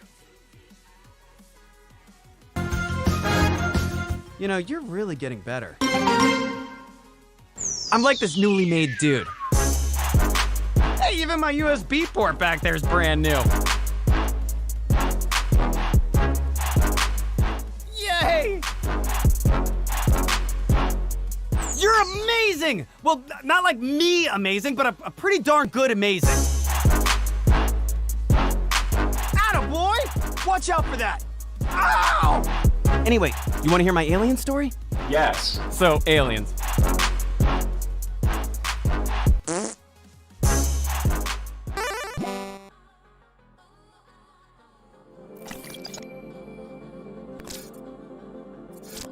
How has FitGamer changed and impacted Cloud9? I mean, honestly, Cloud9, North America's best international team, are headed back The difference between the teams that actually win or lose are the teams that are going to actually have the stamina and still have like a sharp mind through that event.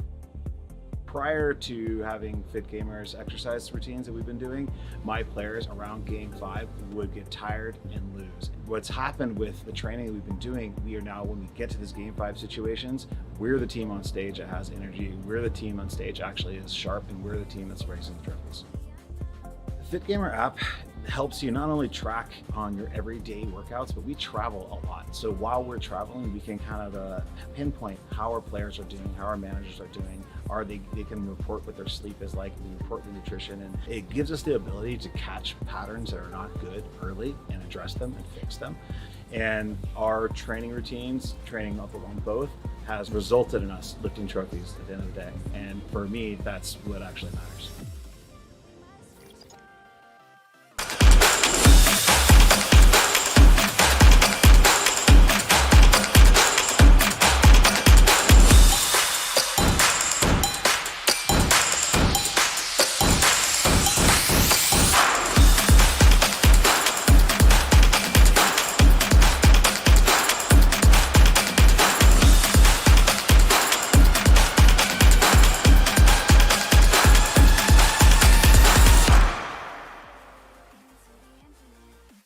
When I grow up, I want to be a nurse. But I want to be a policeman. A lawyer. I want to be an actress. My dream is to be a vet. My dream is to be an engineer. My dream is to be a Navy SEAL. To be on Broadway. I want to be an athletic trainer. I want to work with Doctors Without Borders. My dream is to cure cancer. One day, I'd like to dance at my daughter's wedding. Be a hero. Be a designated driver. Take the pledge today at herocampaign.org. You know, you're really getting better. I'm like this newly made dude. Hey, even my USB port back there is brand new.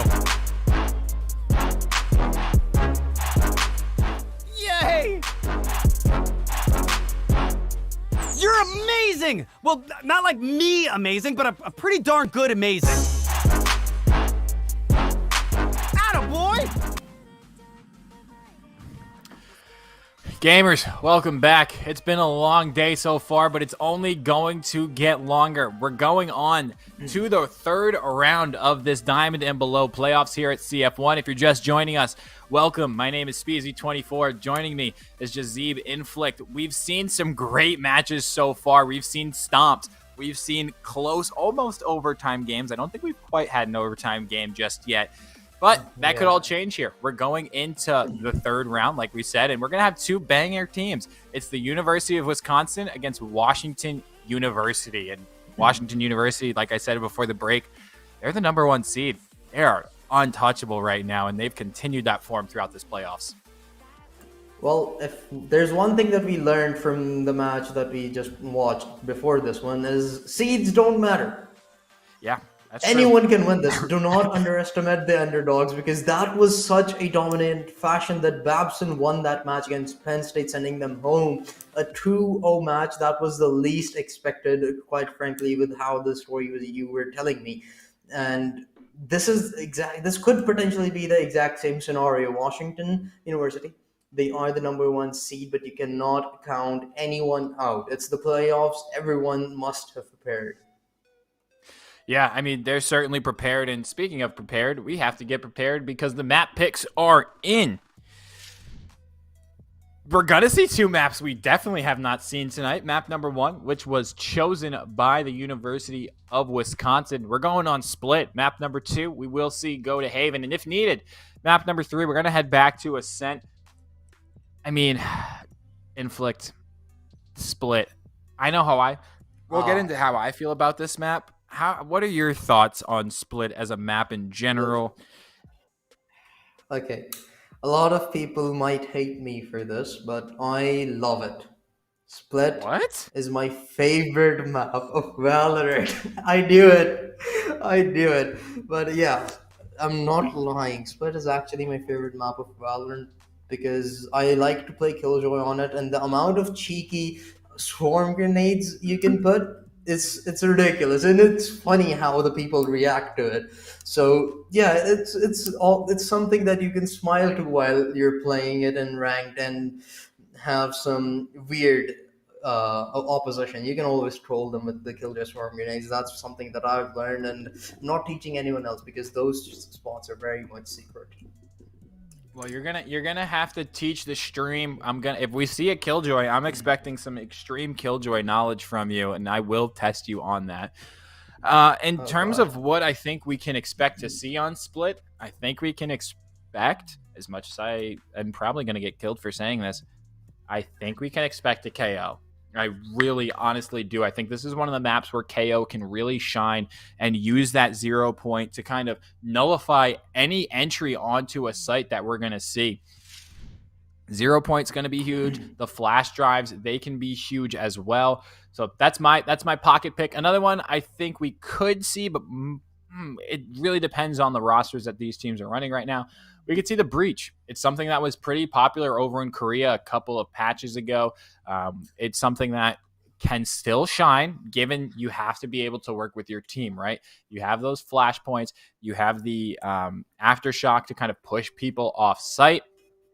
Wouldn't be shocked to see it, but it's going to require some immense teamwork from these two. So we'll see. We're going to take a quick second as the players are getting loaded into the game. They're not ready just yet. Inflict, give me something that you want to see, whether it be a Killjoy spot on Split, whether it be, an agent select. What's one thing? Huge brain, give us an outside prediction. It doesn't have to be the game score, but just give me a prediction for what we can expect in map number 1. Okay, 2 words. Overtime, Yoru. That's all. Okay. If we see Overtime, either of those, all 3 I will rounds. tell you, I will buy you a skin right now. If we see No. both of them, if map number 1 goes to overtime and a Yoru gets locked in on Split, I'll get you the Arcane Pass. How about that? Oh god, no. No, Scotty let's keep it to one Scotty will skin just only. Scotty will just PayPal you my check for this game if that happens. I'll give him the information. It'll go right into your bank account. But no, I think the Yoru, it's something we've highlighted in a map like Split. It can happen. The footsteps alone, I think, are enough to kind of sway someone, a duelist, to maybe pocket pick this, especially this late into the tournament, right? We're in the quarterfinals. I know I was mistaken. I said before the break it is semis, but it is the quarterfinals. We will have a semifinals and finals tomorrow on stream. But teams are starting to get a bit more predictable, if you will. Other teams have been scouting. They're talking to the teams that have just played against each other. So I really wouldn't be shocked if we see some new tech, some new agent selects, maybe even a change in the map pick and bans. Maybe we see a fracture, right? If a team thinks that they are that outgunned and outclassed this stage in the tournament, do they go and pick pick fracture just because no one really knows the map super well just yet? I highly doubt these players are in the lab on a map like fracture, and God forbid that map is. I'll save my opinions on that map for another time. You can see enough of my Twitter rants on it, but you can say it. You can say it. It's fine. That map is garbage. That map is so bad, man. It's one of those ones where you see it in ranked and you're like, I'm just gonna dodge this. I don't even want to play. And then you load up League of Legends and you just run down an ARAM for 15 minutes until your Q timer pops. See, the thing is, that's me on Breeze. And I know for a fact that you definitely enjoy that map. I can tell you enjoy it. Are you on? No, on Breeze the best map in the game. Breeze and Haven, top 2, baby. I told you I can't play any agent. I can't play any agent on it. It's stressful for me to run something that I have never really been comfortable with. We're going to teach you. We're going to get some ranked games sometime this week, and we're going to teach you how to play on Breeze and Haven. Whether it be the Jet, whether it be, a Sage. Sage you can run on basically any map. So, yeah, we'll get you up there. Yeah, I'll look forward to it because, well, my Breeze games have really not been too great. I have been pretty much at the bottom of the scoreboard. You didn't hear it from me, and that never happened, by the way. It's just a hypothesis. So, yeah. But really, I could use some help on Breeze. All right, well, we'll get there. You know, watching some of these teams play Breeze, it can certainly be a help. And we're going to hop into Agent Select. I love University of Wisconsin, Madison. Come on. Yeah, stop. No, you know, Fifster's just kind of messing with you. Going to give everyone a quick update on where we are in the tournament. Oh, love that from Ezos. Washington University is taking on University of Wisconsin. That's the game that is on screen. Ottawa Gray is taking on Oregon State University. They're tied at 1-1. Club Esports is taking on FIU. They're both tied 1-1. We saw Babson take down Penn State. University of Chicago, the Fighting Illini, they take down RIT, so they will await the winner of they will play Babson actually in the quarterfinal matchup. Akron University takes down UH Impervious. And University of Houston, they are down 1-0 against Wayne State. So we got a couple of spicy games across the playoffs going on right now. But those don't matter. Let's take a look at this comp right here. I mean, Madison, University of Wisconsin and Madison, they've got it all figured out. They've got the Sage. They've got the KO. They got your girl Killjoy. They're going to look to use some of those nano swarms and alarm bots. Sin, hopefully going to have an impact on Astron. Is this a straight up mirror match? No, it looks like Washington University is going to opt for a Viper. So should be a slight difference, but other than that, I mean, pretty similar across the board.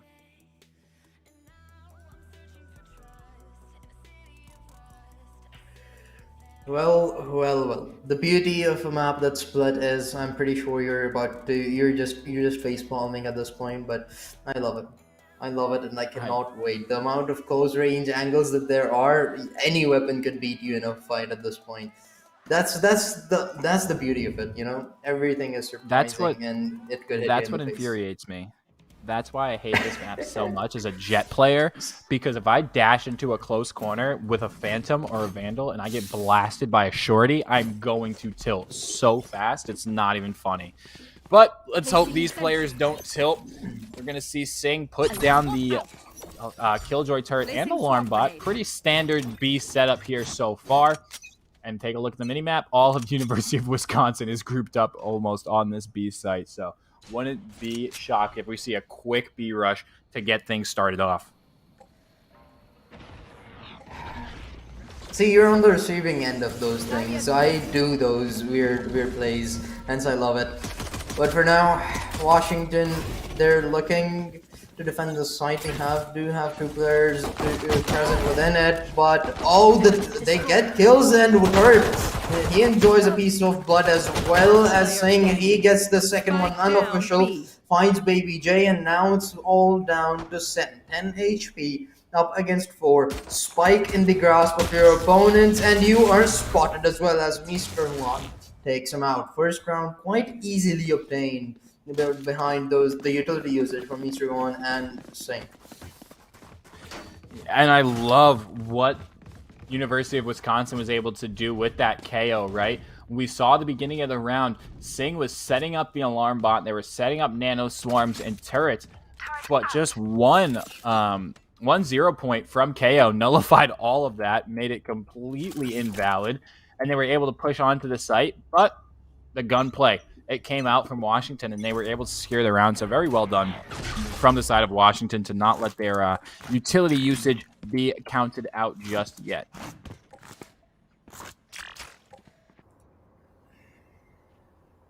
This time around, they're taking things a bit slower, but as I mentioned earlier, classics can be enough to deal damage if Washington Red decides to get up aggressive in the face of their opponents, but it seems like they're not really interested in that. So playing a safer game, I like that from them. But for the time being, it seems like the trouble is starting to get set up for the attacking end. As the setup is nice, the crossfire gets them 2 kills, and now already a 2-man advantage gained. They know that there are at least 3 players present over the A side, hence the rotation coming in, but just the sheer amount of utility present to defend the B side is going to be a lot more troublesome for them.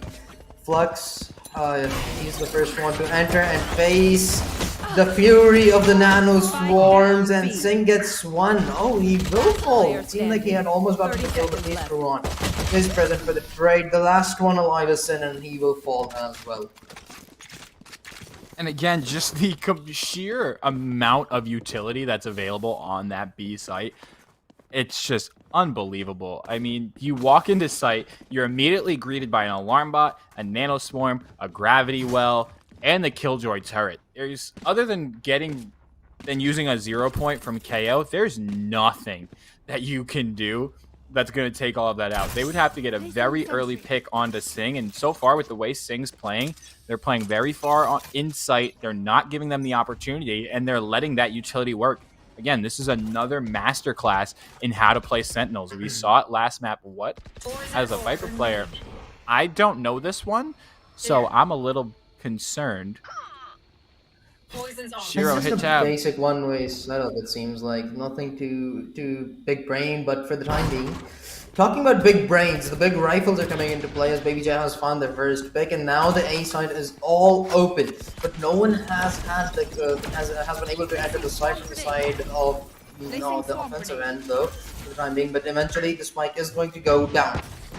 The ball being put up over the back ends of screens, and now the retake starts to come in a 4v5 scenario where Washington and Red, they're sadly at a disadvantage, and it starts to grow further. Never mind, they're going to equalize things up, but Flux will get the trade eventually. One enemy remaining.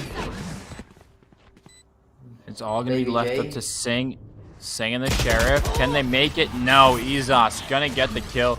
And again, weapon advantage, nothing really crazy that you can do there. Washington University, you're not struggling too much. You're going to be able to buy into this round, and you're going to feel pretty decent after the way the first 3 rounds have gone. Well. Now, the real challenge starts. Both of these teams have rifles to work with and probably have the required amount of utility that they want at the very least as well. But some exceptions, actually. Both of those teams have one Spectre to work with, sadly, but it's still nothing that's too much going to make a difference because the rifles are coming into play initially, and they could be retrieved by their teammates. For the time being, though, Mr. Ron, he's up aggressive in the faces of his opponents, but through the wall has not been able to find anything whatsoever. Flux, on the other end, has taken an unofficial out without retrieving any damage, so this is actually quite good for them. The Viper's Pit, although, is still available for Washington Red to work with, and hence could come in very handy, but the Viper, present towards middle, has not rotated to any specific site for the time being. All of the teammates are pretty far apart for Washington Red, and any one bad peek would cost them a life at this point, and there will be no trade whatsoever. Yeah, it's the Astrostar not going to be able to get much done. Hunter's just trying to buy time for their teammates. Can they get one? They are able to take down Izos. Fifster and Baby J, though, each get a frag, and it's all left up to Sing. He spots one. Sing doesn't have any utility available either, so this is a very difficult one. Flux just places down that turret. Gonna be able to play off of that, and hey, Killjoy dipped. So we're tied up 2-2. You know, Inflict, when you talk about that 3v4 situation and how spread out everyone on Washington was, right? I really wanted Washington to kind of group together, play off of one another, because they're so far apart. They're just isolated. One player dies, and there's no trade. There's no hope of, you know, any kind of creating any kind of advantage for their teammate or anything like that. So a bit disappointed with a team that should be as dialed in as Washington University, but nonetheless, it happens. I'm sure they're learning from it, and they're going to continue on as Izos here, trying to get a little bit of information towards Garage, as Flux and Ramen Shop looking to do the same thing.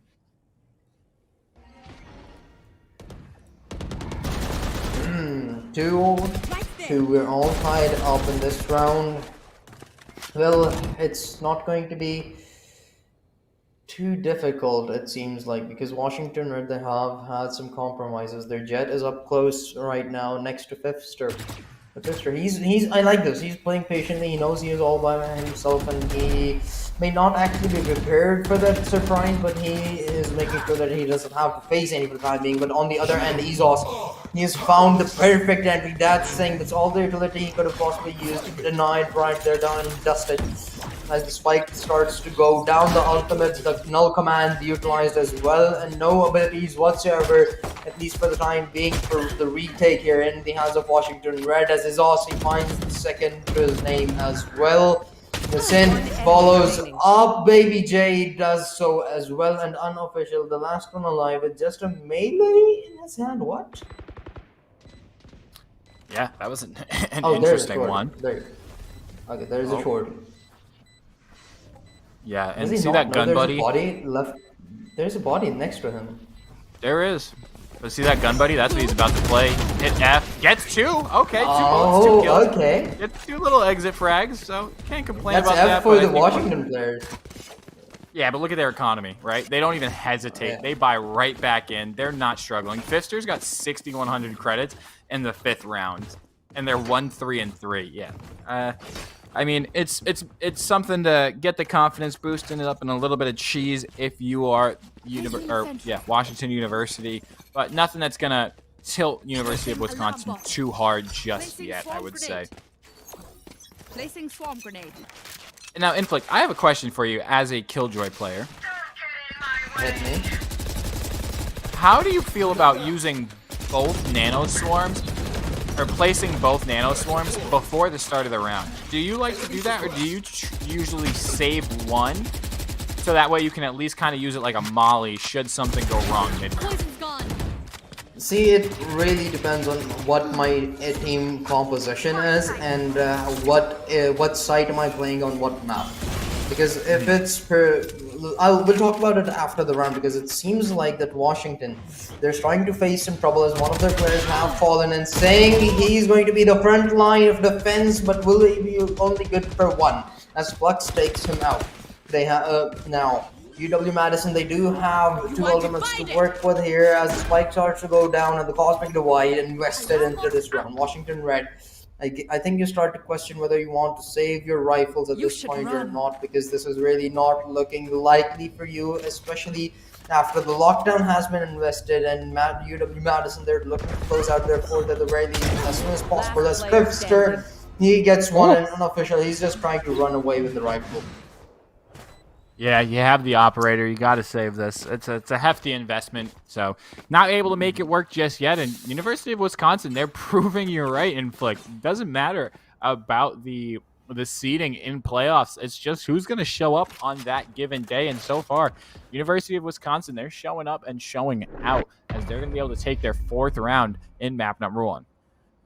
Yeah, and Split is actually the only map, I believe, in Valorant that is actually one side heavily favored, and it's the defensive side, and that's exactly where Washington Red are. And they're struggling. They're really struggling, and you can see it even in their economy as well. They have a couple players playing with Spectres, 2 players that have Phantoms, playing with Phantoms and half shields. So they're basically spending into this round just because they were able to save an operator. And also about your Killjoy person, it really depends on what my agent composition is. So if I have maybe a Viper or a KO, I would rather use both of my nades early round and make sure that I have the best defensive composition, and then I can get some backup from the rest of my teammates. And it also depends on where I am on what map. So if it's bind towards the A site where you have some harder to deny entry sites, I would use both of them. But if I'm on the B site, I would rather keep I would rather just use one out towards the long area and then keep one to make sure that I don't waste it until I'm really aware about their presence. So if they enter hookah, I can just use my nade and deny their back foot to hookah and actually just allow my teammates to have one-on-one fights with them. Makes sense. I appreciate your insight, being someone that very rarely plays KO. Plays Killjoy. It's not something that I often do. Place down both in the start of rounds. Is again coming from a Viper player. I usually try and save them for either a post plant situation or just try to molly someone out of a corner. But hey, that's why you are the better Killjoy than I am. That's for sure. Well, the thing is, Killjoy is basically my second main, or the third. It's contested between her and Sage, so I learned her, basically. That's the whole point. But Baby J He's through right in the spawn, but the time sadly is not really in their Oh, favor Spike right Player's now. down. The Spike Courier has died. Fifster, he's looking to enter, but only 6 seconds to go, and they cannot plan. They've won it. Washington Sing's won Red it. has done it. Player standing. The Killjoy utility was supremacy. able to buy enough time. Yeah. I mean, we just talked about it, right? She was able to buy enough time and stall that round out long enough. That's a huge round from Sing right there. Oh. That was a crazy one, and yeah, as you talked about, this was basically one example of why I would rather have both of my nades set up earlier on, so that I have a better chance of resisting the entrance that the opposing side presents to me. So right now, Singh, he's playing like a very optimal Killjoy right now, and he has his lockdown to work with here as well. So perhaps if they decide, if UW Madison decide to show some early aggression towards it, they might try to invest it, but for the time being, they're pretty split up, trying to gain some information about how Washington Red is playing this defense. And look at the minimap. 4 players for the side of University of Wisconsin at Madison stacked up towards this B site. But again, that's where the Killjoy utility is. They have to know it at this point. And I'd be very curious I'm very curious to see if at some point during this half, Washington University they flip Sing and have them hold down this A site. That could just throw a wrench into everything that University of Wisconsin and Madison's trying to do. And Baby J, they've already got control of Mail. They're trying to work their way into Heaven next. 5-on-5, so this is probably among the slowest round that we have had in this half. And well, Baby J, he has equalized things out after Hunter got the first kill, and now they're all 4-on-4 tied. But now the aggression is trying to show itself. Oh, Hunter! The timing goes horribly wrong for him, and there you go, 5 versus 3. Fifster had the resurrect available, and now the ultimate, the lockdown gets utilized to have a better chance for the retake, but the only 2 players remain. Make it 1. All down to Singh, the clutch minister he was in the prior round. He has to do it once again, and he most certainly has for these initial 2 fights. And exactly where he stands, there's the third, but the time he looks away at the wrong time, and he's also the one to finish things off. Singh just manhandling Washington Red right there. Yeah, Singh's been looking really clean in these last couple of rounds. Looks like they're starting to kind of warm up, and you alluded to this map being a bit defensive-sided a little while ago, and so far, University of Wisconsin proving that that is not the case just yet. When they're in the server, it's an attack-sided map. They're just built different in Flickton. They're looking to prove that right here, as they have the weapons advantage coming into round number 9. Oh, Singh barely survived that shot, and now is going to back off. The null command utilized, and there you go. No KJ util whatsoever to deny the entries, and hence Singh, he does not have anything to work with whatsoever except for Sheriff in his hand, which was not able to deliver whatsoever. Now, Flux, the counter Killjoy has dealt the damage, and 1 kill has gone their way. Arrow will answer right back, as this is a 3-on-4 unofficial. That's wrong. He should not have had the knife out, and he most definitely got punished for it. Arrow, the last one alive, and he's also once again the one to finish things off in this round. Yeah, a couple of questionable decisions there from unofficial, just walking around with the knife out. That's a bold strategy, and it certainly did not pay off. But look at this economy right now. I mean, 6,000, 56, 63. University of Wisconsin, they are in a comfortable position. We could see a 9-3 curse here potentially inflict.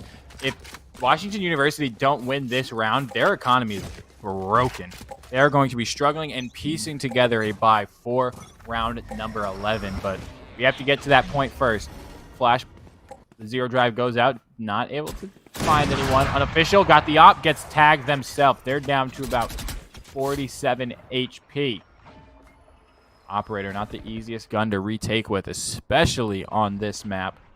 Not too many long angles or sight lines, so they have to be very clinical with their decisions here, does Unofficial. as they worked their way back into male and is now in ropes. Interesting. So the rotation has come through. Unofficial though is going to take the counterpart jet out there, as Baby J sadly has fallen. UW Madison put at a disadvantage to work with initially, and now they're starting to question their approach, whether they want to go towards B, whether they want to go towards A. But it seems like they are getting a bit proactive over towards middle here, where Mr. Juan awaits them with his unique looking front and I don't think I've ever seen it, but now the engagement goes through. He's also spotting him out, and now the pressure starting to roll on to Juan. Error will take his out. The backup is present, and Juan sets up the boss fire very nicely. Sin has been taken out. A 5 versus 2 right there to work with, and Singh adds one more death into the counter as Juan finishes things off. 4 for 6, and this is really the closest half we've ever had, I believe, in this whole throughout the whole day. Yeah, so far, I mean, the first couple of halves we've seen were 7-5. We've seen an 8-4. So we're certainly on that track so far, and I just have to give credit to Washington, right? We talked about how their economy would be shattered if they lost that round. They did not, so they are sitting comfortably right now. We should see a pretty comfortable economy for both sides throughout the remainder of the half. So weapons are aplenty, so is util. Hunter going to be stuck on this A site by themselves. Oh, the tailwind into sight. That's going to disrupt everything. As Flux and Fister, they each find a frag. I mean, it's a 5v3.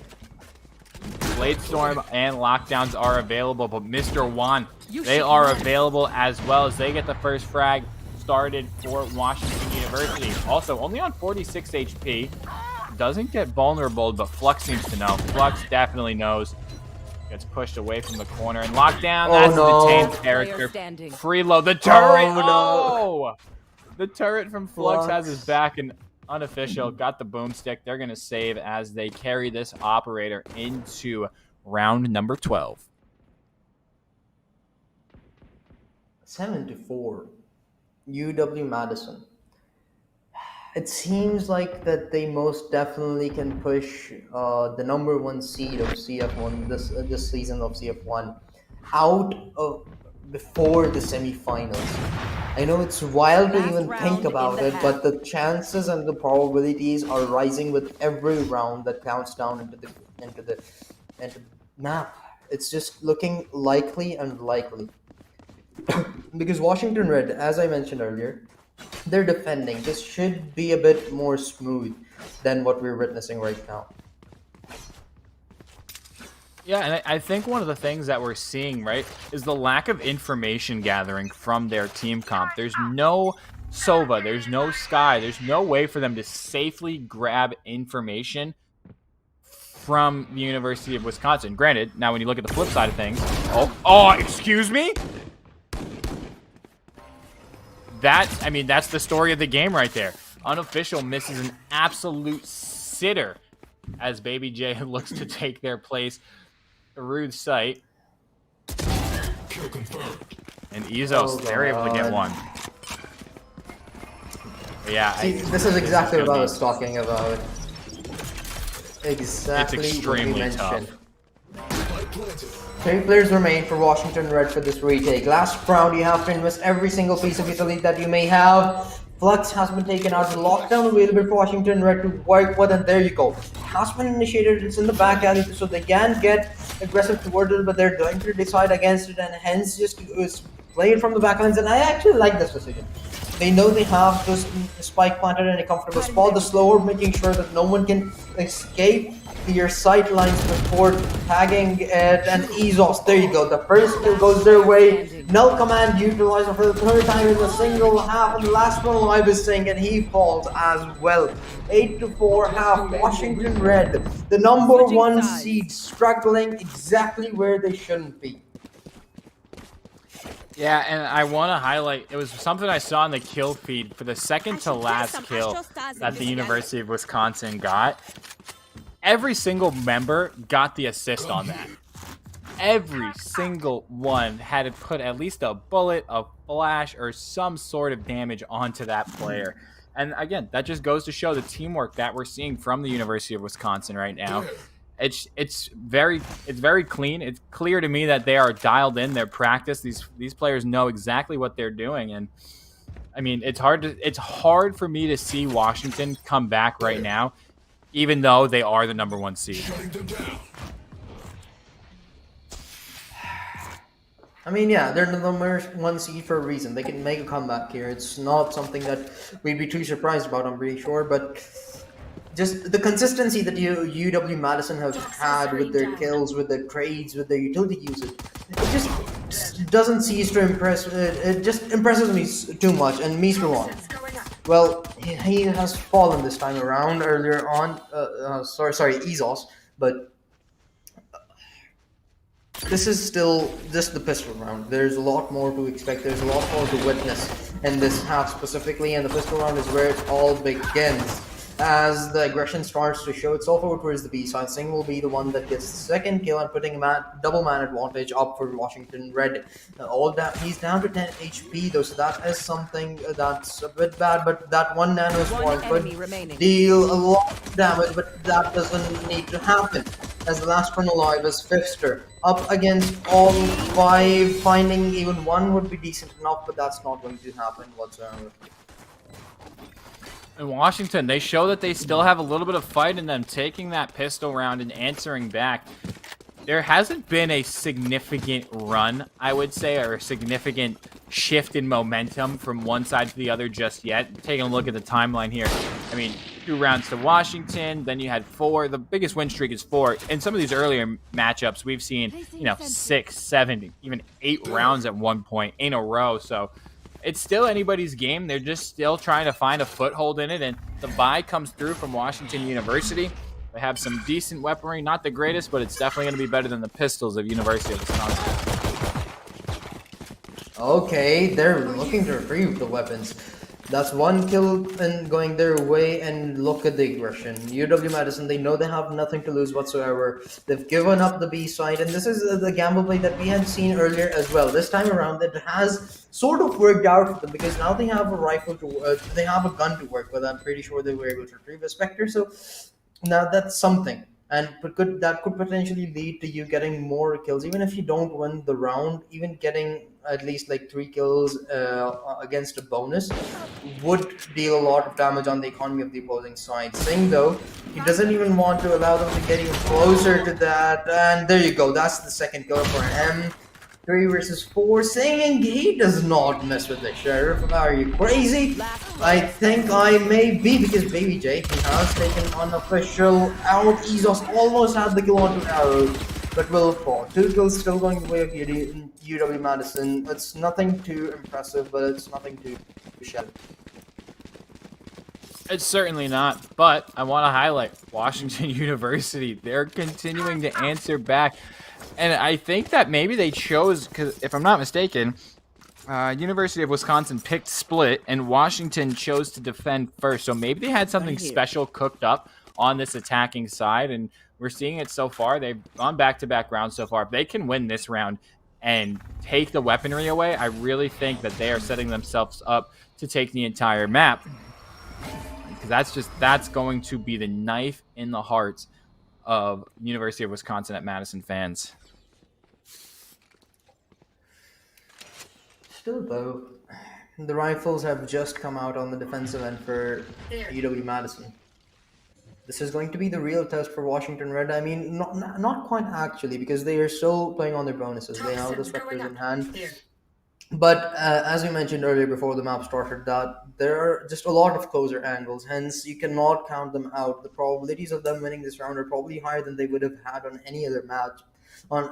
So still a very likely chance that just behind their sheer skill, they can take this one, and if the timing goes their way, they might be able to catch at least one player off guard here. And as they start to stack up over towards B Heaven, there's the first kill. Ezos gets caught as well, and this is big. This is exactly what I was mentioning earlier, and now Washington Red, they have seized the opportunity. Baby J, the lone soldier to defend with Mr. One, he's just too good. Fifster Spike looking planted. to retrieve and looking for redemption right now, as only 2 players remain for UW Madison in a round where they were up against barely any investment from Washington Red, while they had basically drained their bank accounts for this one. And now it seems like they're on the brink of losing this and giving Washington Red a tied up score line, as Flux is the last one alive and he meets his demise. Mr. Juan is going huge right here. Look at this, 16-9. What was that, a 4K or 3K last round? They are the difference maker for their team. The Viper is getting so much work done and just wrecking havoc, whether it be with these toxic screens and with the poison cloud, or just the pure gun skill from Mr. Juan right now, just being a nuisance and making sure that the University of Wisconsin has to look out for them at all times. I mean, look at it now. We have 4 players from Washington University grouped up on one side, and they're just kind of like, hey, Mr. Juan, go do your thing. We'll see you in the middle of the map, and if you can create an opening, great. If not, we'll work together to find something. But they're putting a lot of onus on Mr. Juan right here. And this is they're gonna take first contact. Toxin screen down. Oh no, he's lost. He's the first one to fall. Baby J, he's going to join them in the grave as well.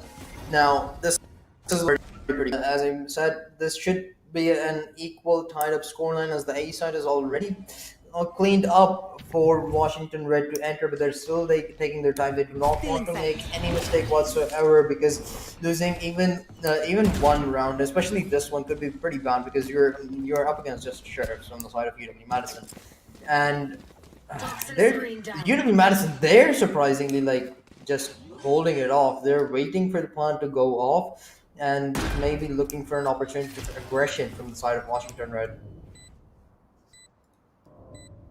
Yeah, and I mean, Washington Red, they have Mr. Juan's on site. They have the Viper's Pit. But I love the confidence that they're playing with right now. Sure, it's about to be tied up at 8-8, but not investing the Viper's Pit so they can use it in a round where they think, oh, we might actually need this.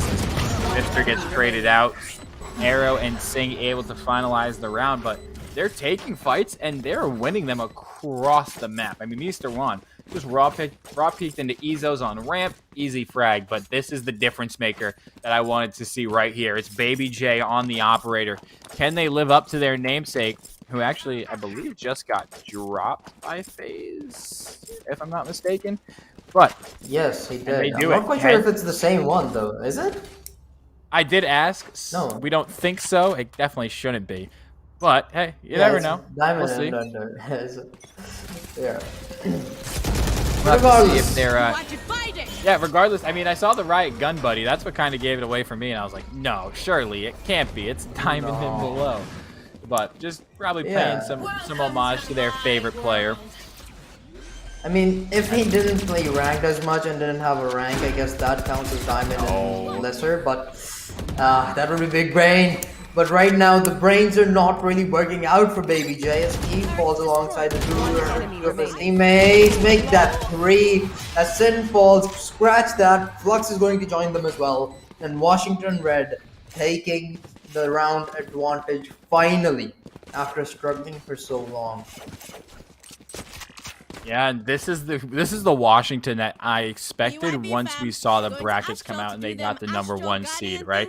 I mean, this is 5 rounds in a row. They are in complete control. University of Wisconsin, again, stuck on sheriff-only buys.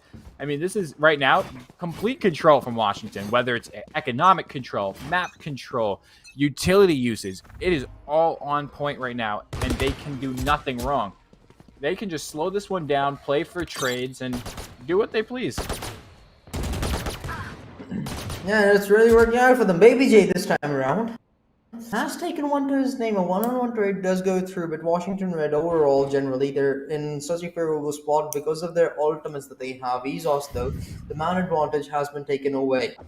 And I think he can just retrieve a rifle behind it as well. Unofficial. Oh, he knows that there's Baby J, but he does not know about Shen.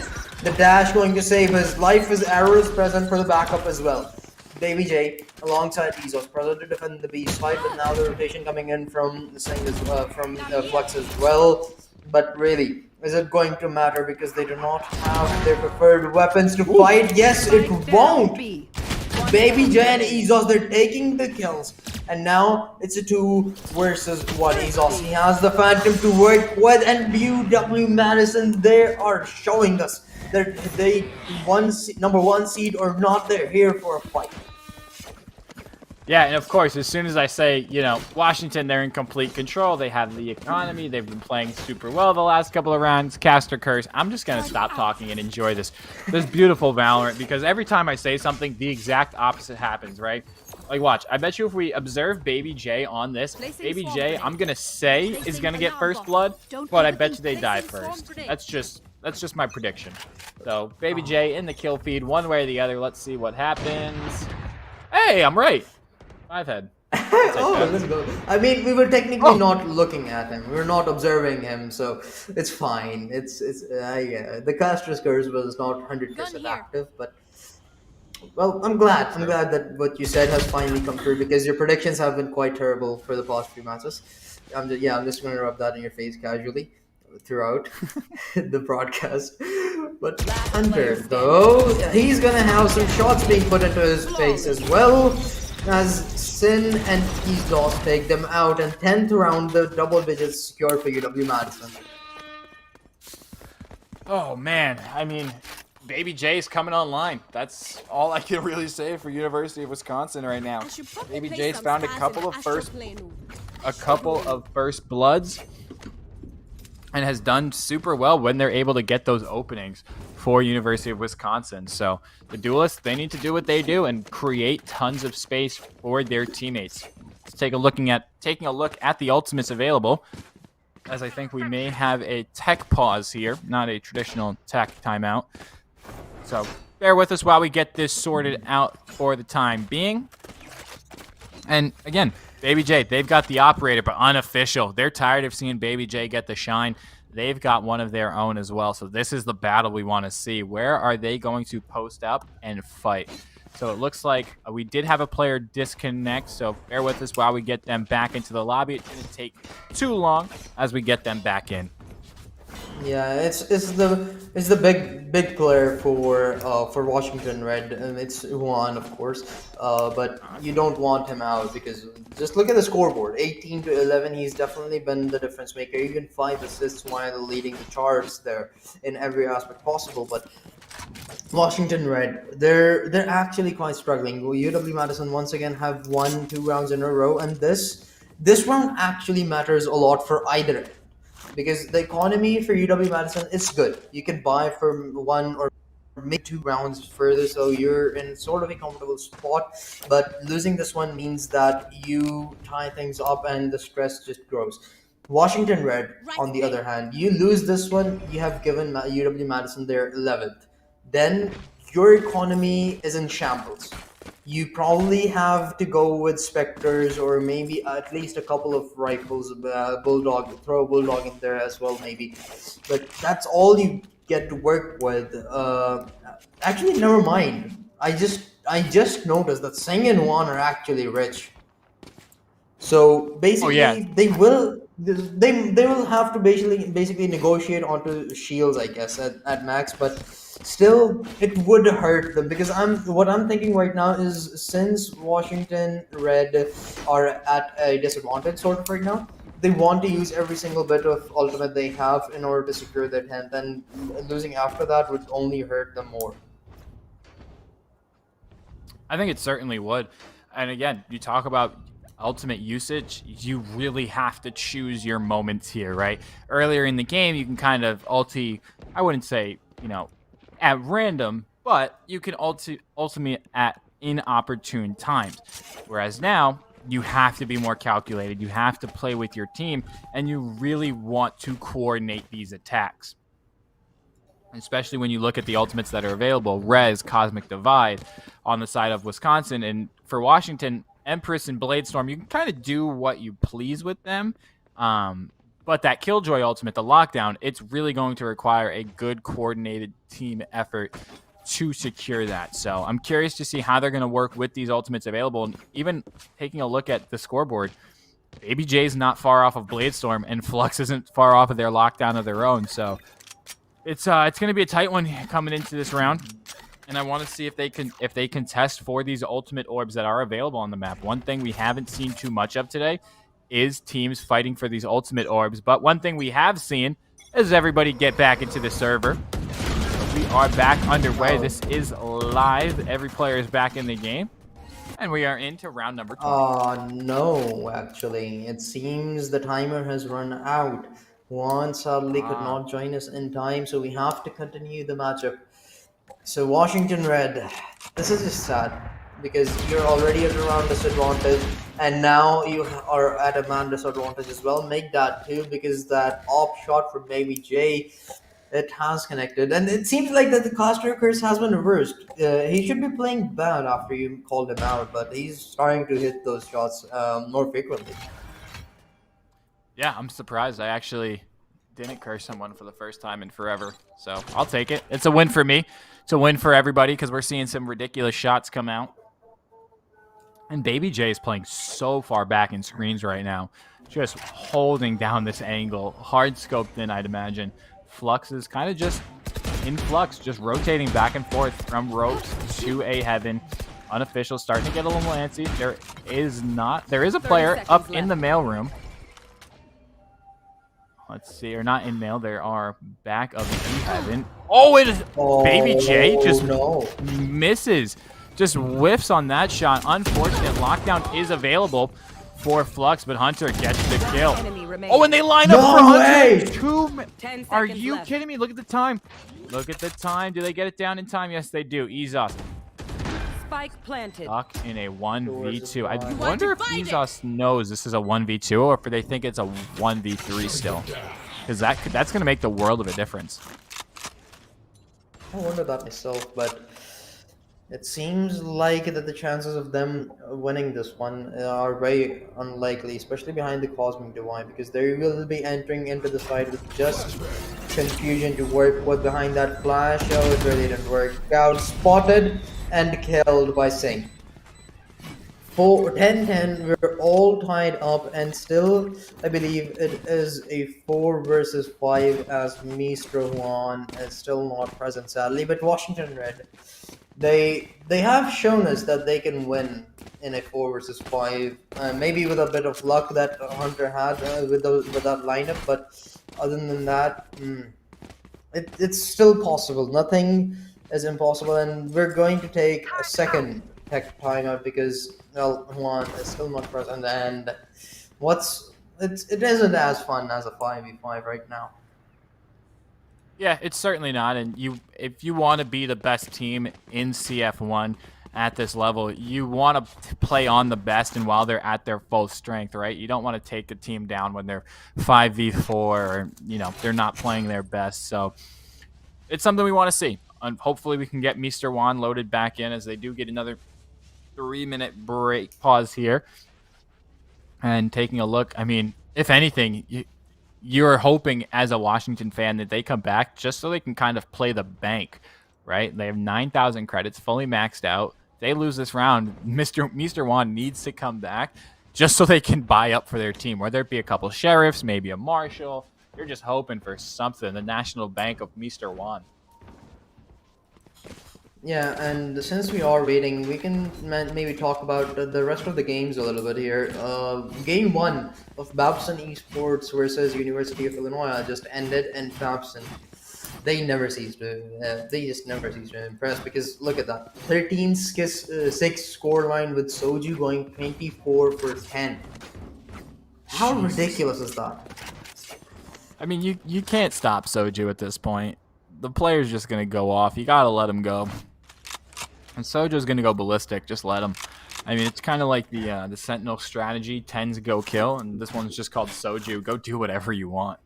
So props to them. They're moving on to map number 2. I don't know what that second map will be for them, but that is something that we will hopefully find out for you folks who are watching with us.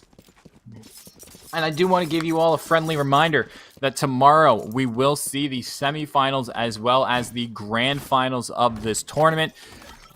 The prize pool, it's pretty, especially especially if you're a a poor college student. First prize is going to be $1,500. Again, second, $750. Third, $500. And fourth, it's a cool $250. So, night out on the town with some friends, or maybe even a skin pack for fourth place if you win. I mean, what would you, at least $50? That's good. That's good money for playing some Valorant. Do you agree? That's five McDonald's. I'm happy. I'm Five. not What do you order McDonald's? That's like 1 or 2 for me. What? We're going How much do McDonald's. you eat, man? Dude, no. Hey, for us, listen, it's, for me, it's 5 or 6 my actually. My McDonald's rewards points are skyrocketing. I think I have enough for like a free hotcakes and sausage or something. So maybe I'll do that for breakfast tomorrow. Now I'm hungry. Third game of the day. I'm hungry. I'm tired. But I'm excited because we're getting back in. Unfortunately, Mr. Juan still not able to load. Oh, wait. It looks like they bought a gun? Or maybe their teammate threw them one? I'm not No, too they sure. dropped them. Teammate dropped them one just in case. Yeah. Oh, true. Yeah. Wow. Brain fart. It's one of those moments, you know. Like I said, it's getting a little hungry over here. I'm starting to get hangry. Between maps, remind me to go get a snack. You're talking about McDonald's. Now I'm hungry as well. It's too late for me to order anything. Honestly, I shouldn't think about it. But too late or too early? It might be both for you. See, now you got me confused because I don't sleep. It's also too late, but at the same time, it's too early as well. At the same time, Fipster though, they are not waiting any moment. They pushed this one early as well, and Fipster has found 2 kills. But look at that, Washington Red. They answer right back, and it's Mr. Juan who's back in the game, ladies and gentlemen. He has found 1 kill. It's 3 versus 3, but Baby J looking to get the man advantage in his favor. The Cosmic Divide utilized the Sage Res available as well if need be for UW Madison. But the ball, he can't jump at Mr. Juan. He's trapped. They have the spike in their hands, but the Killjoy lockdown is going to force them out of the spot. 30 seconds to work with Washington Red. This is looking like a desperate moment where you just retrieve the spike and run for it, because I'm not quite sure if it's wise for them to go for the side. Do they have? I think they'll have time. Knives out. If Mr. Juan just books it, he should have time to get the spike down. They're just gonna have to plant. They can't plant in default, but it should be a decent. Yeah, they got the spike down. Mr. Juan comes up when it matters most. They are clutch. Players are coming through the rope room. That alarm bot's gonna let them know. Oh, Sin. Now they do have a res to work with, and exactly that is going to get utilized. 2 versus 4. Now they can go for just 1-on-1 trades straight up, but scratch that as Baby J has fallen, and there is no help whatsoever. Mr. Juan lines them both up and finishes them off, 11-10. And this is exactly why they needed this man. They have used every single one of their tech pauses to get this man back into the server, and he is definitely showing it off why he was worth the wait. Yeah, Mr. Juan comes up when it matters most. Washington University, they looked a little bit like they were down when Mr. Juan wasn't here, and they're able to answer and go massive. No shields, but the team, whoever had the idea to drop Mr. Juan a Vandal during pause time, they deserve MVP of this game. That was such a genius play, like a just in case he loads back in. And I mean, it works. It pays off, gets a 3K on the round. Huge, huge plays from Mr. Juan. And credit to Washington. They're looking to put this on map point, but a slow, methodical pace coming out right now. The default is in. 3 players are on the A site. They stacked the wrong site. Did Washington... Oh. Or excuse me, did Wisconsin, but Washington looking to rotate here. Uh-oh, Mr. Juan's going to get dropped. That's a big one. That's a big find from Baby J. Oh, no. Oh, no. This is bad. The timing is bad, but the flash is going to let them know. Yeah, Sin's got his teammate's cross. Right there. Oh. Still spraying away. And I like that they still kept 2 players here on B, the University of Wisconsin. They trusted their teammates on that A site to get the job done. And look at Izos, gonna play cleanup duty. Gets 2. Hunter 1v5. Highly doubt. I mean, they should go for this. There's nothing to lose. But also, can we talk about why every single player in this game, it feels like, has a Riot gun buddy? Who do I need to talk to about getting one of these? Is it Scotty? Are we sending Scotty DMs to get these Riot gun buddies? I think everyone from the Washington University side has a gun buddy. We need to talk to them. I know. I need to know who they know. I need to DM somebody.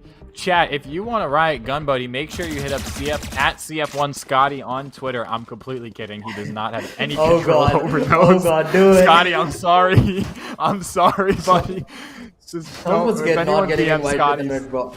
Send him my way. I'll tell him it was a joke. God. My bad, buddy. I didn't mean to do that to you. Someone's not getting invited to the next broadcast here. Oh God, no. Yeah, no, I'm out. It was a pleasure. You're gonna have to solo cast this one in Flick for the rest of the night. I don't even think I'm getting paid for that. Oh, that's a brutal one. But as we go 11-11, Baby J gets started and Tailwind's out early. That's a huge frag as Washington. They look to push the pace here. They're all almost already on site. Talk about brutality and, well, UW Madison, they're certainly delivering.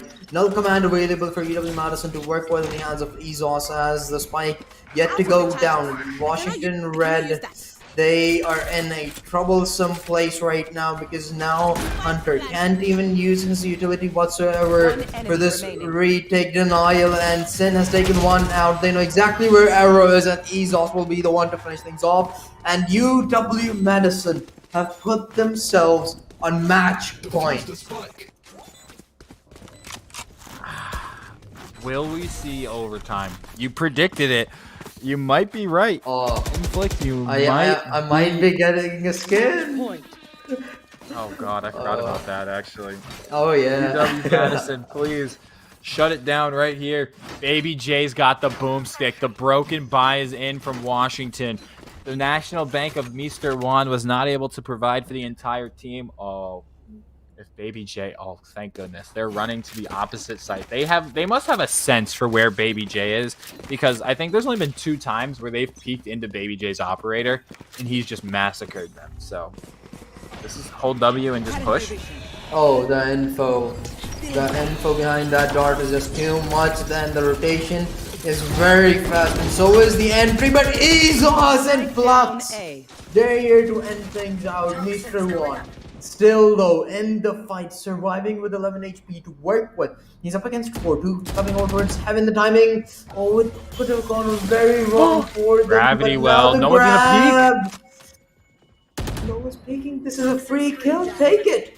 You do not want this man to live for long, otherwise he could be very troublesome for you. Finally the peak comes through, and so does the kill. Last one alive. This is Singh. He has clutched once before. He has to do it again. They know exactly where he is, and Baby J, he's outside in middle, waiting for him to peek out and get the kill. There you have it. UW Madison beat the #1 seed in the first map. Yeah, and they saved my wallet in the process, so University of Wisconsin, I appreciate it. No overtime means no skin for Jazib. I mean, it was a clean round. It was probably the closest match we've seen all day long. If we can pull up the scoreboard here, Baby J trying to do what they can to bring Washington across that line, but, or excuse me, yeah, they were not able to do it. University of Wisconsin, they get the job done. That was the map choice of University of Wisconsin, so only fitting that they are able to take that one. And heading into map number 2, Inflict, it's going to be Haven. I have a feeling it's going to be the Baby J show again. That's a map similar to Breeze where long sight lines, operator, it's going to work like a dream. So I'm curious to see if they lock that jet in again. Yeah, I completely agree, but one more player that I will actually be looking out for is Ezos. He picked KO. I want him to do another weird one. just like the excitement of having just something out of the box, out of the ordinary in the agent composition. It's too much to handle. And Ezos, he brought me some today, and actually it really worked out nicely for them. He played extremely well in the first half. He had used his null command thrice in the first half, and the second half he didn't have to do much because of how dominant Baby J was with his operator and the presence that he had overall across the map. It just was just too much. And Fifster, of course, the support from Fifster and Flux overall generally too good. Overall, it was they did struggle a little bit in between, but there was nothing too consistent from either end, and hence it was UW-Madison that come out on top. Yeah, it was the University of Wisconsin on top, and the top dogs so far, they're down. They're down bad. Stick around. Don't go anywhere. We're going to take a quick commercial break, and when we come back, we will see if the mighty have fallen and if Washington University bow out of this tournament 2-0, or if they answer back and we see map number 3. But don't go anywhere. Stick right back. Stick around, because when we come back, we're going on to Haven.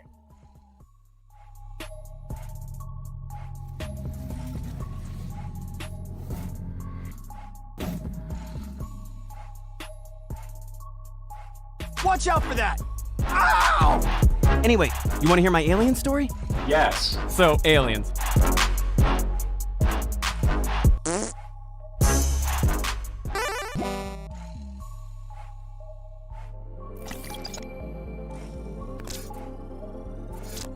How has FitGamer changed and impacted Cloud9? I mean, honestly, Cloud9, North America's best international team, are headed back to Worlds. The difference between the teams that actually win or lose are the teams that are going to actually have the stamina and still have like a sharp mind through that event. Prior to having FitGamer's exercise routines that we've been doing, my players around Game 5 would get tired and lose. What's happened with the training we've been doing, we are now, when we get to this Game 5 situations, we're the team on stage that has energy, we're the team on stage actually is sharp, and we're the team that's raising the trophies. The FitGamer app helps you not only track on your everyday workouts, but we travel a lot. So while we're traveling, we can kind of pinpoint how our players are doing, how our managers are doing. They can report what their sleep is like, they report the nutrition, and it gives us the ability to catch patterns that are not good early and address them and fix them. And our training routines, training up on both, has resulted in us lifting trophies at the end of the day. And for me, that's what actually matters.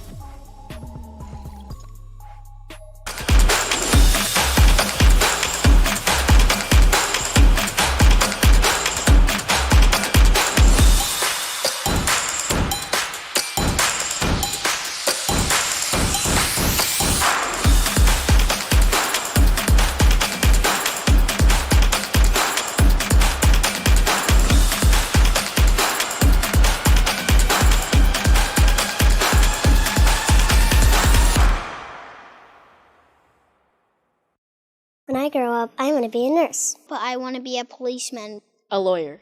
I want to be an actress. My dream is to be a vet. My dream is to be an engineer. My dream is to be a Navy SEAL. To be on Broadway. I want to be an athletic trainer. I want to work with Doctors Without Borders. My dream is to cure cancer. One day, I'd like to dance at my daughter's wedding. Be a hero. Be a designated driver. Take the pledge today at herocampaign.org. You know, you're really getting better. I'm like this newly made dude. Hey, even my USB port back there is brand new. Yay! You're amazing! Well, not like me amazing, but a pretty darn good amazing. Attaboy! Watch out for that! Ow! Anyway, you want to hear my alien story? Yes. So, aliens.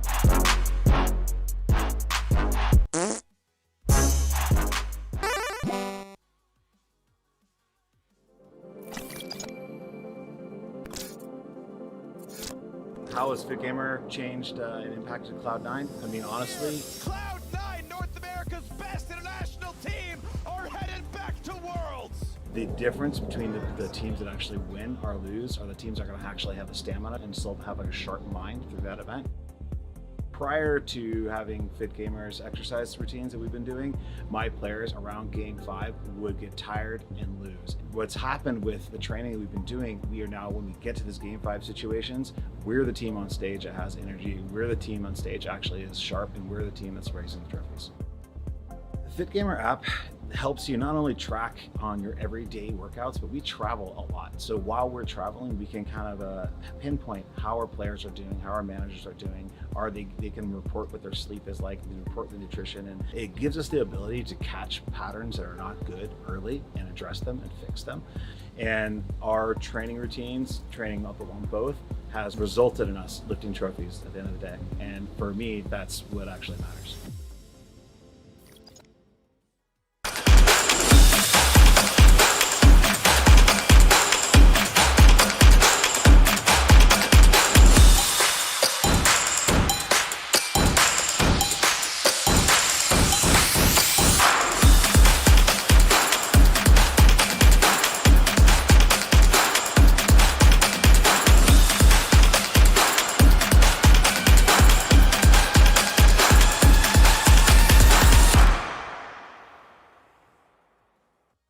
When I grow up, Welcome back, everybody. It is a crazy night here at CF1. We have upsets, we have frags, we have everything in between. And right now, we're on the verge of our second upset of the night. Washington University, the #1 seed. So far, they are down a map to the University of Wisconsin. That was a close game at 13-11 on split, but now we're moving into map number 2. It is going to be the choice of Washington, and they have chosen Haven. It's their safe haven, no pun intended. I mean, I don't know what else to say. These teams are so evenly matched that I think it's really just going to come down to which player's feeling it the most on this map.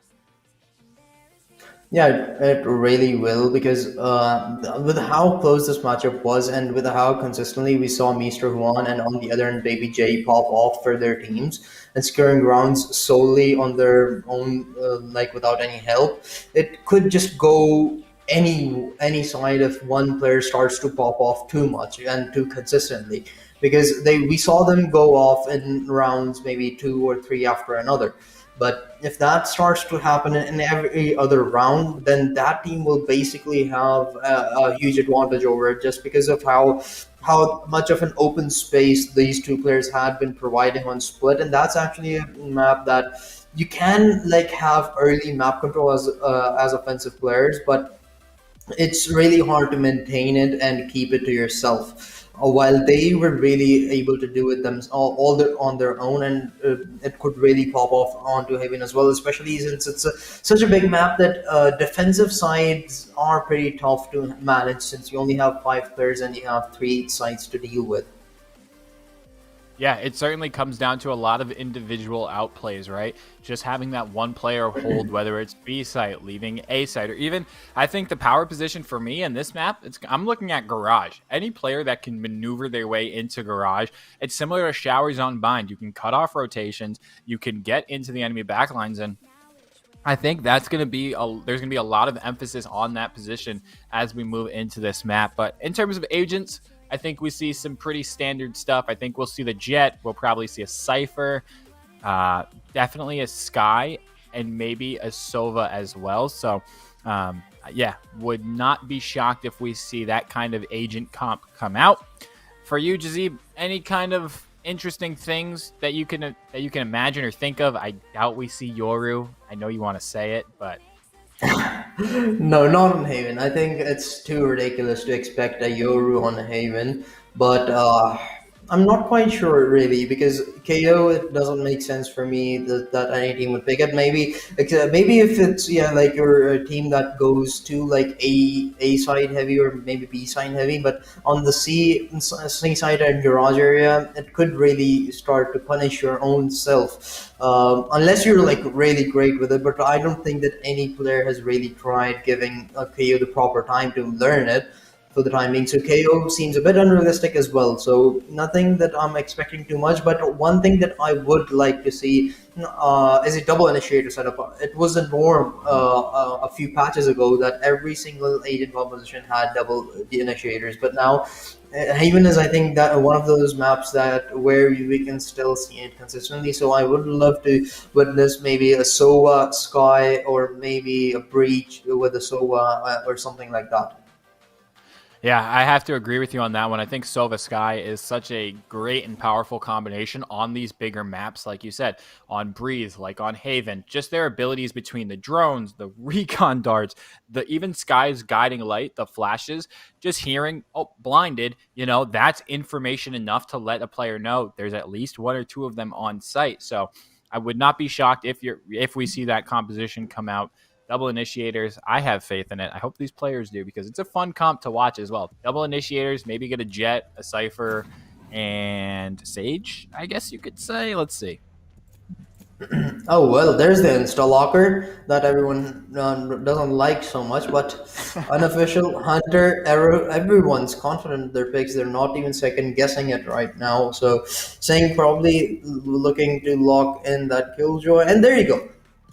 There's the double initiator setup. Pipster and Exhaust going with that. Flux with that Cypher pick. And the last time we saw a great Cypher, it was an Ascent, but they really entertained us. So maybe some more good Cypher action. Oh, the man himself. But sadly, he's not here with us in the server right now. But still, we cannot expect anything because as we talked about earlier, it's the playoffs. Whatever happened in groups does not matter anymore. Washington University, they were the number one seed. Right now, they're at a disadvantage with a map down against UW Madison. So anything can happen, really.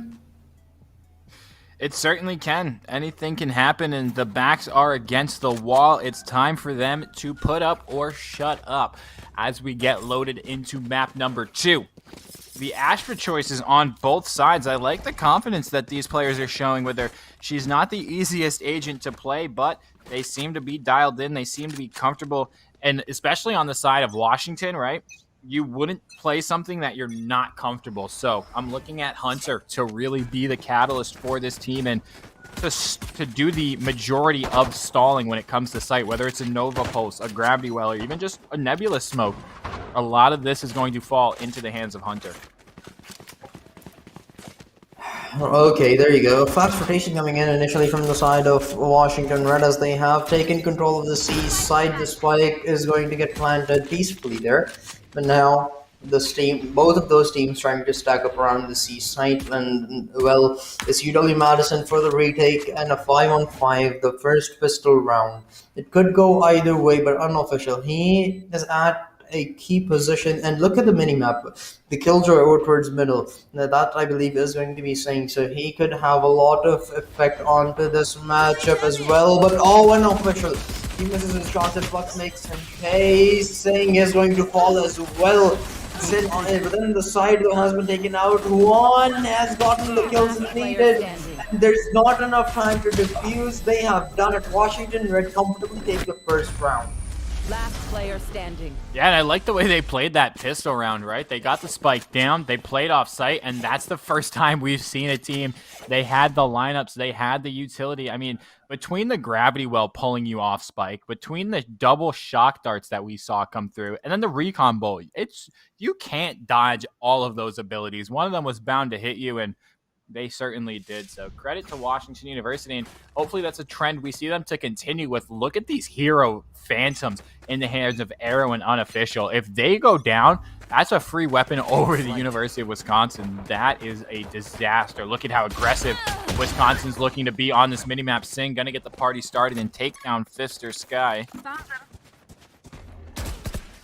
Well, Washington Red. Still 5 people alive, but now it seems like UW Madison have decided to go for an all full-fledged flank. Now, though, 2 players are going to retreat and head over towards Garage and the B site to possibly run off guard there. But for the time being, they're really not being patient for the rotations to actually come in. Baby J out with the shorty. He doesn't have the dash to work with, but sadly, no cloud burst. Hence, he needs to get up close, but he is going to have a lot of attention coming towards him as the clock starts to tick down. Okay, they're playing for exit frag. Exit frag. That's all that UW wants. And that's all that they desire. There you go. The first kill goes through. Ezos has fallen. Flux will get one, but Mr. One is just too much to deal with. And 4 players alive for Washington as they secure their second quite comfortably as well. Yeah, and the weapon disadvantage, it works in their favor. They're able to get the spikes down, so they're able to get the credits as well, and nothing really University of Wisconsin can do there, as they are severely hindered by those weapon disadvantages. I mean, I think Baby J only invested in a shorty, but take a look now. Everybody's bought up. There's full Phantoms, full Vandals, and it looks like Sin's going to be the only one who doesn't have the heavy armor. So it's equal footing for the most part. Recon Bolt not going to spot anyone out just yet, as Arrow looks to follow in this drone. And this is why we wanted to see that double initiator comp. Ooh, what a gravity well, pulling him off site. Sin able to make it work. Baby J answers back onto Sing as well. But Hunter, they get Ezos, and that's the recon information down for the side of UW. All sure they came, and they are looking to not give away even a single round to UW-Madison. 3-on-3. They're all tied up for this retake right now. And they're strike right behind that spot. They're not going their way as Unofficial takes the final 2, and Washington Red put the third on the board, with the enemy of UW-Madison being put down in the bin once again. Yeah, and nothing that they're doing is UW-Madison is working right now. I mean, Washington is hitting all of their shots. They're hitting their stride, and they're coming out firing on all cylinders. Look at the economy. I mean, Unofficial, they have plenty of credits. They could have invested in the operator, but they say, hey, you know what? I'm feeling comfortable. I'm able to keep up with my team so far, and we're going to continue on this path. No one has really tried to work this garage position just yet, which is a bit surprising to me, of course. As I say that, we're going to start to get there. Baby J gets aggressive down middle and takes down one. Arrow's trying to push into garage, and this is going to be the collapse onto C site. Gets spotted out by the Cypher camera and gets stunned or flashed up by the guiding light. So a lot of utility coming out to try and hold off this inevitable push. They get the trade. The Sheriff of Fifth and Sing it 2v2. Can they get another? No, they cannot. Mr. Juan. More heroics out for Mr. Juan. He's awesome with the iron shot. It is certainly beauty, but once it connects, it's even better. Sadly, it's only going to happen one, and we do not get to see the finisher, but that was too close to call, even though it was just an eco round. UW-Madison, finally, they were able to contest the round to its maximum potential. Hadn't won it just now that they have made sure that they know exactly what Washington Red are doing. Washington Red, now that they are the ones that need to switch things up. They're the ones that need to keep giving UW-Madison some surprises so that they can draw. 4-0 lead is really good to start things off with, and you were really looking to keep the composure. Yeah, and you can't let this one get too far out of control just yet. Mr. Juan pops an early Hunter's Fury and is able to take one down. Let's see if they can continue. Unofficial and Sing, they are just rushing on the site. Spike's already being planted, and we're only 20 seconds into this round. I mean, Fister trying to do their best to answer back and drag their team with them, but it's not happening just yet. Mr. Juan finds another. That's the operator of Baby J that you heard going off. They're going to try and save that, but it looks like the hunt is on from Washington. Every player is just swarming the map, trying to find Baby J. And oh, Baby J, you might run into one here. Let's see. Should be a pretty comfortable save for the side of Baby J. Only about 10 seconds left to live. Can they do it? I feel like I'm watching a game of Pac-Man on the minimap, seeing who's getting close. Damn it. Or like Jaws. Oh. Just I think on he'll the survive. other side. Oh! Oh, no. No. Oh, he did. Just barely gets out alive there. Welcome back. Oh yeah, I just had, I think I disconnected sadly, but it's fine. Washington Red though, they're certainly about this, not about me being disconnected of course, but about winning this round. Their economy, it's pretty much at the highest peak of it because two players will be at maximum next round, whether they lose or not. But on the other end, UW Madison, they're in a pretty difficult spot right now. Only have an AWP and Marshall to work with, the rest are pistols, and they really need some wonders to go their way because other than that, nothing really has so far. Washington Red, just pure domination, and now that they have Washington Red have ultimates to work with, it's only going to get better for them. They have already entered the site, and now the players for UW Madison have been forced to back off and wait. Cosmic Divide, I think, is now going to get invested as well. Singh will be the one to find the pick onto Sin here. Why some of their names taking each other out? How ironic. But regardless, it's not what we're here for. We're here for the gunfights. We're here for the big brain plays. And right now, it's all coming from Washington Red as they take 3 more kills to their name. Baby J, last one alive yet again, with an operator in hand looking to save it. And it seems like they're not interested in hunting him down now. Yeah, they know they don't really need to with the way that they're playing right now. Baby J has really not been able to get anything going just yet. Constantly having to save this operator, and it's difficult to play retake with an operator, especially in some of these closer sites, right? Like B site or C site. Or excuse me, B site or A site. C site's a bit easier just because you have those longer sight lines, but look at this. It's just utter domination from the side of Washington right now, and this was their map choice. So we can tell that this is their safe haven. Completely intended that pun. Hope I can make my buddy Kenny proud, the king of puns. But it's just totally dominating play from Washington University right now. And as we see it, Arrow, they're just playing aggressive. They're pushing everything. They have no reason not to. And Wisconsin, it looks like they're not even in the same server. I want to see them play with a little bit more togetherness, I guess you could say. As nobody on the side of Wisconsin is going to be on this site. They're going to back off. They're going to play retake, and Flux is in a sneaky little position. As we see Hunter's Fury get popped from Ezos, trying to buy some time with the spike planted. Fister's going to open things up this round with a kill onto Mr. Juan. Interesting shot from Baby J to use the op to take out a Nano Swarm. We don't question Baby J, our Lord and Savior. Flux is up in heaven. Can't shoot through the Cosmic Divide, unfortunately, as they are not able to get the kill. And this is the closest round we've had so far. That recon bolt doesn't really get much done. Hunter on for a 2K. They need to get a 3. No, Unofficial is there to clean things up. 7-0 for Washington. This is looking like it is their game to lose. They want to go to map number 3. They want to see Ascent, and I know I do too. It looks like, unfortunately, we did lose Inflict for the moment, but you can still be graced by my beautiful voice and presence. And I'm curious to see, to think about, at what point does University of Wisconsin, do they call timeout? They're down 7-0. They're just trying to brute force things. Economy's not in a great place. The mental can't be in a great place when you're down 7-0 as well. So I wouldn't be shocked if we see it within the next round or so that they call timeout. They try to put a stop to this onslaught from Washington because they're not even fighting over space at this moment in time. Look at this, already into garage, pushing onto site.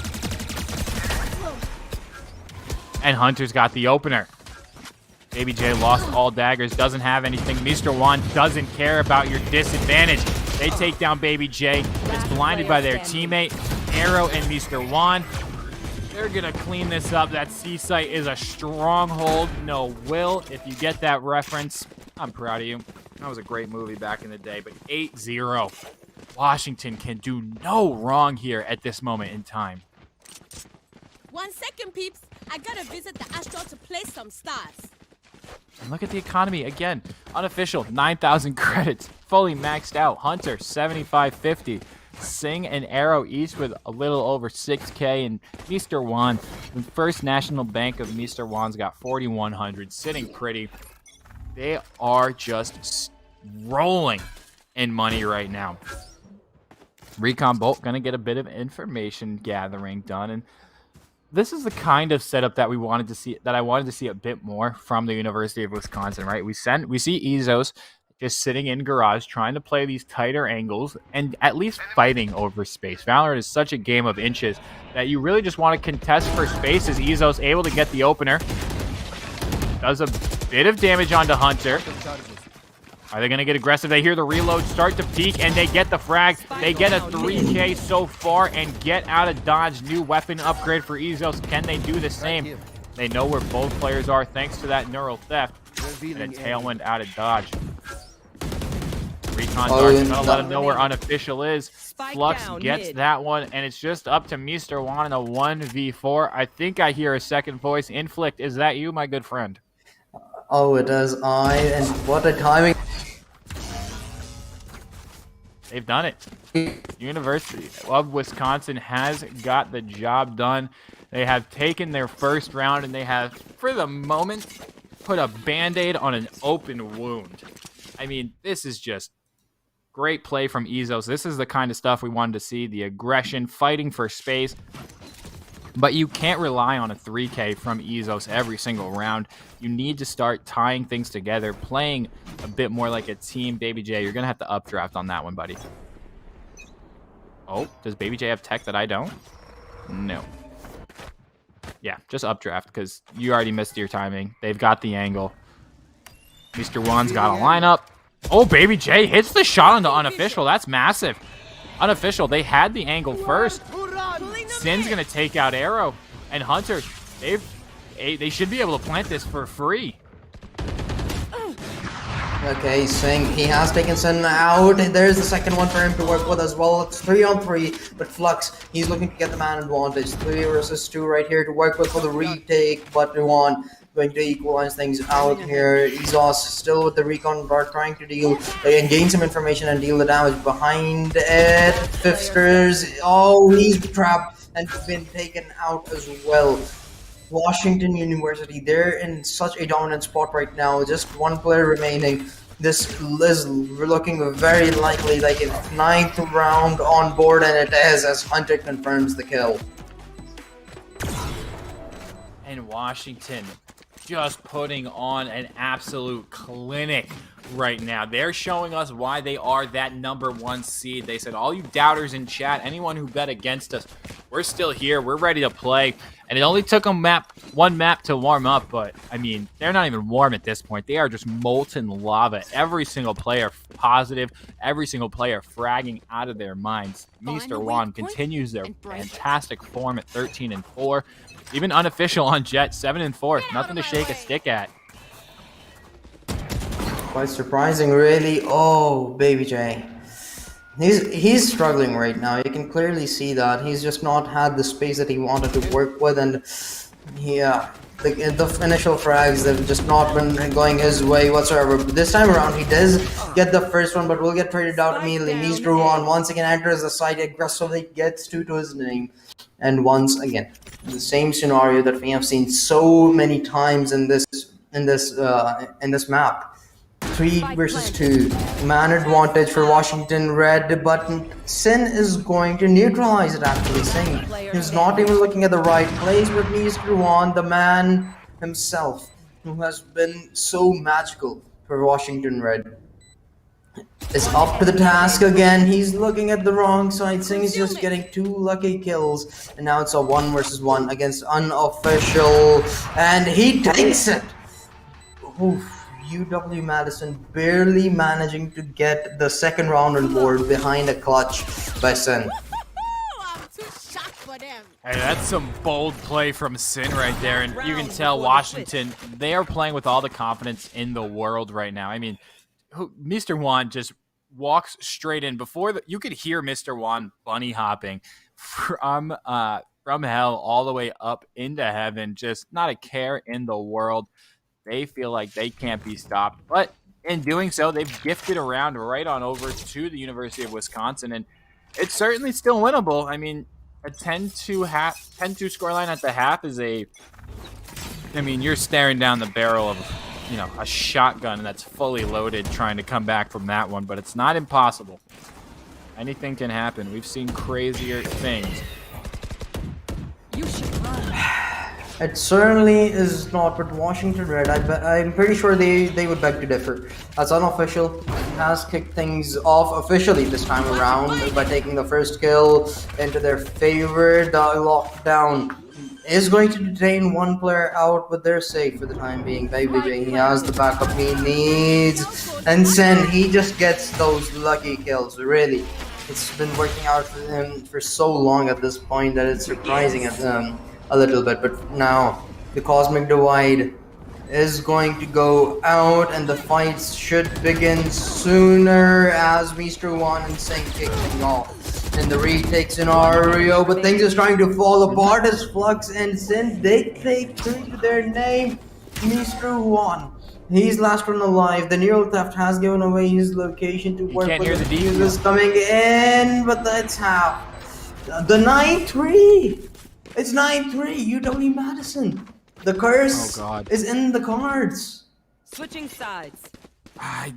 There's no way. With the way that Washington has been playing, it can't happen, right, Inflict? It really can't. I'm doubting it, and I don't know why.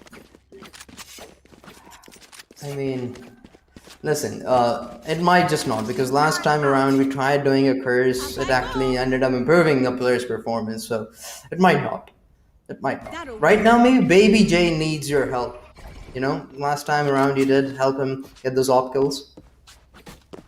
I mean, yeah, if there's one player that needs to step up on the attack right now, it's BabyJ. I'm not even, trying to be funny and go off of what you said or reverse curse BabyJ, but BabyJ is a Jet on offense. You need them to pop off. You need them to create openings, and you need them to clear corners, whether it be with the tailwind or by getting these frags. And there you see BabyJ leading the charge in first.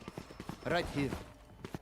And so far, a little bit of respect has been given to the University of Wisconsin on the attacking side. Washington playing off-site and just look like they're electing to play retake.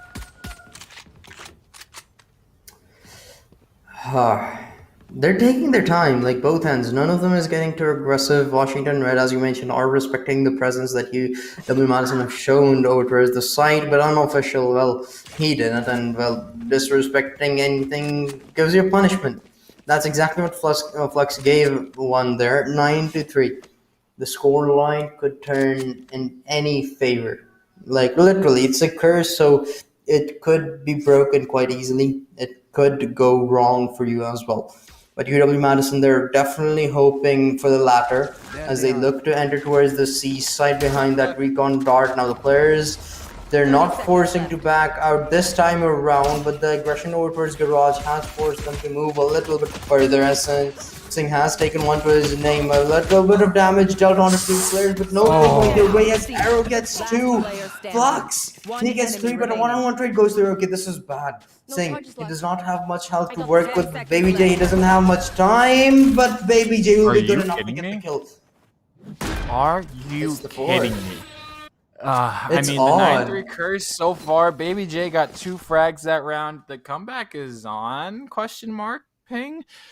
Just finding the shots right here on the Sing. I honestly thought Sing was just going to stall it out.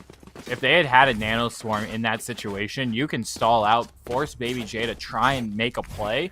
But nonetheless, BabyJ is going to answer him. BabyJ bought a Vandal coming into this round. He's confident. Yeah, questionable decision. But I like that play from Arrow. That's something so small that not a lot of players do. Grabbing the shorty, but making sure they throw the shorty on the ground before the buy phase is over. This way, if they whip the shots with the shorty, they do have a classic behind them for safekeeping. But Flux, they are in safekeeping as well. Oh, unofficial's in the smoke. Does unofficial have a shorty? Nice. Unofficial has a shorty in the smoke. Flux, how do you know Flux? How does Flux know? Oh, this man is up to something. Okay, never mind. Maybe he figured out that we found out. He knew that, we knew that, he knew that, we knew, and that's oh, nope. Single for Fifster. BabyJ takes the one with the Vandal, so that pays off, and 9-5. Okay, now we have some weaponry for the side of Washington. Unofficial. I wonder if they're going to force up here or if they save to wait next round and buy the operator. But nope, they are going to force everyone with rifles. And Baby J, the only one with a rifle on the side of University of Wisconsin. So far, they've gotten 4 rounds back-to-back. And, I mean, I'm still a believer in Washington University. But it wouldn't be the first time we've seen this today. Yeah, I mean, it's quite rare that casters say that they want a BO3 to end in the second map, but with how dominant Washington Red have been, and just so it would make an awesome storyline that the #1 seed got demolished in their own map pick in such a massive comeback, it just sounds too good to not be true. I just want UW Madison to absolutely demolish Washington Red, just for the sake of the talk that it will make. But for now, the lead is too big. We cannot expect anything whatsoever. Either side can close this one out. Right now, Washington Red, they have the rifles to work with, and they have gained the man advantage earlier on as well. Singh, though, he has been tagged down to almost 5 HP, I believe. But it's something, and being alive with lesser HP is still better than being dead. He still has those swarm grenades as well. Those could do a lot more damage. But he might get caught off guard if he gets. You see the shoulder? Oh, he gets the kill. Singh gets the kill. Surprisingly, is going to push out towards the middle, retrieves the Phantom, and now runs over towards the C side. Oh, yep. Hunter beats him to the spot, but Spike is retrieved. If you're Sin, you're just hoping you can get the Spike plant for some extra cash. Unofficial gonna tailwind in. And Unofficial gonna shut it down. 10-5. Okay, Washington put a quick little halt in that. So what was that? 4 rounds in a row we saw from University of Wisconsin. Yeah, 4 rounds in a row. No. So wait, really? Solid. Oh yeah, it was. Yeah. I mean, they didn't like have proper rifles this time, though. In the last time around, they had Spectres to work with, so still, we haven't really seen their true potential over towards the offensive side. Heading to the above. And only a few ultimates in play as well. The Empress and the Neural Theft are available. See if they're able to put those to work. Singh gets tagged up, and that's the ulti orb that's going to give Singh the lockdown. So how will they play around this Washington University? They can slow things down. They don't have to play at any kind of pace, and they can just play retake on this A site or B site even. C gets a little dicey when you try to use lockdown on a retake, but it's certainly doable. Yeah, it most definitely is, but that was actually such a gamble play that it became scary for a moment, because one lucky headshot and there's the man advantage that you have given away just for free. Regardless though, Hunter, he has given his life away behind those jiggle peaks, and now Washington Red, they have to tend to the attention required over towards the C side as 2 players have rotated over. But now it's UW Madison that are making the moves, except for 1 player. They keep your eye on the minimap for Shen later down the line. But for now, it's all the action happening over towards the A side as the spike starts to go down. The jet tag down pretty down as well for Washington Red. And now the kills start to come through there, getting aggressive. Baby J is going to get detained. Oh, he has been. He has gotten detained. And but Sin is taking now way too he's long dead. right now to get there. Oh, excuse me, Fifster, double kill. That's a massive one. That's a round saver because Sin is coming from short. They have no clue that Sin is here. Gravity well, free kill from Sin on the side. What a kill. A double kill from Fifster. I mean, I thought this round was over. Let's see the replay of this one. Jeez, destroys the recon drone, kills the Sova first, and then just spray control. Oh, so beautiful. Takes down Arrow and gives Madison hope. 4 rounds deficit, which will probably go down to a 3-round deficit because of it being a Shiko for Washington Red. But other than that, it's gotten close. It's not that you can count out UW Madison anymore, and especially after that, Shen getting the first 2 frags down to 72 HP. If that would have been a one-on-one trade, it would have actually gotten scary if you were UW Madison. But for now, you're comfortable. You have a 2-man advantage, and you have given some information away if you're Pipster actually behind that audio cue. But the spike is trying to go down. He's in an awkward position where he does get one, make it through the surely drain. no. Not efficient. Baby J present for the help. Whew. Baby J just getting there in time to help their teammate out. And the thing I have to highlight right now is Wisconsin is doing this all without investing a lot of their ultimates, right? Seekers, Cosmic Divide, Neural Theft has been online for the past, 3 rounds? And Ezos is 1 away from a Hunter's Fury. So if they can continue to do this, they will be putting themselves in a great position come crunch time. You know, if we see a scoreline like a 9-10 or a 10-10, or even if it's to give them the lead for the first time in this map at 10-10. And we have to get there first. Mr. Juan, questionable decision there not to wallbang, and Baby J, oh, he knows the ops here. He's just teasing him. He just wants them to stay here so that his teammates can rotate over towards the game side, which is completely left open for the time being. Baby J being the annoying player this time around, and that's actually smart because Baby J has never been the one that was spotted lurking from the side of UW Madison, and him showing his presence is massive. Oh. Thankfully, he survived though, and Pipster does have the heal to work with, so they're gonna wait for the regroup to happen. The Seekers prepared. UW Madison, they have 4 ultimates to work with, and now they're going to lead the charge behind those smokes. The Seekers utilize as well. The spike's trying to go down. Baby J gets healed back up. Cosmic Divide utilized as well. They just invested so much. Jade University of Wisconsin. Not to find, or hopefully they find something with this investment. Looking like me trying to buy cryptocurrencies. Not sure if it's going to pay off in the end as Baby J gets taken down by Arrow, but Fister and Flux are there. Fister has come alive, even with the Pengu spray and Fister. 2-on-1. No way did he just seen do this that before. Oh, the gravity well. It's annoying. The Hunter's Fury. It's even worse, but the timing is not even there. The players are going to die. Oh, shit.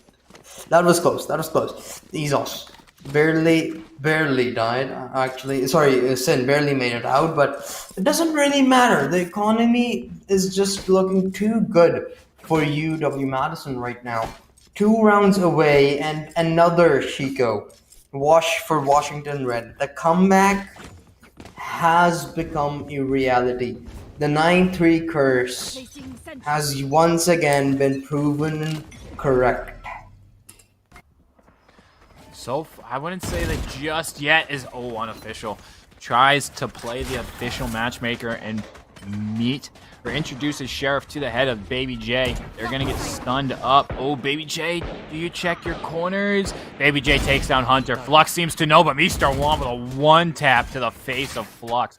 That's a huge kill. They have to know there's one player on the backside, and they do. But Mr. Juan gonna send them on a goose chase as 3 players are into Garage now, playing retake on this site.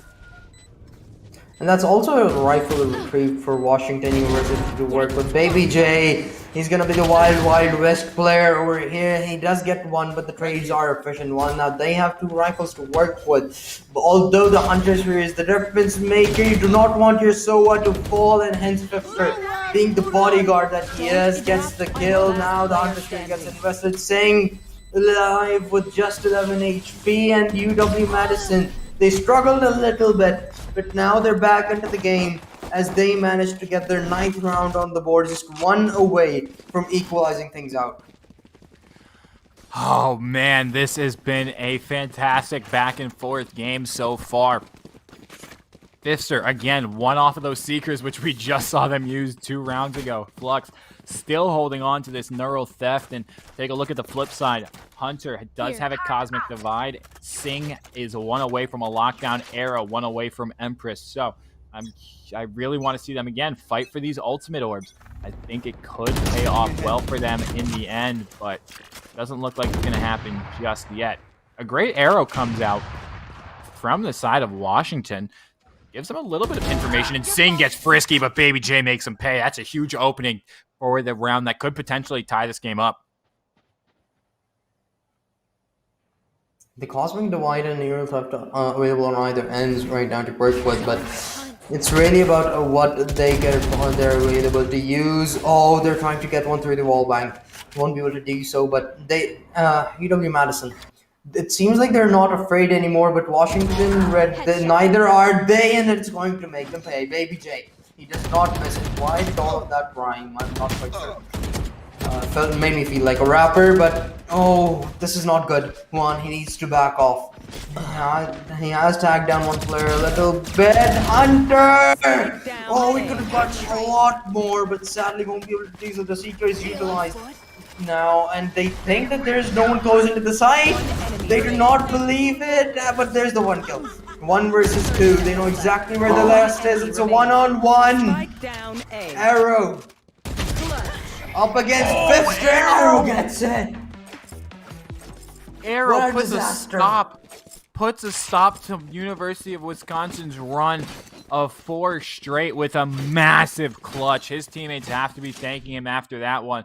Take a look here. Isolates both players and makes them take 1v1s. And Arrow says, I'm just built different. What a round from Arrow to keep the hopes and dreams of Washington fans alive and to make the University of Wisconsin sweat just that bit more. Baby J does have a Blade Storm. Flux still, again, sitting on that neural theft. Oh, Mr. Juan. Mr. Baby J, you can't peek like that. What a shot. And that's a Blade Storm. That's an ultimate down.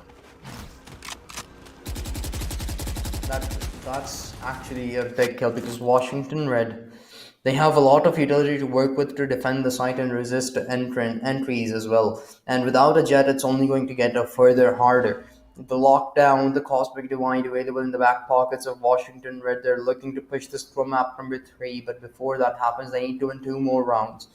UW Madison, their economy allows them to buy pretty nicely in the upcoming round as well. So they just really are not troubled in the economy side of things. It's just all the worry about the round counts. Because losing this means that Washington Red have at the very least secured themselves an overtime in this map. They certainly have. I would love to see this map go to overtime. It would be, I would say, match of the tournament so far. Even if it doesn't go to overtime, this has been map of the tournament from what we've seen on stream at least, and unofficial tucked away up here in heaven. Retake is going to be in full effect for University of Wisconsin. Flux is going to get that Cypher camera out. Trap wire goes out. And, oh, yep, that's the lockdown. That lockdown is going to push all of Wisconsin off site. Unofficial takes down Flux. Oh, what a shot from Ezos. Ezos is going to have to go huge with both of these shock darts. Doesn't matter. Mr. Juan pushes it. Oh, and a missed guiding light. Oh, that's a big kill. They're gonna have to they don't know. Yeah, they don't know Sing's on the other side of that just because of the Cosmic Divide, and gonna be a save for these 2 players on Wisconsin. Smart thing to do is economy. It's not bad. Oh yeah, it looks like everyone's gonna be able to buy up. They're gonna give Baby J an operator. They have the money to do it. They're not. They're not doing it. I'm shocked by that. You know what's surprising further to me is that Washington Red have given unofficial an op, and he doesn't even have a shield to work with. So basically, a Spectre headshot would be able to do him at mid range as well. Oh god, that's crazy. It's gonna be a nightmare. All of University of Wisconsin, they're in sewers. looking to start this push. As I say that, they rotate away from sewers and they start to head long. Recon drone's only going to spot out Mr. Juan. And the Hunter's Fury is available for Washington, so this could deny the plant. Faked it. Yup, that's a beautiful fake from Ezos. Not able to tag anything. Is that Hunter's Fury as now it gets a tag onto Ezos. But Washington, they have the player advantage. Out of charges. Look at the minimap though. Shen is in the back lines. He's really got to hurry up. He needs to go big for his team right now. One enemy remaining. Shen, how's your one, time? he's off the side. We go to map 3. Inflict, we go to map number 3. It looks like the curse was real for a bit, but Washington University, they're having none of it, and they show why they are the #1 seed. Could have been a little bit more convincing of a win, but 13-9 is going to be that final scoreline. And whew, for a second, my heart was in my throat. I didn't know if they were going to be able to clutch up or if they were going to throw, but Washington able to get that game across the line. And let's take a look at the scoreboard here.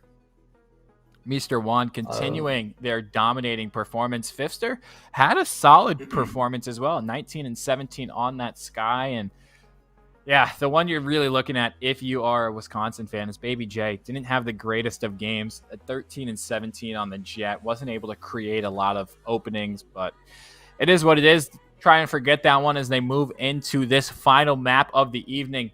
Inflict, anything you see here that kind of stands out to you or something that needs to be worrying to the fans of one of these teams? Oh, nothing much. I'm sad about the performance that Ezos and Baby J, both of them have shown us in this half. So in this map, so it just certainly gives us an aspect of how inconsistent these players can be at moments.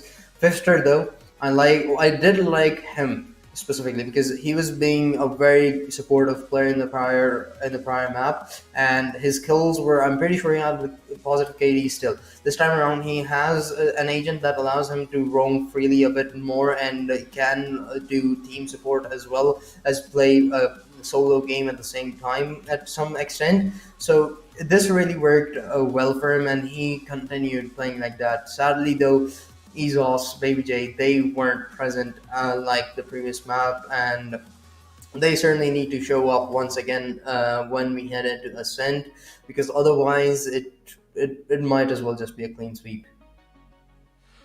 It certainly could be, but we're tied up 1 apiece. Map number 3. We don't have a significant song like they do in League of Legends. We need like a Silver Scrapes, where when we go the distance, when we go 3 maps. Again, this is to secure a place in the semifinals. Semifinals? Quarterfinals. Semifinals, yeah. Semifinals. So, map number...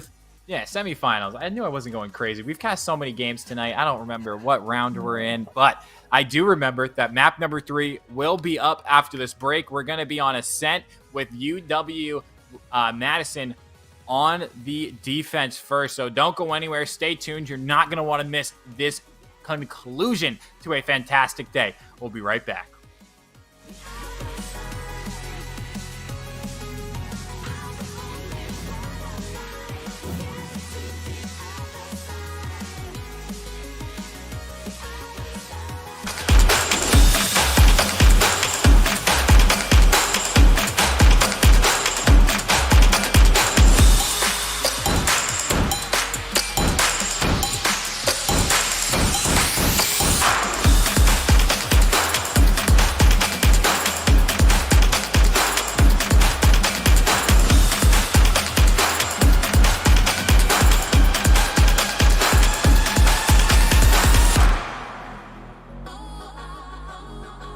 When I grow up, I want to be a nurse. But I want to be a policeman.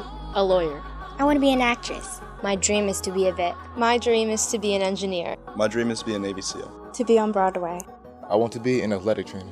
I want to work with Doctors Without Borders. My dream is to cure cancer. One day, I'd like to dance at my daughter's wedding. Be a hero. Be a designated driver. Take the pledge today at herocampaign.org. You know, you're really getting better. I'm like this newly made dude. Hey, Hey, even my USB port back there is brand new. Yay! You're amazing! Well, not like me amazing, but a pretty darn good amazing. Attaboy! Watch out for that. Ow! Anyway, you want to hear my alien story? Yes. So, aliens.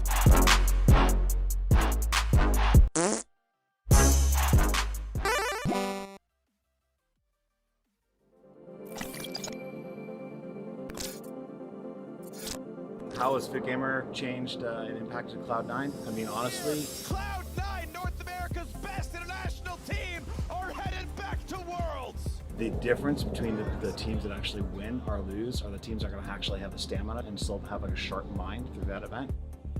Prior to having FitGamer's exercise routines that we've been doing, my players around Game 5 would get tired and lose. What's happened with the training that we've been doing, we are now, when we get to this Game 5 situations, we're the team on stage that has energy, we're the team on stage actually is sharp, and we're the team that's raising the trophies.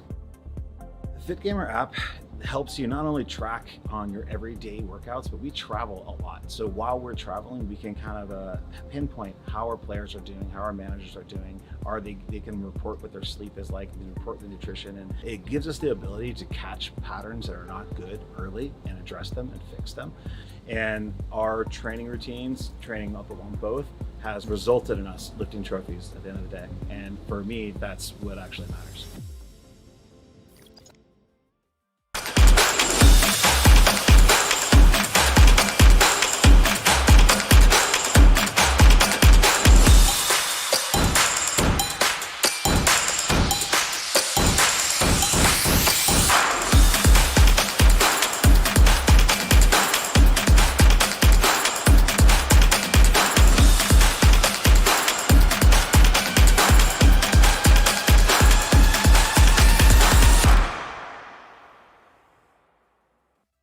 When I grow up, I want to be a nurse. But I want to be a policeman. A lawyer.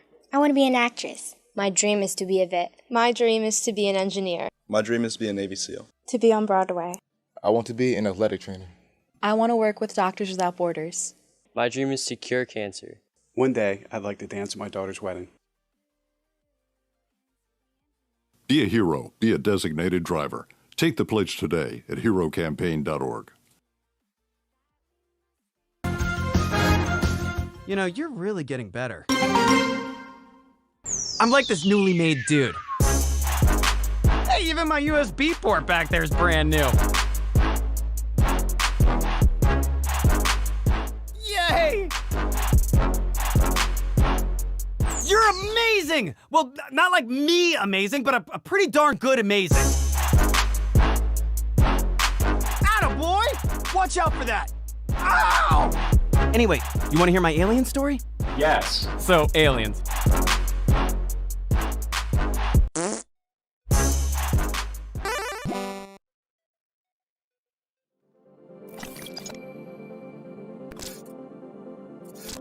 How has FitGamer changed and impacted Cloud9? I mean, honestly, Cloud9, North America's best international team, are headed back. Welcome back to the conclusion of a fantastic day of Valorant. I think we got this started, Jazib, at 2:30 this afternoon Eastern Standard Time. It is now 9:10, and we are going into our final map. I don't even want to ask you what time it is because I know you're exhausted. We've had a long one. Yeah. These players, I know they're exhausted, but they have to power through it. This is where that mental and physical part of esports comes into play. Map number 3, we're going to hop right into it. No time for predictions or thoughts. We're getting right into agent select as Washington has all of their agents locked in so far. Oh yeah, they know what they're up to. They, as you mentioned, it's the test of physical and mental at this point as well because of how many matches these teams have played, and right now they just want to skim through their ultras. They just want this to end, and they want to make sure they're the ones that dominate and hence end up winning this one quickly, rather. But I don't think that's going to happen and I'm pretty sure you agree with me on this because how the last two maps have went, it's really just a throw. It's just really just throwing a dart in the dark because. Okay, Haven, it was Washington's map pick, hence their dominance was earlier on explainable, but then eventually a comeback started to come in. The first map, UW Madison's pick, it was extremely close, about a 13-11 scoreline there as well, so it's only going to be fair if the Ascent goes to at least a 13-7 plus scoreline. Yeah, would not be shocked if we see at least a 13-7. If we see a 9-3 half, I'm going to predict that the other team wins. 100%. Whichever team is not winning 9-3, the team that's losing is going to win. But we're loaded up. We're in the game. We are wasting no time. As we see here, mirror comps across the board. Pretty straightforward stuff for what you come to expect on an Ascent. The only thing that's kind of shocking to me is to see Fifster on Reyna. Fifster has yet to play a Reyna game this series. I believe last game they were on Sky. The game before that, they were on Sky duty as well. So curious to see how they do without those flashes. But Fifster, after seeing the performance in the last map, popped off. They know they can hit those shots, and this is a character that's very feast or famine. If you want to be effective, you've got to eat. And taking a look just across the quick update across the rest of the playoffs, Babson, they were able to take down the Illini of Chicago University, so they are in the semifinals. Wayne State able to take down Akron, so they are in the semifinals as well. And Ottawa Gray is down 1-0 to FIU Blue, so looking to secure their spots in the semifinals. As we see both teams securing an opening here. Oh, okay. It seemed like Juan would have gotten that kill as well, but Fifster, he's the one that comes out on top in that fight. 3 versus 2 to work with. Oh, Fifster! The timing does not go really his way, but Flux is there for the help, saying last one alive, down to 20 HP, and Flux will be the one that's the part of the cleanup crew as he takes him out. First round secured for UW Madison. By a pretty dominant fashion just because of how nicely Flux and Fifster played off of each other in there.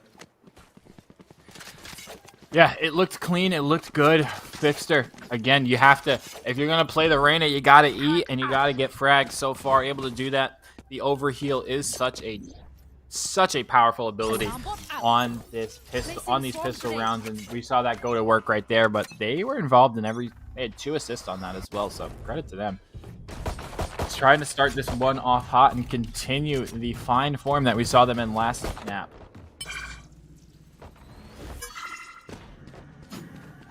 UW Madison, they're chilling right now big time, and I like this from Baby J. He's in the back gaining as much information as he can. Has been tagged down a little bit though, and now is looking to get him a bit more aggressive, but he needs to make sure that he doesn't die. Giving away that Guardian could really be deadly in any player of Washington Reds' hands, to be frank, but for now, it seems like they don't want to get aggressive towards middle. They just intend on heading towards the A side, and that's exactly where 2 players await them. One is Azol, and the other one is Fifster. There's the first kill. The crossfire really paying off as they have both taken 2, 1 each to their name, and now the retake starts to come in just by these 2 players solely. The reinforcements have arrived, but they do not need any help whatsoever. Unofficial. Last player alive, and they're looking for him. There's 1 kill, but that's all he gets. Yeah, unofficial. The timing wasn't able to work out. All of their teammates fell. So when you see the rest of the team fall and you don't hear anything for a couple seconds, you got to kind of assume that they're in the back lines. But hey, it happens. Nothing really you can do. It's just a classic in that situation. And first gun round for Washington University. Everybody is able to buy. Looks like, yeah. So everyone full shields, full abilities, full weaponry. And on the side of UW Madison, Sin is just rocking a ghost at the moment with full shields. Interesting choice. They're just playing bonus. I guess it makes sense. He might just try to retrieve a rifle or any gun whatsoever from a dead teammate or a dead other person, which is one is Singh. As Baby J, he got aggressive over towards the middle and has taken them out, but this round is Washington Red, who are getting aggressive over towards the A site once again, and they have not had success whatsoever earlier on, but now with the rifles, they're confident. They want to give their luck another shot. A one-on-one break goes through, but Sin, the Ghost, is good enough for two. You cannot question him anymore, it seems. An unofficial. Spotted by the Owl Drone and taken out by Flux. 3-0 on UW Madison. They're smooth sailing this, it seems like, for now. Yeah, I'm just so curious as to how you let Sin get a double kill with just a Ghost when you had full shields. I mean, what is that? At least 3 shots to the head. It has to be to get that kill. So, is it 3 or 2? I'm not too sure. I have to. I'm pretty sure it's 2 actually. Yeah. So regardless, I mean, found 4 headshots. Credit to them. Got the kills, and I can no longer doubt them at all. As we see Arrow here forced to buy a Sheriff and a forced buy coming out from Washington University. Stingers, Sheriffs, and there was even a Spectre involved in there, if I'm not mistaken. Mr. There was a Stinger involved, actually. There was 2 Stingers. Oh, well, doesn't matter. There's one now. As Fifster's gonna take down Mr. Juan. Fifster, you didn't even need to do that. They were in the astral form. Spots the shoulder, sprays it down, gets the frag. Overheal comes through. Arrow gets one as well. Raina diff, you have 3 bullets left. Fister's not going to reload that. I just have, yeah. So Arrow's able to get a kill. Ezos gets one in a 2v1 situation. Arrow should be able to grab a weapon in this situation. They don't, never mind. Flux is in the back. Okay, since UW Madison, they're really starting off this strong. I'm actually not going to predict them to have like a very dominant one, but I'm just going to predict that we're going to have another 9-3.5 so that we go even further, possibly, due to the curse. 12-0. Oh, God. Placing swarm grenade. Nah, I'm just kidding. I would be willing to guarantee we don't see a 12-0 half. Baby J, they are back on operator duty, though, in the economy for the University of Wisconsin. It's, as the kids say these days, it's booming. Business is booming. It's going extremely well so far, 4-0. And we are going to see a quick technical pause. Not sure if someone lagged out of the game, but nonetheless, 3 minutes you get to deal with my beautiful voice as well as Inflict's beautiful voice. Now, Inflict, you're down 4-0. It's the last map of the map. Your tournament life is on the line. What do you think Washington University are saying to each other in their Discord server? Get your heads together, honestly. Like, what the hell are you doing? You're giving away free kills when you shouldn't. Baby J, he got aggressive earlier on over the middle. He got a free kill and you allowed him to back off. No, punish him. And see, Fifster, that's exactly the scenario. You have another player present over towards A long, but he's not ready to go for the trade and get aggressive and punish him. Baby J, he's just exploiting every bit of movement he can right now and once again finding the 2 kills. Washington Red, this is your rifle round and it seems like you're just a bunch of scaredy cats who have just some Nerf guns in their hands. I'm quite sorry, but it is exactly the interpretation that that comes into my mind after seeing you play this round. Yeah, and it's totally different from the Washington University we saw in Haven, right? They came out and absolutely dominated as Arrow and Fluck and Unofficial are able to get 2 big frags. That's an open site, and that's all this utility on B site down. So there is still a world where they pull this one back, but Washington, they totally kind of changed their play style, right? They're not playing as confident, they're not playing as aggressive, and they're just raw peeking everything. We saw the peak down middle on Baby J. We saw the same peak on Fifster, and they're just not playing as a coordinated team. Oh, Baby J is going to do Baby J things. And Arrow with an Empress is certainly a scary sight. That increased rate of fire. They can hear everything. Oh, he just got tagged. They know where he is. They heard that. Double peek, double swing. Ezos gets the job done. 5 in a row for University of Wisconsin at Madison, and they are cruising to a comfortable lead. I'm not gonna lie, I'm actually feeling like a double-digit first half for the UW Madison. You think so? I think it's gonna happen. Yeah, I think it's gonna happen. It's underway. 5-0, 5 more rounds, and they've done it. Placing swarm grenade. If this happens, I mean, I wouldn't be shocked, but I'd be a little let down after seeing what we saw last map. Like I said, Washington, they were hitting everything, it felt like. Whether it was the Ops, whether it was the Vandals or the Phantoms. Even a couple of Sheriff one-taps in there came through, but here's the change of pace that we're looking for. Everybody's grouped up, and that's the opening they need. Able to find the first frag on the Baby J. Oh, the Aldron leading the charge, and Hunter's Fury utilized from both ends right there. Oh, he has fallen, and it seems like Washington University finally will be able to secure their first round, but still 2 players alive, and we cannot count them out. One spot, Darrow barely surviving in the left corner with 5 HP almost. There's the first kill. Make it 2. It's very much possible that they get the third as well. Oh no. Arrow, he gets the timing right and finishes the last 2 players as well. Washington Red finally secure their first, but still a lot of pain awaits them because the economy of UW Madison is just in such a great shape. Yeah, but look, if they lose this round, Baby J is broke. I mean, broke. No money, 50 credits left to their name. This is a dicey one. They will be able to buy, Ezos might be able to drop them a Spectre or something next round if they lose this, but Fifth round would actually be able to drop him off Vandal. Oh, perfect. So they're not going to play super conservative as this jet battle goes down middle. They want this one, and that's a Cosmic Divide for the Hunter. It's a huge ultimate to pick up in a round like this. But on the other end, though, the UW Madison, they have 3 ultimates of their own. There's one, Baby J. He gets one with the AWP. Unofficial has fallen. Lockdown and Cosmic Divide still available in the back pocket of UW Madison to work with.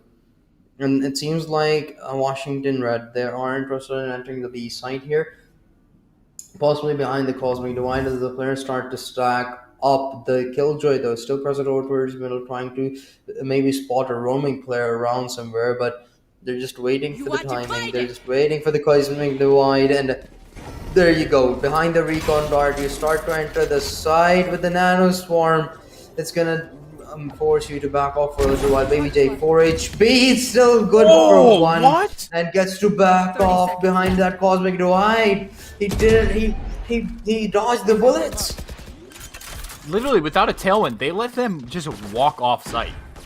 Like, totally just walked off site. No tailwind, no utility use. I'm just going to dip out below here. That's a massive mixed slip up from Washington University. Arrow's going to fall, and Hunter's going to fall as well. Baby J did everything in that round.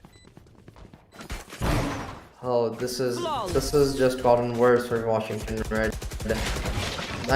I'm not sure how many players died in the previous round, but the economy is not going to be the best, but it's still at least 3 rifles, I believe, for them to work with. But on the other end, UW Madison, they just put themselves in even a greater spot because Washington Red, they utilized their only ultimate that they had. Saying though, he is very close to his, and so is Arrow. But on the other end, UW Madison, they still have all 3 of theirs. And well, Izzo's and Fifth Star, they are quite far away from theirs, but it doesn't matter because there's just too much on the table for UW Madison to work with already. A lot to work with and a lot to continue. I mean, this is just great Valorant being played from University of Wisconsin. Sure, they're not... My favorite thing that they're doing right now, right, is they realize when they're overpowered and they're not trying to hold the site if there's just one person there. That one player is backing off site, they're waiting for their teammates, and then they're playing the retake. Too many times we've seen players just try and hold in 1v4, 1v5. Oh, Fister, how are you still alive? Oh, no. A little bit too soon. Lux v. Mr. Juan. How's your timing? Oh, they know where you are. Through the wall. Doesn't get. Oh, drops into Cubby. trying to get baited out. They spotted Sync's shoulder. They spotted Mr. Wan's shoulder, and this is a good game of cat and mouse as Sing able to take down the enemy Killjoy. The double-digit half is coming closer and closer to a lie in Flip. I mean, this 4 rounds, even if that doesn't come to fruition, maybe a 9-3.5. I'm not personally a fan of it, but I know, but it's just looking likely to me. Solely due to the fact that Washington Red, I just don't believe that they're getting anything more than 3 or maybe at max 4 rounds. UW Madison, I believe that they have at least 2 more rounds in them for the first half, and then the second half, I'm not quite certain what it holds right now. Saying he the clock down for a second before putting it down over the B side, but 5th star, oh, the timing does not go his way. Unofficial. That was actually for him to wait for not the dismiss, to make sure that the dismiss doesn't come through. But aggression's trying to show the middle as well. Singh has taken Flux out, but now Shen follows up. There's 2 kills going their way. Izos follows up. And once again, Washington Red in a terrible spot as Juan is the last one alive. Juan, if there's any player you want alive in this situation, it's definitely Juan. Oh, as they heard that. They heard Shen jump. They got the backs turned and Juan against Izos. Juan with a 1v3 clutch. Are you kidding me? Juan, go ahead, take a bow, gets the spike plant for the extra credits, and gets the round more importantly. What a round right there. Perfect timing, too, on that peek through the smoke. Yeah, it's just surprising they let him get away with it. I'm not quite sure why they wanted Shen to jump away from it, because they've had a crossfire set up with it. They could have just backed off a little and had a crossfire, but they decided against it, and Shen was surprisingly looking away for a second while when Juan peeked. So the team really did not work out in their favor, and well, it was basically a bit of luck for Juan that put him in the spot to clutch that one out. Arrow this time has been the one picking things off. 5th star going to equalize things out with the Sheriff as the headshot connects, but still a 4 versus 4. 2 ultimates available for UW Madison to possibly invest and retake the site, but for the time being it seems like they just want to go on with their pistols. Yeah, they need to try and retrieve this weapon, especially if you're going to give it to somebody like Fifster. What? The Sheriffs are going to work. Izos and Flux able to find 2 apiece, and Madison going to get themselves their 7th round and at least secure themselves a positive half. That all just happened so quickly, that retake. And it looked like they all came from the same side, from tree, essentially. But 3 weapon upgrades, you'll take it if you're a Madison fan. 7-3, and Baby J, oh, flirting with that operator purchase. Yep, there it is. It's back. Oh, there you go. This should be... Just wait, before looking at this. 5th star, that was just some sweet shots. You could have had 2 there possibly, but it doesn't really matter because they end up winning the round. But now... Look, Washington University, they're half buying this one, and well, I guess I actually like this. I think this is a wise decision because getting some rifles and being able to save them would be pretty beneficial as well. But since there are only 2 rounds remaining in this half, you're just looking to deal as much damage as possible. Oh, Baby J spotted Sing there. They know. They absolutely know. And this is a nice change of pace. Washington University slowing things down, decide not to push anything just yet. They do have Hunter's Furious. Izos gonna get tagged, gets hit in the body, and they find the frag. Mr. Juan does. So Washington, they can execute now with the player advantage. Empress is going to be in the hands. Oh, Baby J. There's someone on the other side of the smoke. They know it. Smoke disappears, and no, unofficial. Gonna make them pay. Flux looking to get that kill back. Sin's gonna be the one to do it, though. 4v3. 3v3 as Fister finds another. Look at the timing from Fister. God. Washington University, they're trying to throw this one away. There's a player coming on from short, but he's the last lone warrior. The spike is trying to get defused. He gets the kill. He lines them up, but won't be able to do anything else. The spike was half defused, and W managed to secure their aid. For one moment, it felt like it's going to happen again. Juan, this man is crazy. I really thought that was the same situation this time, except with a bulldog. I really did. Look at this. Juan gets a free opening pick, and then that this 1v3 at the end here from Mr. Juan. 1, 2, and he, I think, got a dink in that clip. It was a really close one, but 8-3. Oh God, no! Don't say it. Don't say it. Inflict. It's not gonna happen, is it? Surely it's not gonna happen. Surely it's not have to say it.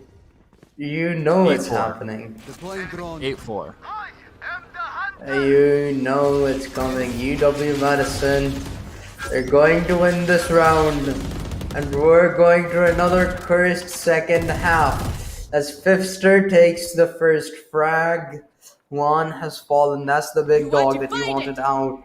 If you are UW Madison, the cosmic divide utilized from Washington Red, and now they're looking to enter the B side, and they are in, and so are the frags. Sync gets 2. We're all tied up 3-3. It seems like your wish has been heard by Washington University, and they feel bad for you. Down invested. Cosmic divide about to go out as well pretty soon. But this is gonna it's hit taking the things off entirety of already. What are Washington they doing? has to fight through this. Washington has to fight through this. All 3 detained. All 3 detained. Excuse me? What was Why that? did they not get out? The time was there. They could have backed off and then played retake after the lockdown had gone off, but this is a massive Killjoy ultimate. Hunter just walks into sight, gets 3 easy frags. I mean, that is the quintessential like dream lockdown for Killjoy. You can't ask for a better lockdown than that. Yeah, you really cannot, but it's really not because of how the lockdown was positioned. It was mostly the mistake of UW Madison. I'm not quite sure what their thought process was, but it was terrible, whatever it was. Basically, the whole point. But for now, the curse has been avoided, but the scoreline is not too distinct. Only 4-round difference. 2 can be taken right away if Washington end up winning the pistol round, which I'm not quite sure if they will, because Madison, they looked strong in theirs on Ascent in the very first round of this map. And I hope that they decide to replicate it, because putting themselves onto the 10-point mark already would just give them such a massive confidence boost, which could allow them to close the map out even in the later end if they do start to struggle.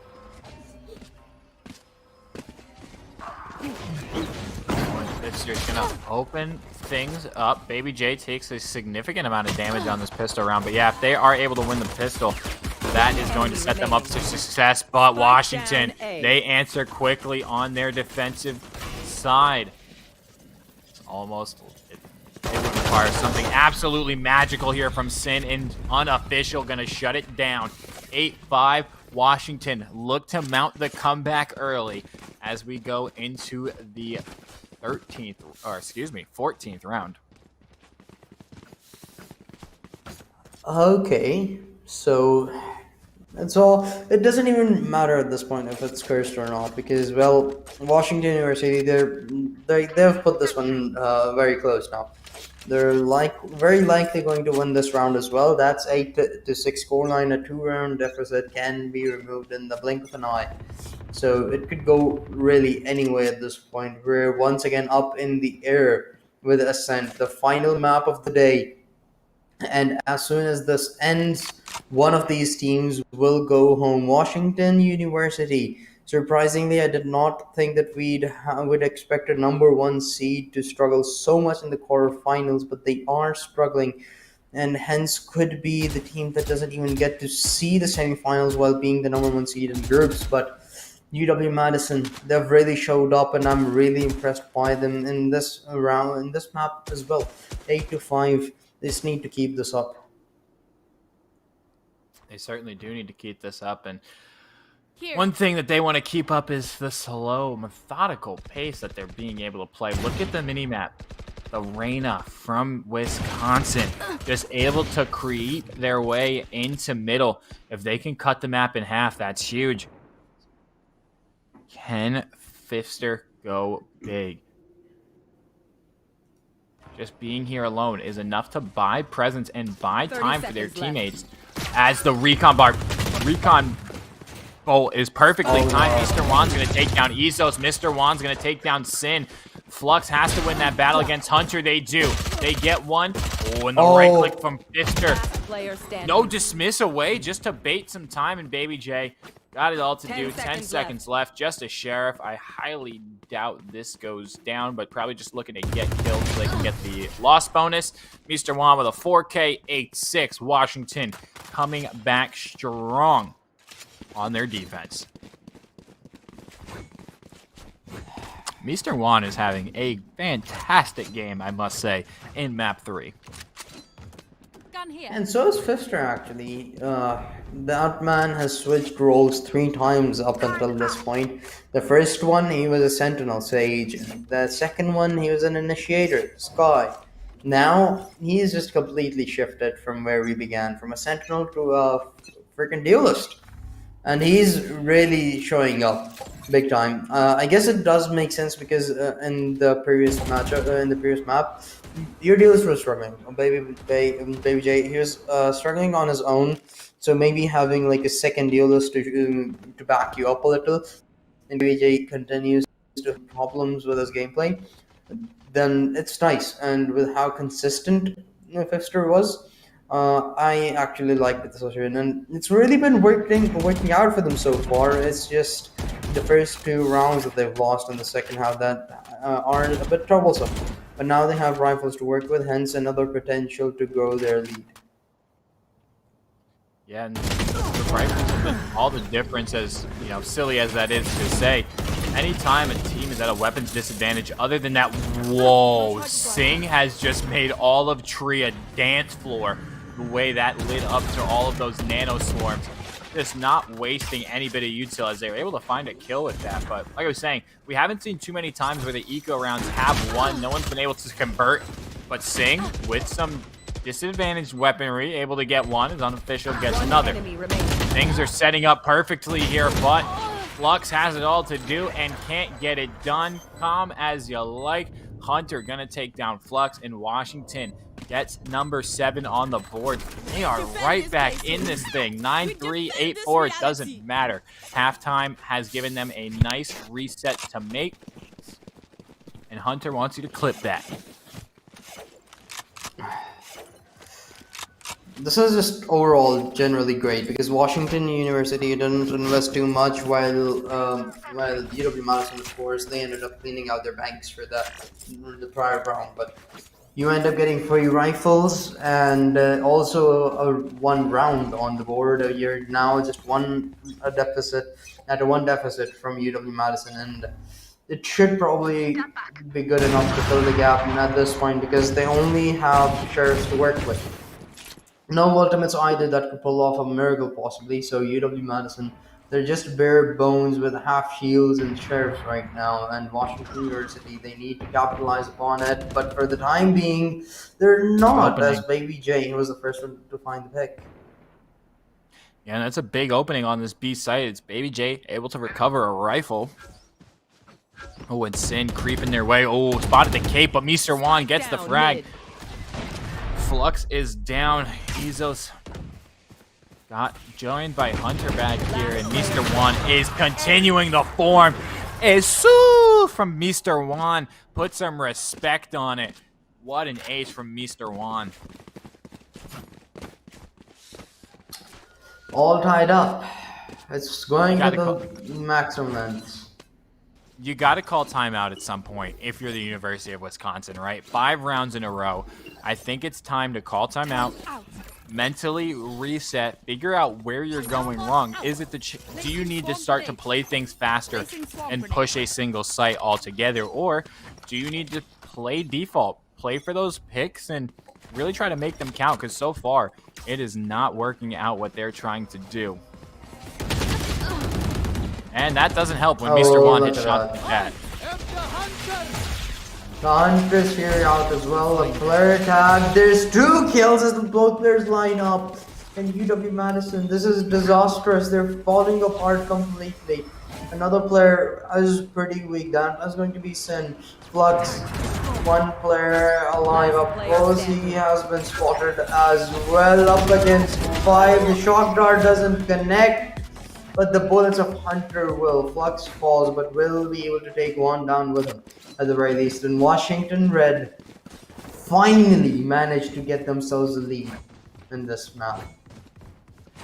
And it's 6 rounds in a row. It comes on the back of Mr. Wan. Look at the fragging column. 23, 12, and 3. Their next closest teammate is double. I mean, it's double kills away. Mr. Wan is carrying Washington on their back, trying to get them into the semifinals.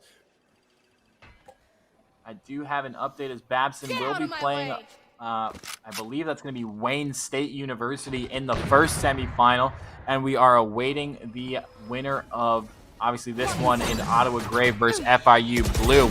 Be faster. Speaking of waiting, Baby J finds Sing waiting for something to happen, recovers the weapon and tries to throw it to a teammate because Baby J has those blades.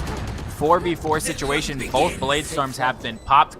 Cosmic Divide popped, Empress pops. UW Madison is investing a lot into this round. Ezos, will they be looking to play Hunter's Fury and play off the spike? I don't think so. Fister's gonna get 1, gonna go in Viz. Positions into hell. And Ezos takes down Arrow, but Unofficial still here. They've got the boomstick. They've got the daggers. 2v1 situation. Dashes in. Isolates none. Sin gonna shut it down and save the Hunter's Fury for a later round. Are they able to recover the Operator? Yes, they are. Blood in their veins is right. Just when we thought Washington was coming back, University of Wisconsin slow things down just a bit. We're all tied up here. Oh god. I think I feel an overtime. Not certain, but just an instinct. A killer instinct that I've been having ever since the second half has started, and it's becoming more and more of a reality as every round goes by. Baby J, it's an official that Baby J, he falls to him as well. And Washington Red, they just want to end this as soon as possible, but on the other end, he has other ideas. He's here for a fight, and he takes Sing down to their grave. 3 versus 4, the lockdown is still available for US Madison to work with as start to stack up over towards the B site. The stack is in, and it's a 4v3. It's interesting that we saw University of Wisconsin use that Hunter's Fury so early, almost as an initiation tool, rather than trying to use it as a post plant. Uh-oh. Here comes the guaranteed best ability in the game. If you can find 3 players on this detain, are they going to sit in it? No, because Washington does not have a brain fart like that. The Nerf guns, you talked about them earlier. Well, here it is. Mr. Wan brings out the Blast X Odin, trying to get something done with this spray through the wall. Not able to do it just yet. And there it is. That's the spike as well. They can just hold this angle. They don't know where Flux is. Oh, never mind. Arrow does. That's a kill. Unofficial coming into the side at point blank range, hits a shot with the Operator as well. The confidence level of Unofficial solely is just at a next level right now, and I cannot start speaking about that, man. Just look at this. Look at this. He's just so gunnered. He's like, he knows that nobody has the guts to peek him, so he can just wall bang comfortably and get a kill there. On another level, man. Honestly, and we see them keep the Odin into this next round. Heavy weaponry, it's the name of the game right now, and it's University of Wisconsin, they're just all over the place, right? They started up, everybody grouped up towards this A site. Now they're sending 2 people back, but the issue with that is Hunter's already started to take a significant amount of this space. If Hunter can find the timing, he's going to find an easy frag. Unofficial gets 1. Oh, and not able to hit that flick. Look at the minimap. We see the rotation here coming out now from the 2 players of University of Wisconsin. Washington, though. They know something's up. They have an inkling as they start to posture away from that. Oh, no, maybe not. Don't peek Unofficial. Please don't peek Unofficial. Doing it. He's doing it and he connects. There's the one. There's the second, and Washington red. Unofficially, man, these Jets today have really provided those off shots right now. Pfister, though, the one man that has remained consistent for UW-Madison throughout. He's left all alone in here. Up against 25 seconds to work with. Spike retrieved. Phantom in his hands. And with it. And well. How's your timing? He doesn't. So this should be a free spike plant. 10 seconds left. If anyone's going to do it, it's going to be Pfister to get this 1v3 clutch. Got the right gun, buddy. You have to earn that one somehow. Unofficial punishes for the 4K. Taking out Pfister and bringing Washington that much closer to match point. The dream is alive, but it is dwindling quickly. University of Wisconsin, what started off so strong for them, has turned into an absolute nightmare. Washington is in complete control, as much as I hate to say it. I've said it time and time again, and every time I feel like things go wrong, but look at this. Unofficial is just on fire with this operator. We saw them hit 4 last round, 2 in the round before that. I mean, once the operator came out for Unofficial, it's just the shots have been flowing so seamlessly. Players have just been dry peeking. There's no utility being used, and it's really just making a scent Unofficial's playground at this point in time. Surely they don't dry peek this again, right? Inflict. There's no way. They will. There you go. 3, 2. Oh, wait timing. For the Call one. of Duty timing. Wait for the one. Still waiting. Wait for the one. There it is. Oh, he didn't miss the. He didn't connect the shot though. Oh, that's sad. And there was a dry peak though. This time around, the Nanoswarm was invested, but still, he couldn't get forced out. Flux gets caught with his pants down. Unofficial. He's going to get the kills one way or another. He has the place from his hands as well if need be, but for the time being, the operator is just good enough. Baby J. Passing in one out, Bezos gets tagged down, and the Hunter will be the one to finish things off. Washington University, after a lot of desperation moments, after losing the map number 1 and almost getting to double digits and getting comeback again in the second map, they've put themselves on the final match point, possibly of the series. Yeah, this is the one. This is make or break. You cannot take anything home with you. Invest all the money you have if you're the University of Wisconsin. This is where it matters. Looking to establish early control towards B main is University of Wisconsin. Mr. Juan's going to get super aggressive, as we've seen the past couple of times, and try to take a bit more space. Pfister's already worked their way into market. Let's see if they can do something with this, because we've found them in this position before, but unable to capitalize. They're getting aggressive towards one market area right now, but Arrow will be the one that greets them initially, as Baby J has fallen. 4 Juan's players one away from is a all 100 fury. Oh, this is god. This is disastrous. 4 kills is all of that. That is the difference between Washington Red winning this matchup and qualifying for the semifinals. Make it 1, and Shen does it. UW-Madison, you push them to their limits, but you have to go home. It was not enough. And wow, just Wow. Both of these teams, Washington. they pushed Got it each done. other to the limits, man. They pushed each other. They pushed us. They pushed production to the limit. I know you're at your limit. It's early, but look at this. Before we go to a break and wait for this interview, Mr. Juan going huge. And, you know, all night long, we've kind of been waiting for someone, for a sidekick almost, for Mr. Juan, an unofficial, able to step up and do the job. That operator was a key component in this victory. And unofficial, take a bow, because that was majority of your doing. So very well done. And Fifster, you tried to do it what you could. 19 and 17, it's respectable. Had great 3 maps in a row. Super consistent, super clean, but unfortunately not able to get the team over the line. And folks, don't go anywhere. When we come back, we're going to have a brief interview with one of the players from the university, or excuse me, from Washington University, and talk about their win in those 3 maps we just saw. So don't go anywhere. We'll be right back with this interview.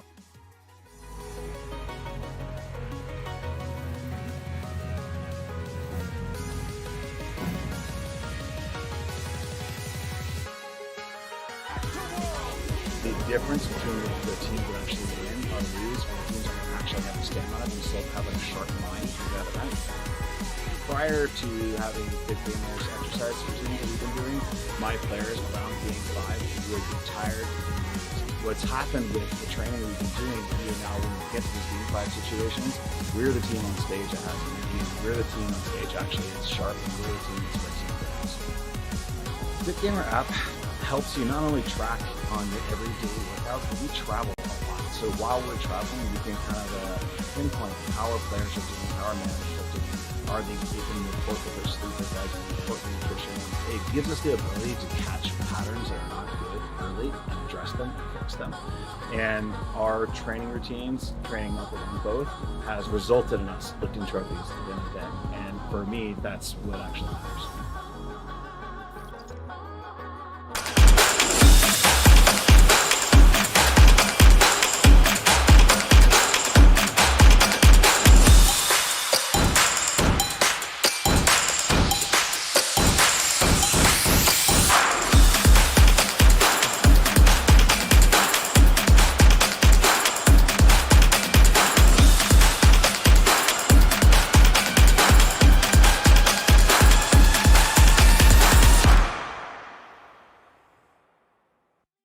When I grow up, I want to be a nurse. But I want to be a policeman.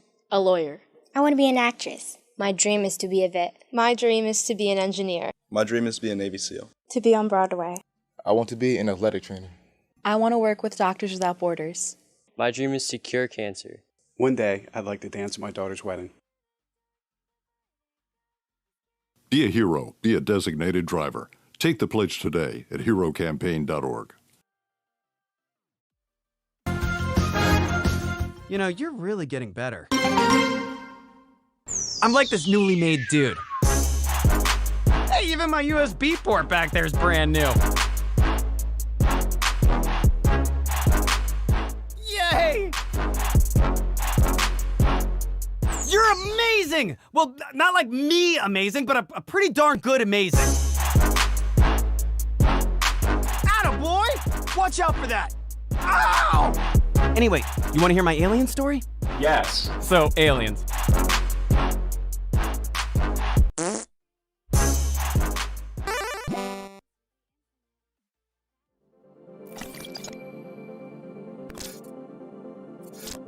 How has FitGamer changed and impacted Cloud9? I mean, honestly, Cloud9, North America's best international team, are headed back to Worlds. the difference between the teams that actually win or lose are the teams that are going to actually have the stamina and still have like a sharp mind through that event. Prior to having Fit Gamers exercise routines that we've been doing, my players around Game 5 would get tired and lose. What's happened with the training that we've been doing, we are now, when we get to this Game 5 situations, we're the team on stage that has energy, we're the team on stage actually is sharp, and we're the team that's raising the trophies. The Fit Gamer app helps you not only track on your everyday workouts, but we travel a lot. So while we're traveling, we can kind of pinpoint how our players are doing, how our managers are doing. They can report what their sleep is like, they report the nutrition, and it gives us the ability to catch patterns that are not good early and address them and fix them. And our training routines, training up on both, has resulted in us lifting trophies at the end of the day. And for me, that's what actually matters.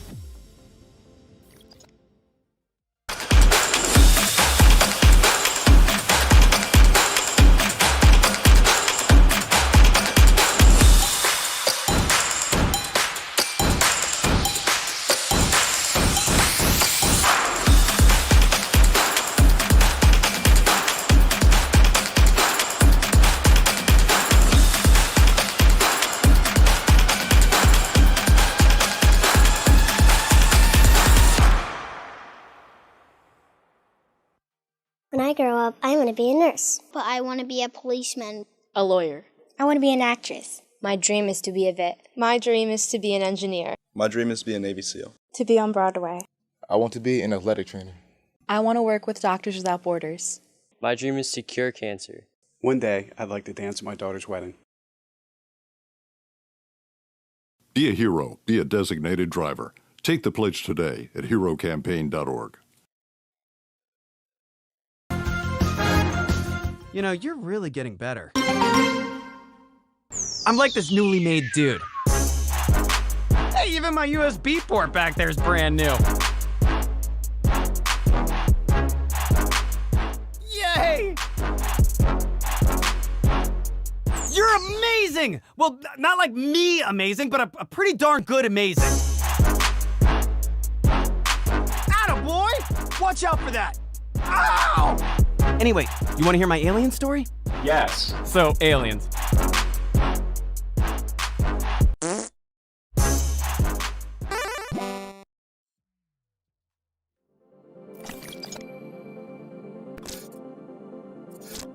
How has FitGamer changed and impacted Cloud9? I mean, honestly, Cloud9, North America's best international team, are headed back to Worlds. the difference between the teams that I... Welcome back, everyone, as we just saw an absolute cracker of a match to end our night. Joining us today is Will the Hunter, the Astra from that last game. Will, how you feeling tonight after that big victory? A little stressed, honestly. It was a little. I went down to the wire, but I was real nervous getting that ascent half, the attacking half. That our mentals were booned, but we took the tack. We started coming together, and we really popped off. So I'm real happy with that performance. Absolutely. And I have to ask about the clip we're seeing on screen here in that ascent half.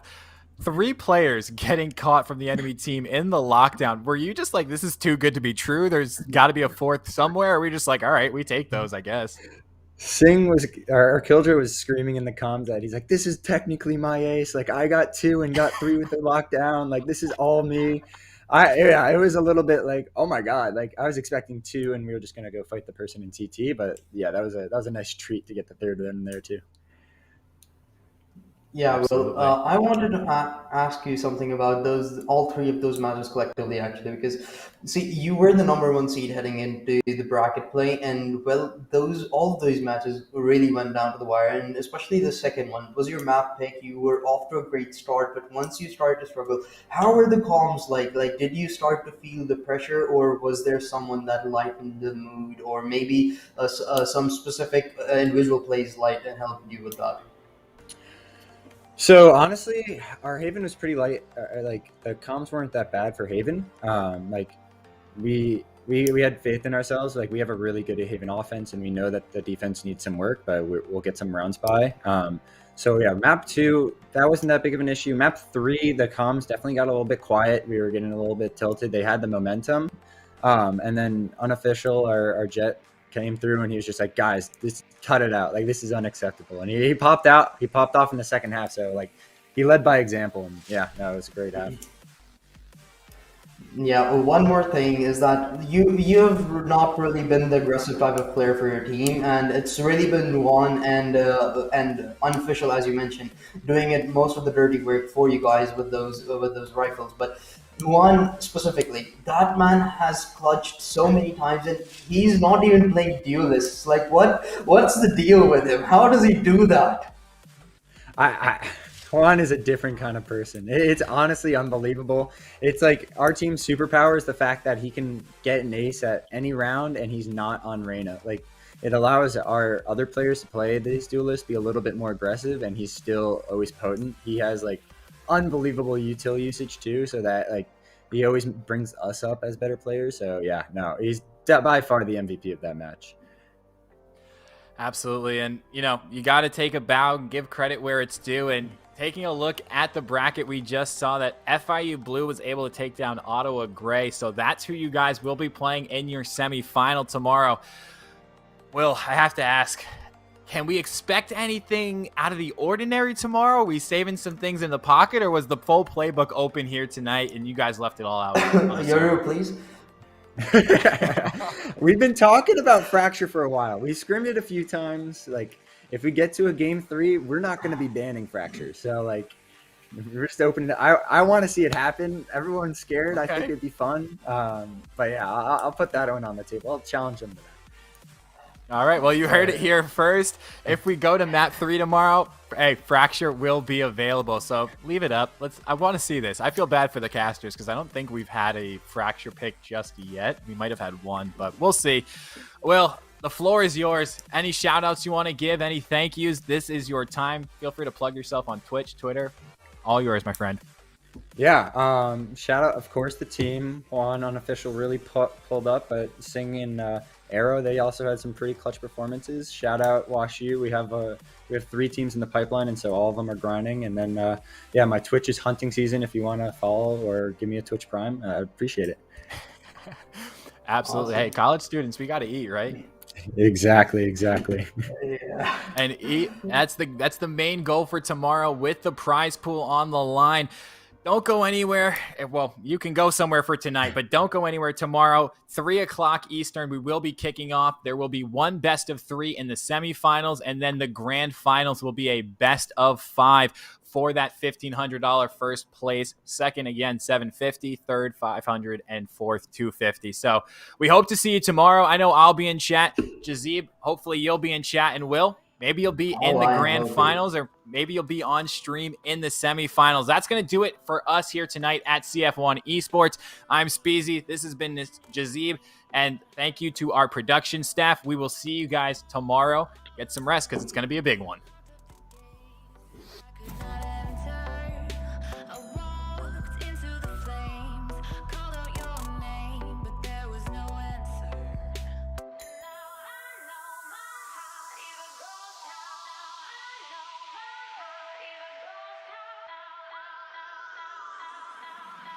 And now I know my heart is a ghost.